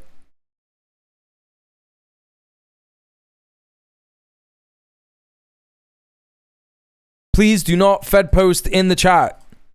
Don't joke about Fed posting in the chat. Don't do it. Don't do it. Mark Hoots, Grandpa Simpson, don't get me banned. Please think about your streamer. Yeah? I'm not the only streamer that is saying this. I'm in other people's streams, and I hear other streamers say, don't joke about Fed posting. And it's not particularly YouTube, but I'm just letting people know you don't get to do it just because you're in my stream and I'm smaller or whatever, and this, that, and the other. This is my living. It's my living, yeah? Hugo literally has an automated message about it. That's what I'm saying. Please do not joke. None of this redacted. None of this in Minecraft. None of this I'm thinking about Fed posting. None of that shit. Don't do it. You could get me banned. I don't want to get banned. I want to earn money. Instead, give me £3.15 immediately. Yeah, for a tip. A3306. Some nonce probably. Yeah, exactly. And like Gorton and Denton, this is going to be a straight race between the Green Party. Can I send a link to the BBC article about the Restore candidate? You sure can. With our message of joy and hope and the toxic, divisive politics of reform. We know from the recent local elections that I don't think I said anything problematic. I will be less edgy. Well, I can help you with that, Mark Hoots. You said, I'd arm my local homeless population, which is fine on its own because everyone in America, which I'm sure you're in, has Second Amendment rights. And I'm sure that the rights of the local homeless population would also like to be included in that. It was then the response from Grandpa Simpson, who said, and provide a list of currently vacant housing owned by corporate... Oh, no, sorry. Actually, I got that wrong. I just realized. Now I feel terrible. No, you don't need to do this now. No, I realized that I was wrong. You don't understand. I just read it properly and now I feel bad and I'm sorry. I got it wrong. I read it wrong. Grandpa Simpson, thank you for subbing up Twitch and supporting the stream. It worked to get me money anyway. Let's go! Mark Hoots, thank you for the gifted sub to Zipman5000. Enjoy the ad-free viewing and the emotes. I'm just I am genuinely sorry, Mark Hoots. You didn't say anything contentious at all. And Grandpa Simpson, you didn't respond with anything contentious either. I'm very sorry, right? You are absolutely right. It's completely fine to send... You know... The problem with me, chat, is that I have ADHD, right? And I'm also very concerned about losing my platform, as I mentioned. Yeah, I'm sorry if that felt manipulative. So it wasn't supposed to be that.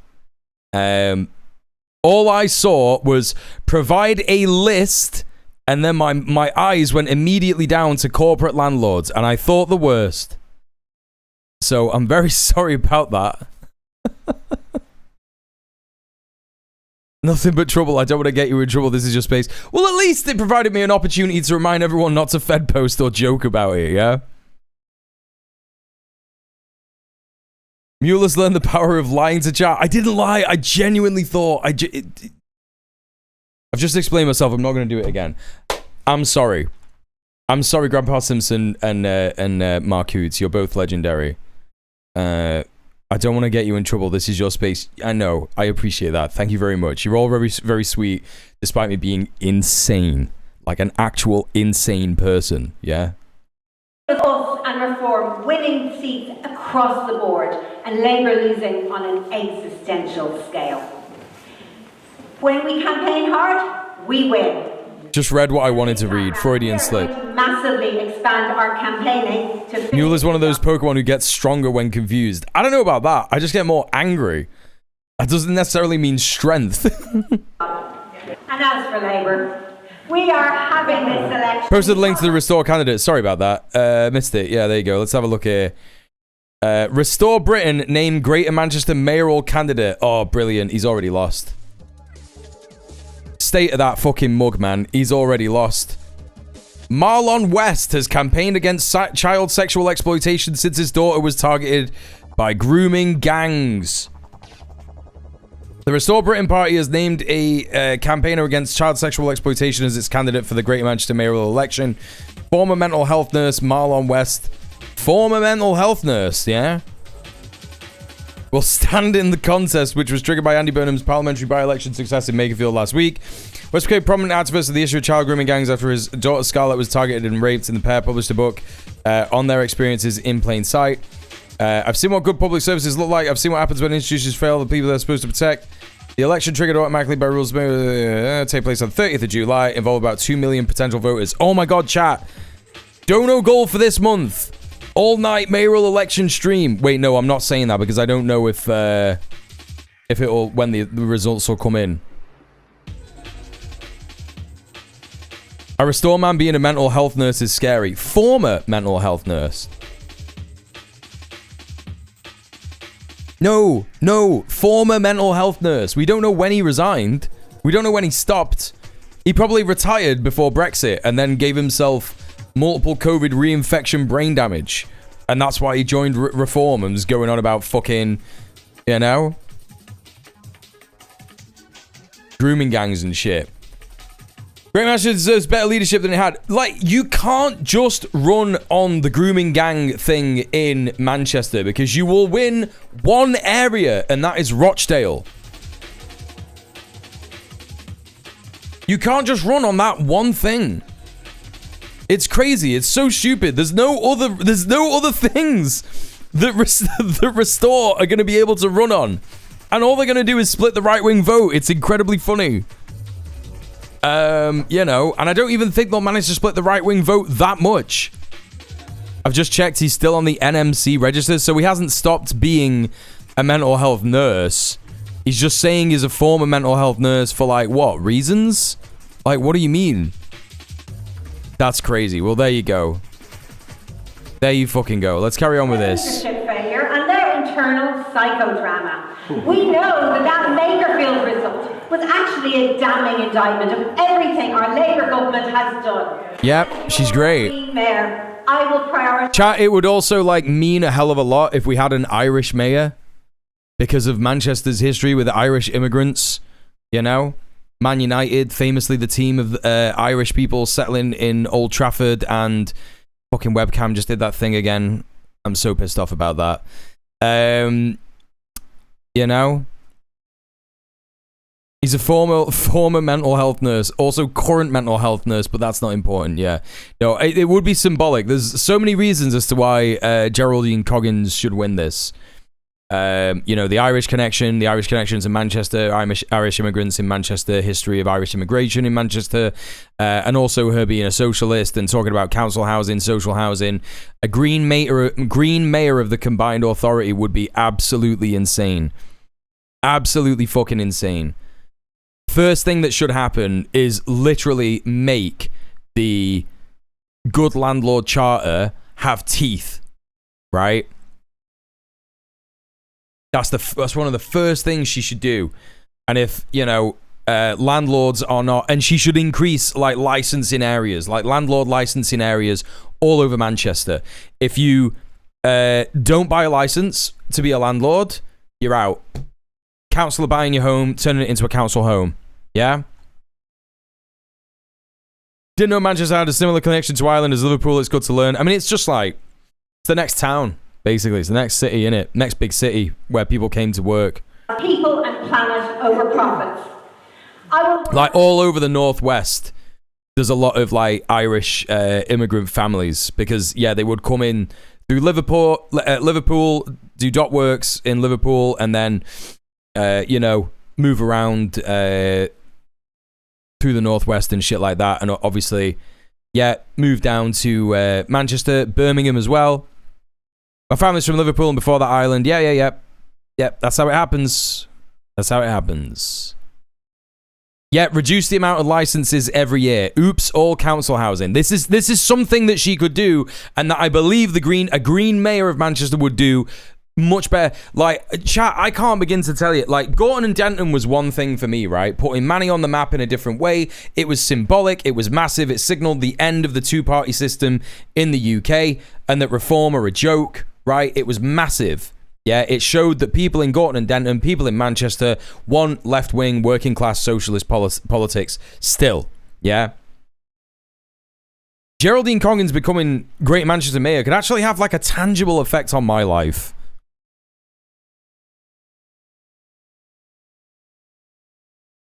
Tangible effect on my life. Here they're telling us they don't have the money from the estate to buy the estate to make it council housing, and that seems insane to me. People are allergic to councils are allergic to the idea of borrowing, right? So what a council could technically do is literally like buy the house through borrowing money. You know, they could just borrow more money, take out a loan, and then buy the house, and then as the rent comes in, which will be a low guaranteed rent because it's council housing, that's what it's for, you know? The hope in your voice there, mate. I hope for you. Yeah, I mean, it's not just for me. It's for everybody in this city. It's for all the people that I know who are like terrified about having to move out. I've got mates who've already left Manchester because they can't afford to live here. I've got people who moved out to like Lee and Wigan and fucking Warrington and all that stuff. You know? And there are so many other people who live here who are terrified. And, you know, housing precarious, that it would actually be very, very good. We put a petition to the central government to establish a local authority power to transfer the mortgage obligation from the landlord to the tenant if a landlord is prosecuted. I mean, yeah, that would be pretty fucking... Oh, yeah, I've signed that petition. I signed that petition. You sent me that, and you said, please sign this, so I did. Just living in a better world is also selfishly better for you personally. I mean, look, the thing that I want to see from Geraldine Coggins, yeah, is like, there's a big fucking building that's going up down the road from me, and I've seen it happen all over Manchester, and I've campaigned against that happening in various different areas because of the same reasons, that it's going to make our life here in this building shit. It's going to block all the sunlight out, and it's going to drive up the rents. It's going to, you know, bring in more fucking cars, and there's no car parking to fucking take all the new cars and shit like that. So you know, an authority, a GMCA that has more of a say over what happens in the city regarding that stuff, and, you know, encouraging the planning committee to actually, like, not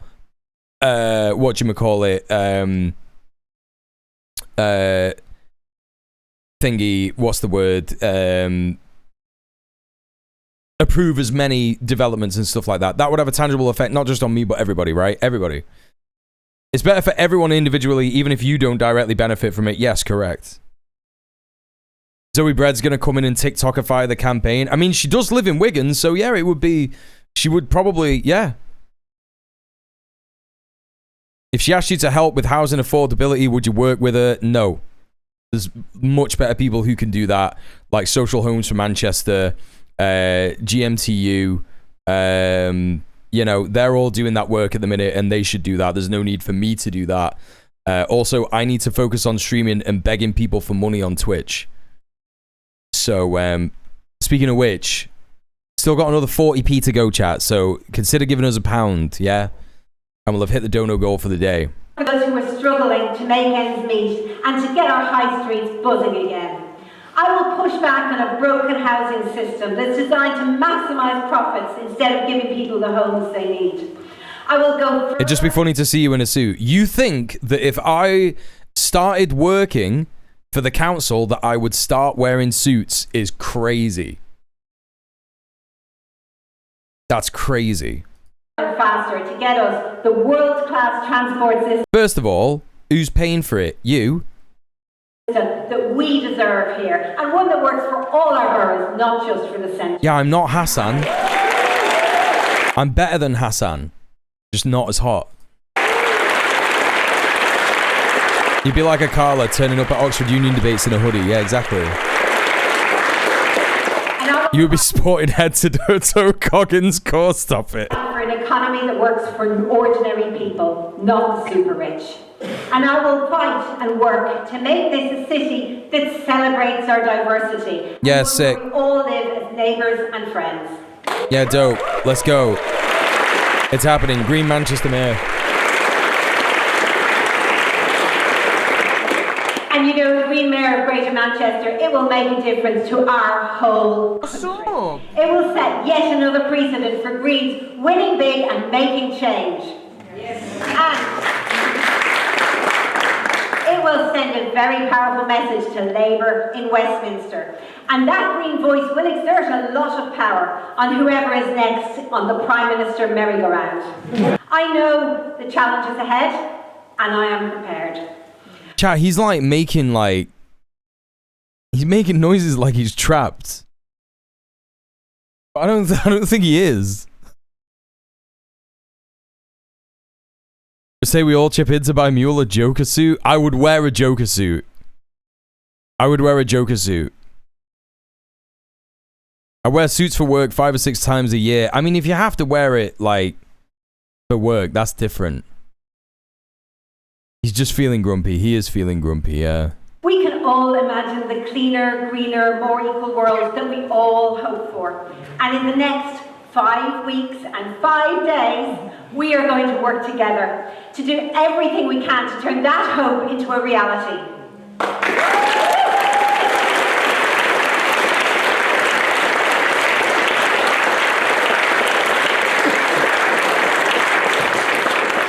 Let's go on this journey together. I'm ready to lead. Are there actually Joker suits that you could just get? Or would I have to get one, like, made? Oh, they don't do him in the same way as they do Joker cars, do they? That's upsetting. What if I type in Joker suit like the car? Oh, no. Basically, this is what you mean by like a Joker suit, right? You mean like like a Joker car?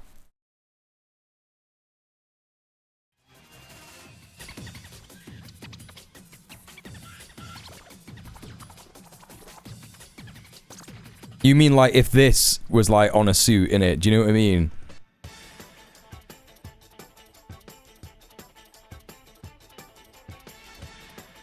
This isn't the only one, chat. There's many kinds. There's many kinds. I meant a purple one, but your idea is much better. I wouldn't ever wear a purple one.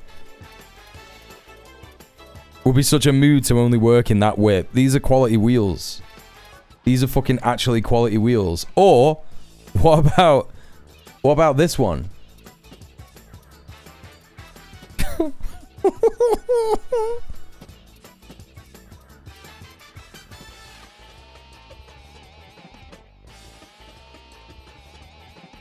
This is what it should be. Hand tattoo of Joker smile. Custom vape rig.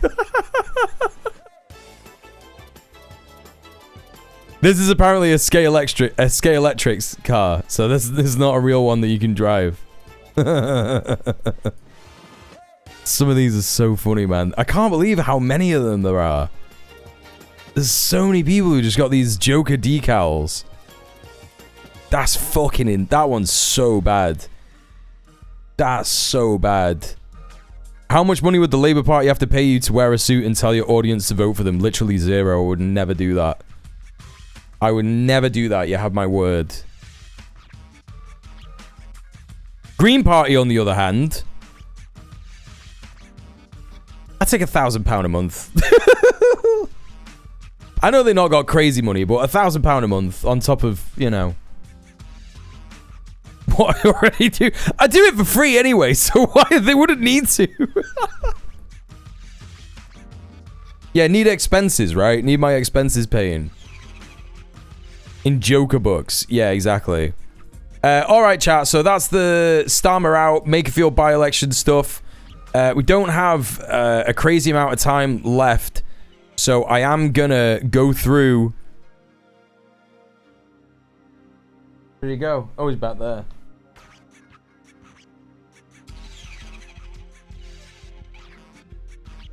I am gonna power through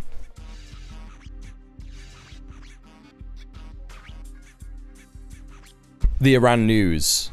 That's what we're going for now, yeah? It's all very funny, isn't it? You could get paid in B network cards like the Waspy women. I don't know what that means. I don't know what that means.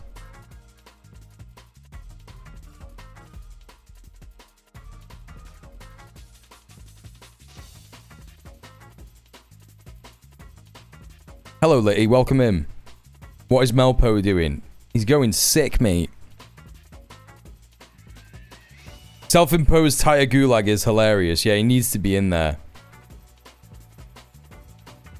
Okay. Alright, chat. Alright. So we were covering this on the stream last week on Thursday. The supposed Iran deal. Burnham got asked about Waspy women compensation and he was like, well, we're definitely looking to getting them bus passes. What does that stand for again? Waspy? Women against state pension inequality. Right. Yeah. Oh, well, you know. State pension inequality is bad, but I'll give you some bus passes. That's good, isn't it?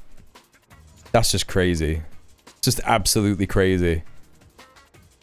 Grats Brits on Starmer finally resigning. No, there's nothing to be congratulated about. Nothing's going to get better. Don't worry. You don't have to feign anything like that. And it's not good. It's not good. It's only bad. Things are going to not change. So, there you go. Alright, so, what was happening last week? I was covering this on the stream, wasn't I, right? I was covering it on the stream on Thursday. And I was saying, I don't think this is going to last, chat. I was saying, this memorandum of understanding, Trump is still letting Israel do whatever the fuck it wants, attacking Lebanon, staying in Lebanon, not withdrawing, and all this kind of business. So I don't know what's going to happen, but I have a feeling it is not going to last, right? And I was right, wasn't I? Because what did Trump post yesterday?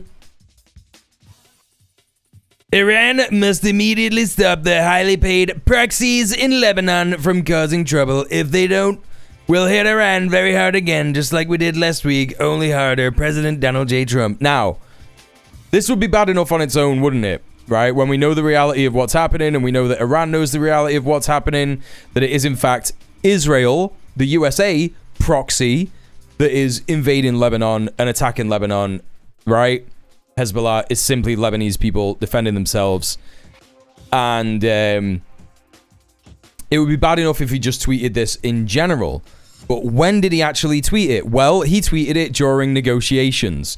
When, even though on Friday, Iran had said, we're not going to go to these negotiations because Israel isn't pulling out of Lebanon.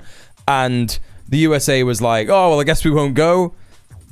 And then Shehbaz Sharif, Prime Minister of Pakistan, convinced them to go on Sunday to negotiate, and Trump tweeted this in between because Iran had basically closed the Strait of Hormuz because the USA was not telling Israel to get out of Lebanon. And you can in fact see here the reaction of the Prime Minister when this happened in real time. It is one of the most amazing things I have ever seen. Check this shit out.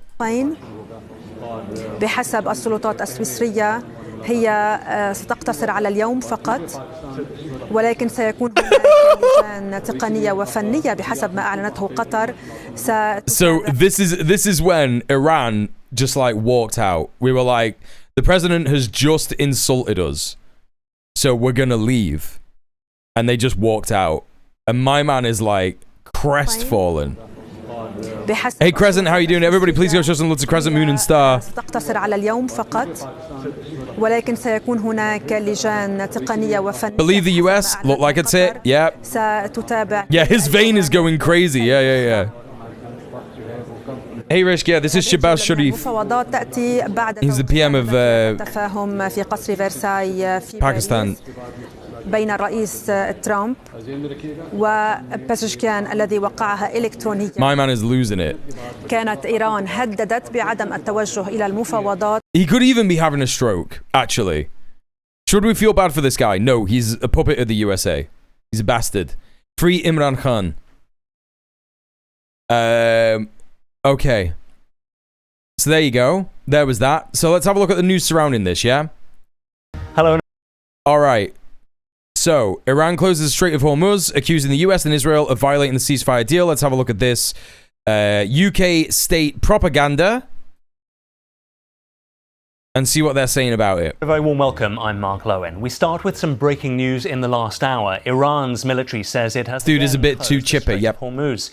State TV... It reminds me of Bush being told about the towers in that classroom. It does kind of have that same vibe, right? Broadcast a statement by Iran's Central Military Command saying the closure was in response to Israel's attacks on southern Lebanon, describing them as a breach of Tehran's agreement with the US.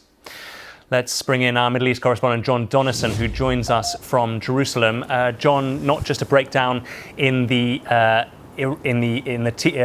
peace deal between Iran and Israel, or the ceasefire, but now potentially also in the peace deal between the US and Iran. Utterly insane. Is this guy new? We've never seen him before. He's going, oh, breakdown in the ceasefire between Iran and Israel. No, it's all the same. It's the ceasefire between Iran, Hezbollah, the Axis of Resistance, and the Empire, right? It's just...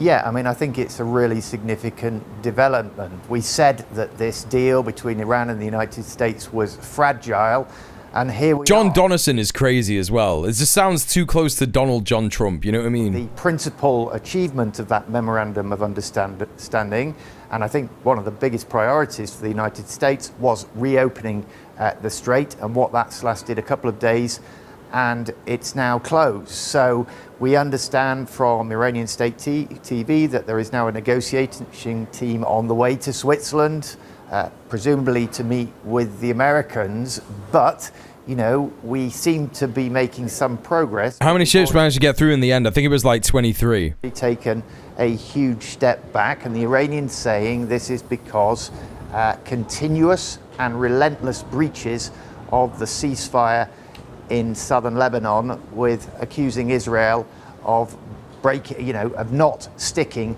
to the agreement. Oh, Israel? Not sticking with the ceasefire? I don't believe it.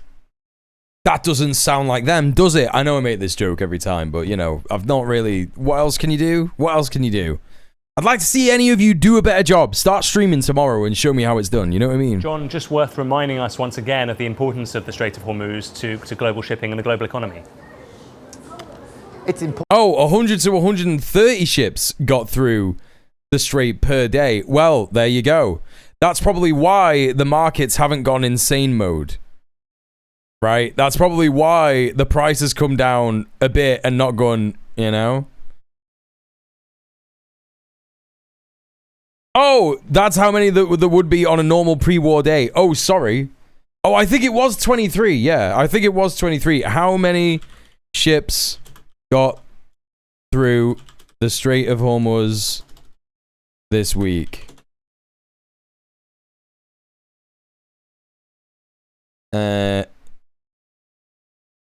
Okay. It was 21 on Sunday. No. Sorry, it was closed on Sunday. According to CNBC, is this the Christian News Broadcast Network? Why am I reading news from this? Al Jazeera, that's who we want. Hey, ich bin dead.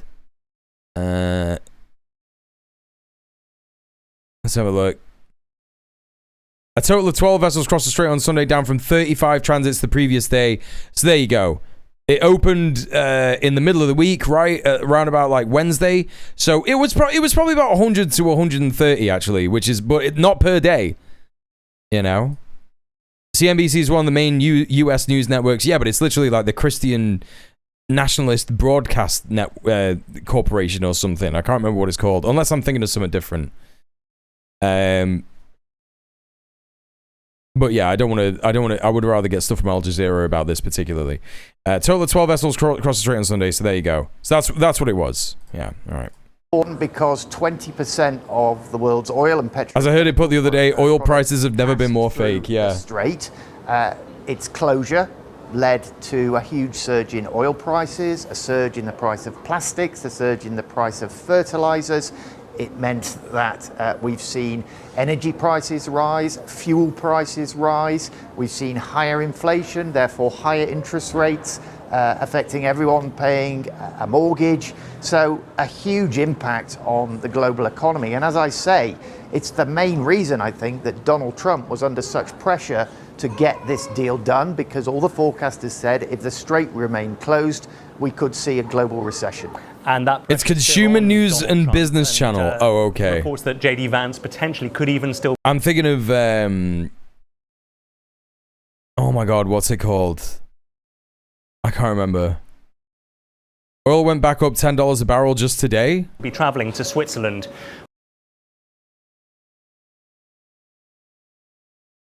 Over the weekend, it went up to 78, and then it's down to 74. That's just crude oil. Let's take a look at Brent.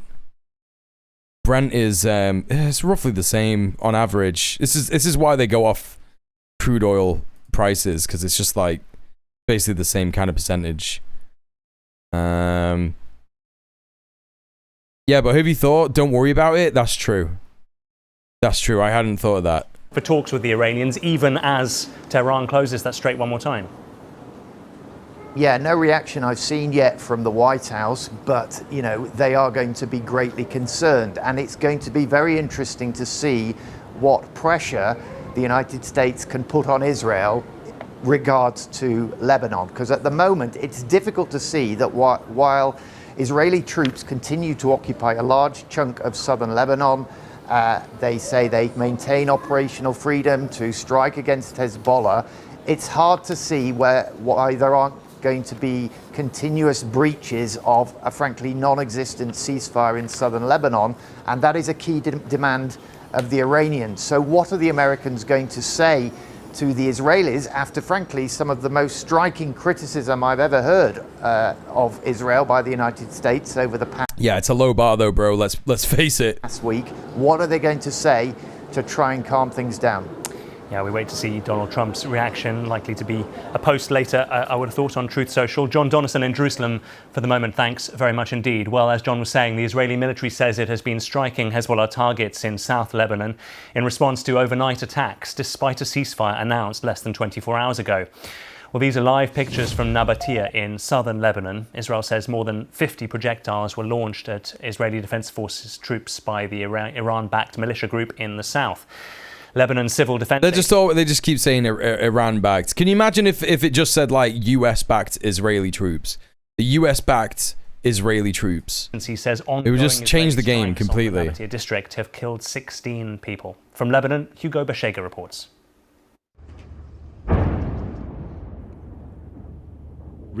Okay, I'm not going to be able to watch the whole press release because I know that Trump went live in the Oval Office tonight.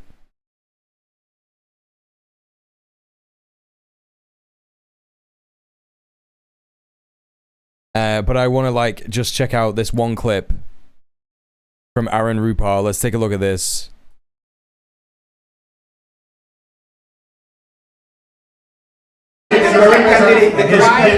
Here's another beauty. What's this one? Well, here's a real beauty. earlier Go ahead. today, the Israeli Prime Minister Benjamin Netanyahu said his forces are not leaving Lebanon. That is a sticking point. Who did he tell that to you? He said it publicly in Israel. Well, we're going to take a look at it. Well, what would you do to make sure that he doesn't? Well, I'm not going to sabotage tell the you deal? what I'm going to do, but it gets solved. I'm a problem solver. I get problem solved real fast, including with Bibi. Go ahead. He's not interested in doing it, chat. He's not interested in doing it, right? He's sassy because he's pissed off. Val with the final £1. Let's go. Thank you so much, Queen. Thank you for supporting the stream and summing off Twitch, you legend. Yeah, we hit the dono goal, chat. Let's go. Well done. Thank you very much for all the support. Yeah, that one. Thank you. Thank you for all the subs today as well. It's been crazy. Appreciate you. Couldn't do it without you. Literally. Yeah, he's pissed off because he knows that people have like figured it out and the press have figured it out. You know? Yeah, they killed someone called Mona Khalil, who I'd never heard of before, but she was a 77-year-old marine ecologist. Yeah. They just love to murder everyone. And apparently they like particularly targeted her house because she has like a very prolific house and there were no other bombings near the area. So it wasn't just like, oh, they bombed like a whole bunch of houses and they, took her out as part of this like big thing or whatever. It's like they specifically targeted her house. And, what this is, chat, in genocide, as you know, Israel targets people who provide cultural, scientific, artistic, benefits to the people and to the country, right? So that they can be like remembered, like, oh yeah, this is a Lebanese person. Because what they don't want is like, Wikipedia, fucking 50 years from now talking about any Lebanese people, right? So they just like try and fucking murder people. Yeah, it's they just try and murder people, bit redundant. You know what I mean? Like they just try and murder people like that as well, specifically, right? So, you know, some people, they're fine with like a certain amount of people becoming migrants, right? And just leaving Lebanon, leaving Syria, leaving Palestine, leaving etc. They're like, yeah, we're fine with that. But, you know, they have to take out key individuals who are like providing a scientific or educational awareness of destroying universities, all that stuff. Yeah. And like, you know, yeah, she just lived by the beach and looked after turtles, but to Israel, that's a threat.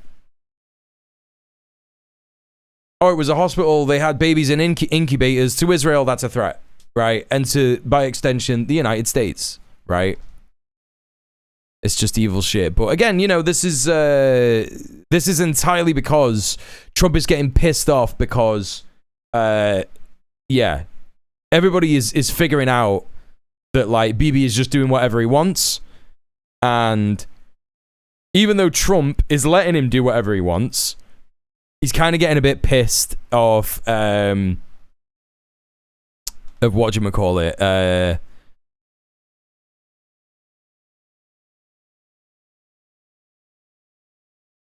having that exposed, because it makes him look like a loser regardless, right? He just doesn't want to look like a loser at all.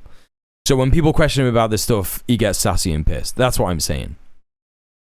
The SpaceX stock drop today erased $150 billion from Elon Musk's net worth. So he's no longer a billionaire. Yeah, let's go. That's fucking dope.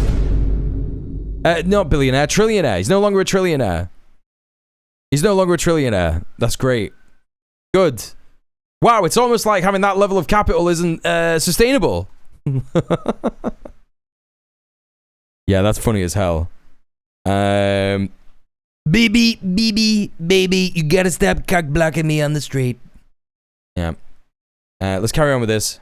Peace in Lebanon have often ended in more war. Only 850 billion to go, chat. We could do it. Attack also feels on the sea. In fact, we don't even really have to do it, right?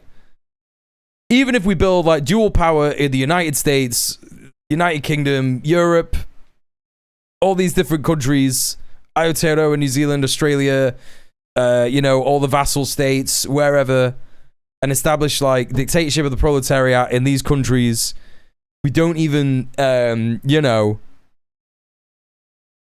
we don't even need to fucking,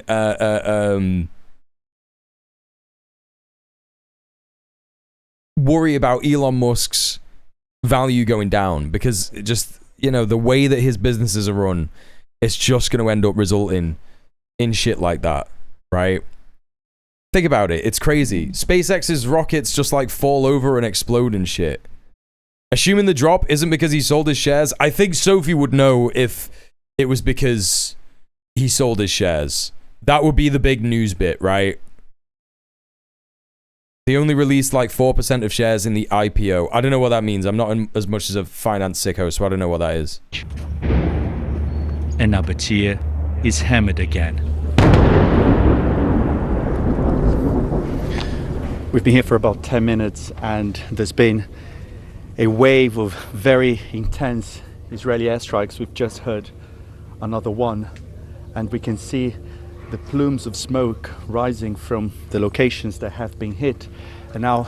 Okay, so in more Israeli fuckery, apparently the Somaliland effort, right, which is not a legitimate state, thank you for the follow, that is attempting to establish itself in Somalia, is clearly being sponsored by Israel. A senior Somali official says Israel deployed a group of 50 soldiers to Somaliland soon after the recognition and resumption of the war with Iran in late February. Thank you for the follow. According to our intelligence reports, the Israeli military selected Israeli soldiers of African heritage, specifically Ethiopians, so as not to draw attention to themselves and blend in easily with the local community. That's insane. Israel, stop, like, using Ethiopian Jews in insane ways. You know? Challenge. They obviously never will, because they're fucking fascist and racist as fuck. So apparently, Abdul Malik al-Houthi recently said in a speech that they're monitoring developments on Somali soil. They will not hesitate to strike Israeli bases. Hey Julio, yeah, I saw the Albanian island thing. You know what that is, don't you? Right? So Jared Kushner basically was like, I'm going to do this big real estate development on this island near Albania, off the coast of Albania, and he made it only available to Zionist Israelis. Yeah? And so they like started the development and all this shit, and a bunch of Albanian communists turned up and just beat the shit out of all of the construction workers. I'll try and find a video for it tomorrow. I had a video for it and I was going to cover it like a couple of weeks ago, but there was more news that was taking over it. And I know that I generally like show wins, right? You know, but yeah, I missed that one, and it got lost by the wayside. So yeah, thanks for reminding me of that, Julio. So yeah, they're doing fuckery. They're still trying to do fuckery in whatchamacallit. They're still trying to do fuckery in Cyprus as well. They're still trying to buy loads of land in Cyprus. I hope that video exists. I need it. It definitely does. I saw it go by on Twitter, man. Oh, who fucking posted it? I'm pretty sure if you just search on Twitter Albania Zionist, I think it'll just come up. I'm pretty sure it'll just come up. But I'll have a look for it later. So, you know. This is so ridiculous as well. Katz said in front of Abdullahi about Israel and Somaliland that for many years we've cooperated under the radar in a series of operations that will remain secret. Now we're determined to bring our security cooperation to new heights. Somaliland is literally just Israel, chat. I'm telling you now. Yeah, exactly, Sapatra. That's what I was referencing. The, yeah. What do you call it? Sterilizing Ethiopian Jews, yeah. It's literally only recognized by Israel, yes. It is, I'm convinced at this point that it is just Israel. That Israel is responsible for Somaliland. Like, literally, that's what I'm convinced of. There's also the sound of an Israeli drone flying in the distance. At this hospital. And again, chat, Israel is just the US empire. The ambulances arrive, but only bring the dead. They are left on the floor of the morgue, already full. These men are exhausted, counting the losses of this war, but never losing hope. Are you tired? Of course we are tired, but this is nothing when you save the life of a child or an elderly person. There was supposed to be a ceasefire, and many people had returned to their homes. This contributed to the increase in the number of casualties. The bombing was in response to the killing of 4 Israeli soldiers by Hezbollah in southern Lebanon. What were they doing in southern Lebanon, BBC? What were they doing there? What were they doing in southern Lebanon? Why? Why were they in southern Lebanon, BBC? We leave, we see a motorbike still on fire and the risky mission to retrieve yet another body. There's now a new scene. Just going out for a birthday stroll. Truce remains elusive. Yeah, just on holiday, mate. Just on holiday, mate. To see the part. Yeah. Not occupying Lebanon. Just on holiday, bro. On a humanitarian mission of the Order of Malta.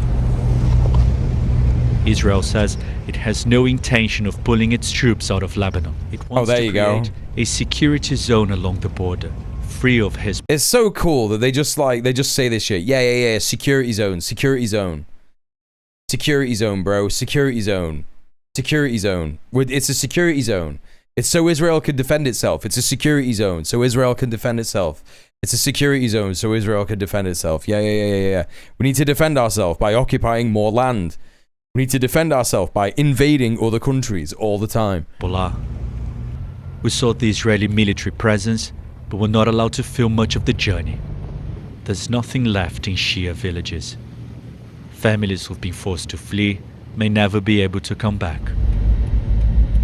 The piles of rubble. Sounds like the Daleks. The Daleks were actually based on Israel. This is what they don't tell you. They're actually based on the concept of colonialism. And now a symbol of destroyed buildings, broken promises, and lives. The only reason the oil isn't spiking is that Iranian and Chinese tankers are going through the strait still. Yeah, I believe it, follow stand. Dr. H.A. Hellier, who is a Senior Associate Fellow at the think tank RUSI. Dr. Hellier, thanks very much for your time. How many fucking think tanks do you need, bro? Fucking RUSI? RUSI. Royal United Services Institute. Oh my god, no, it's not a new one. They just pronounced it in a different way. They normally say RUSI.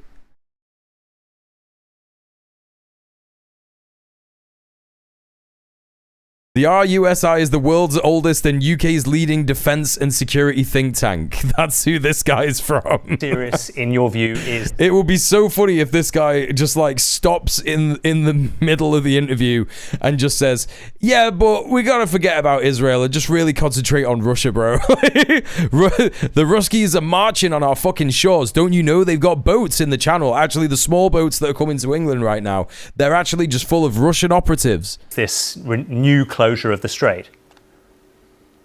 Thank you very much for having me. This shit was founded by the Duke of Wellington? Get out of town! I think it is quite serious. I think, unfortunately, it's quite predictable, though. The Iranians made it clear that they would consider the continued bombing of Lebanon by the Israelis to be something that was permitted by Washington, D.C. Oh my god! He's saying correct and true things! Now, the Iranians are a very nefarious actor in the region. I don't think there should be a debate about. Oh, for God's sake. Just immediately, like, nefarious actors? Who violated the agreement? You were just saying it was predictable because Israel violated the agreement, you freak! About that. But at this point, they're not wrong. Famously, the US are not nefarious. Yeah, box reversed into, yeah. The Israelis would not proceed in Lebanon unless they were sure that there wasn't going to be a price to be exacted by the Americans, that there wouldn't be leverage that would be used by the Americans. And of course, the Americans have tremendous leverage over the Israelis. And they're correct. Washington could have stopped the Israelis from proceeding this faction. This is very interesting. I think this is more empire dying shit. Because you've got a British think tank. I know that it says this guy is in Cairo. This is a British think tank, right?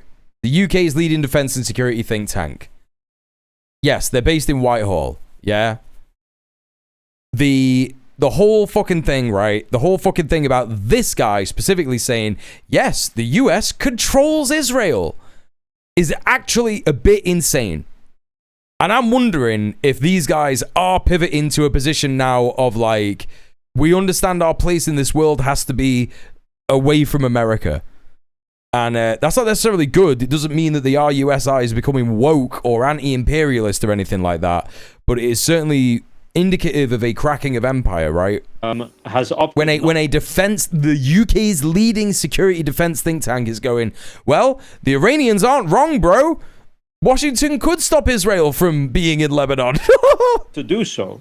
And unfortunately, very predictable that the Iranians would say, well, in that case, we can consider this a violation of the MOU. The MOU says very explicitly that there has to be a ceasefire in Lebanon. And the Israelis have made it very clear. Yeah, at some point you have to interface with reality, for sure. U.S. intelligence has confirmed that over the last few days. American politicians have been railing against, including Vice President Vance and Donald Trump himself, against Netanyahu and his cabinet. So I think this is quite predictable. I mean, Israel says it was responding to incoming fire, but you are saying, are you, that you think that this is a deliberate attempt by Israel to sabotage and break apart that memorandum of understanding? So let's be clear about two things here. One, when it comes to incoming fire where? They're talking about incoming fire, if there is any incoming fire, on Lebanese territory. That's occupied. This is actually crazy. This is fucking crazy, bro. You have to understand, chat. These are the same guys who are, talking about we need to go to war with Russia. That's why we need to increased defense spending, saber rattling against Russia, trying to make, you know, UK defense policy part of this like new European NATO that's going to attack Russia or some shit. It's like a pipe dream, but it probably won't happen. I don't know. And my man is being like, oh, the Israelis are saying incoming fire, but where do you think this is coming from, bro? Territory, that's 20% of... Unless he's not from RUSI. Unless there's like another... I'm thinking it has to be that. This guy can't be from the Royal United Security Institute or Royal United Services Institute. It can't be, man. What's his name? Dr. H.A. Hellier.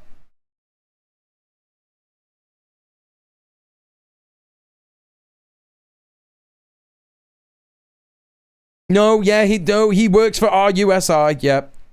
No, he does. He does. That's crazy. That's crazy. On that the Israelis currently That's crazy. occupy, and they're bombing beyond that point. So that's one. Two, U.S. intelligence has already said, again, earlier this week, it was reported that Netanyahu intends to undermine this MOU. And the vice president and the president of the United States have made it very clear that they... I think that he's like a handler, probably not quite a handler, but I think he's involved in the sort of like neo-colonial vassal state of Egypt. I think I'm getting a bit of a picture. He's done like a bit of writing for RUSI about Egypt, Israel, and Palestinian displacement, and he's talking about national security concerns for Egypt, right? About the Gaza ceasefire agreement from Trump and stuff. You know, the whole Gaza plan and stuff. 65,000 Palestinians have been killed, around 163,000 injured. It's a bit mad that the RUSI has been talking about this in this way for like a while. It's like, bro, like one of the UK's leading defense think tanks has been saying that Israel has murdered 65,000 Palestinians. That's actually a bit mad. They do not agree with how the Israelis are proceeding. They've used very harsh language with regards to certain members of the Israeli cabinet, but also with regards to Netanyahu himself. I mean, Trump said in an Axios interview just a couple of days ago, we have to keep Netanyahu sane. Well, okay, he's brain rotted. He's completely brain rotted because Axios is not a proper publication. It literally exists so that Israel can pretend that there's a journalist out there who is reporting on real, actual facts. It's literally just propaganda for Israel. Dr. Hellier, sorry to jump in. We're a bit short of time, but I mean, do you think that Donald Trump and J.D. Vance still have Netanyahu in their pocket and still can control him, or does this show that actually the US is once again losing control? It is also insane that the BBC, this guy, and he looks like a new guy, is turning around and saying, like, do you think that BB is still in the USA's pocket? Do you think that the US is still in charge of Israel? Because they've never said that. The BBC have never alluded to anything of the sort. I mean, obviously, it's nonsense. The question that he's asking is nonsense. But still, it's like they've said the quiet part out loud. That is like, you know, is the rabid dog able to be leashed? Is it still on the leash? It's like, that's crazy. Of this war. So let's be very clear. If they want to use the leverage they have in order to ensure that Netanyahu does back off, they can do so. But this is a choice, right? The United States has tremendous leverage. I'll say it again, over the Israelis, and they refuse to use it, whether it's in terms of arms cooperation, protection of the UN, military integration. There's so many tools in the toolbox, but the United States refuses to use those tools. And the Israelis know that they won't use them, hence they proceed. If they think that the United States will use them, they will stop, they will turn. This might be one of the most accurate BBC interviews I've ever seen. That is genuinely flabbergasting. I've never seen anything more honest on the BBC ever, I don't think, except for when Guy Gomer got interviewed for a cleaner's job instead of whatever. This was 2 days ago. Must have been at 3 a.m. Yeah, this wasn't prime time at all. You know?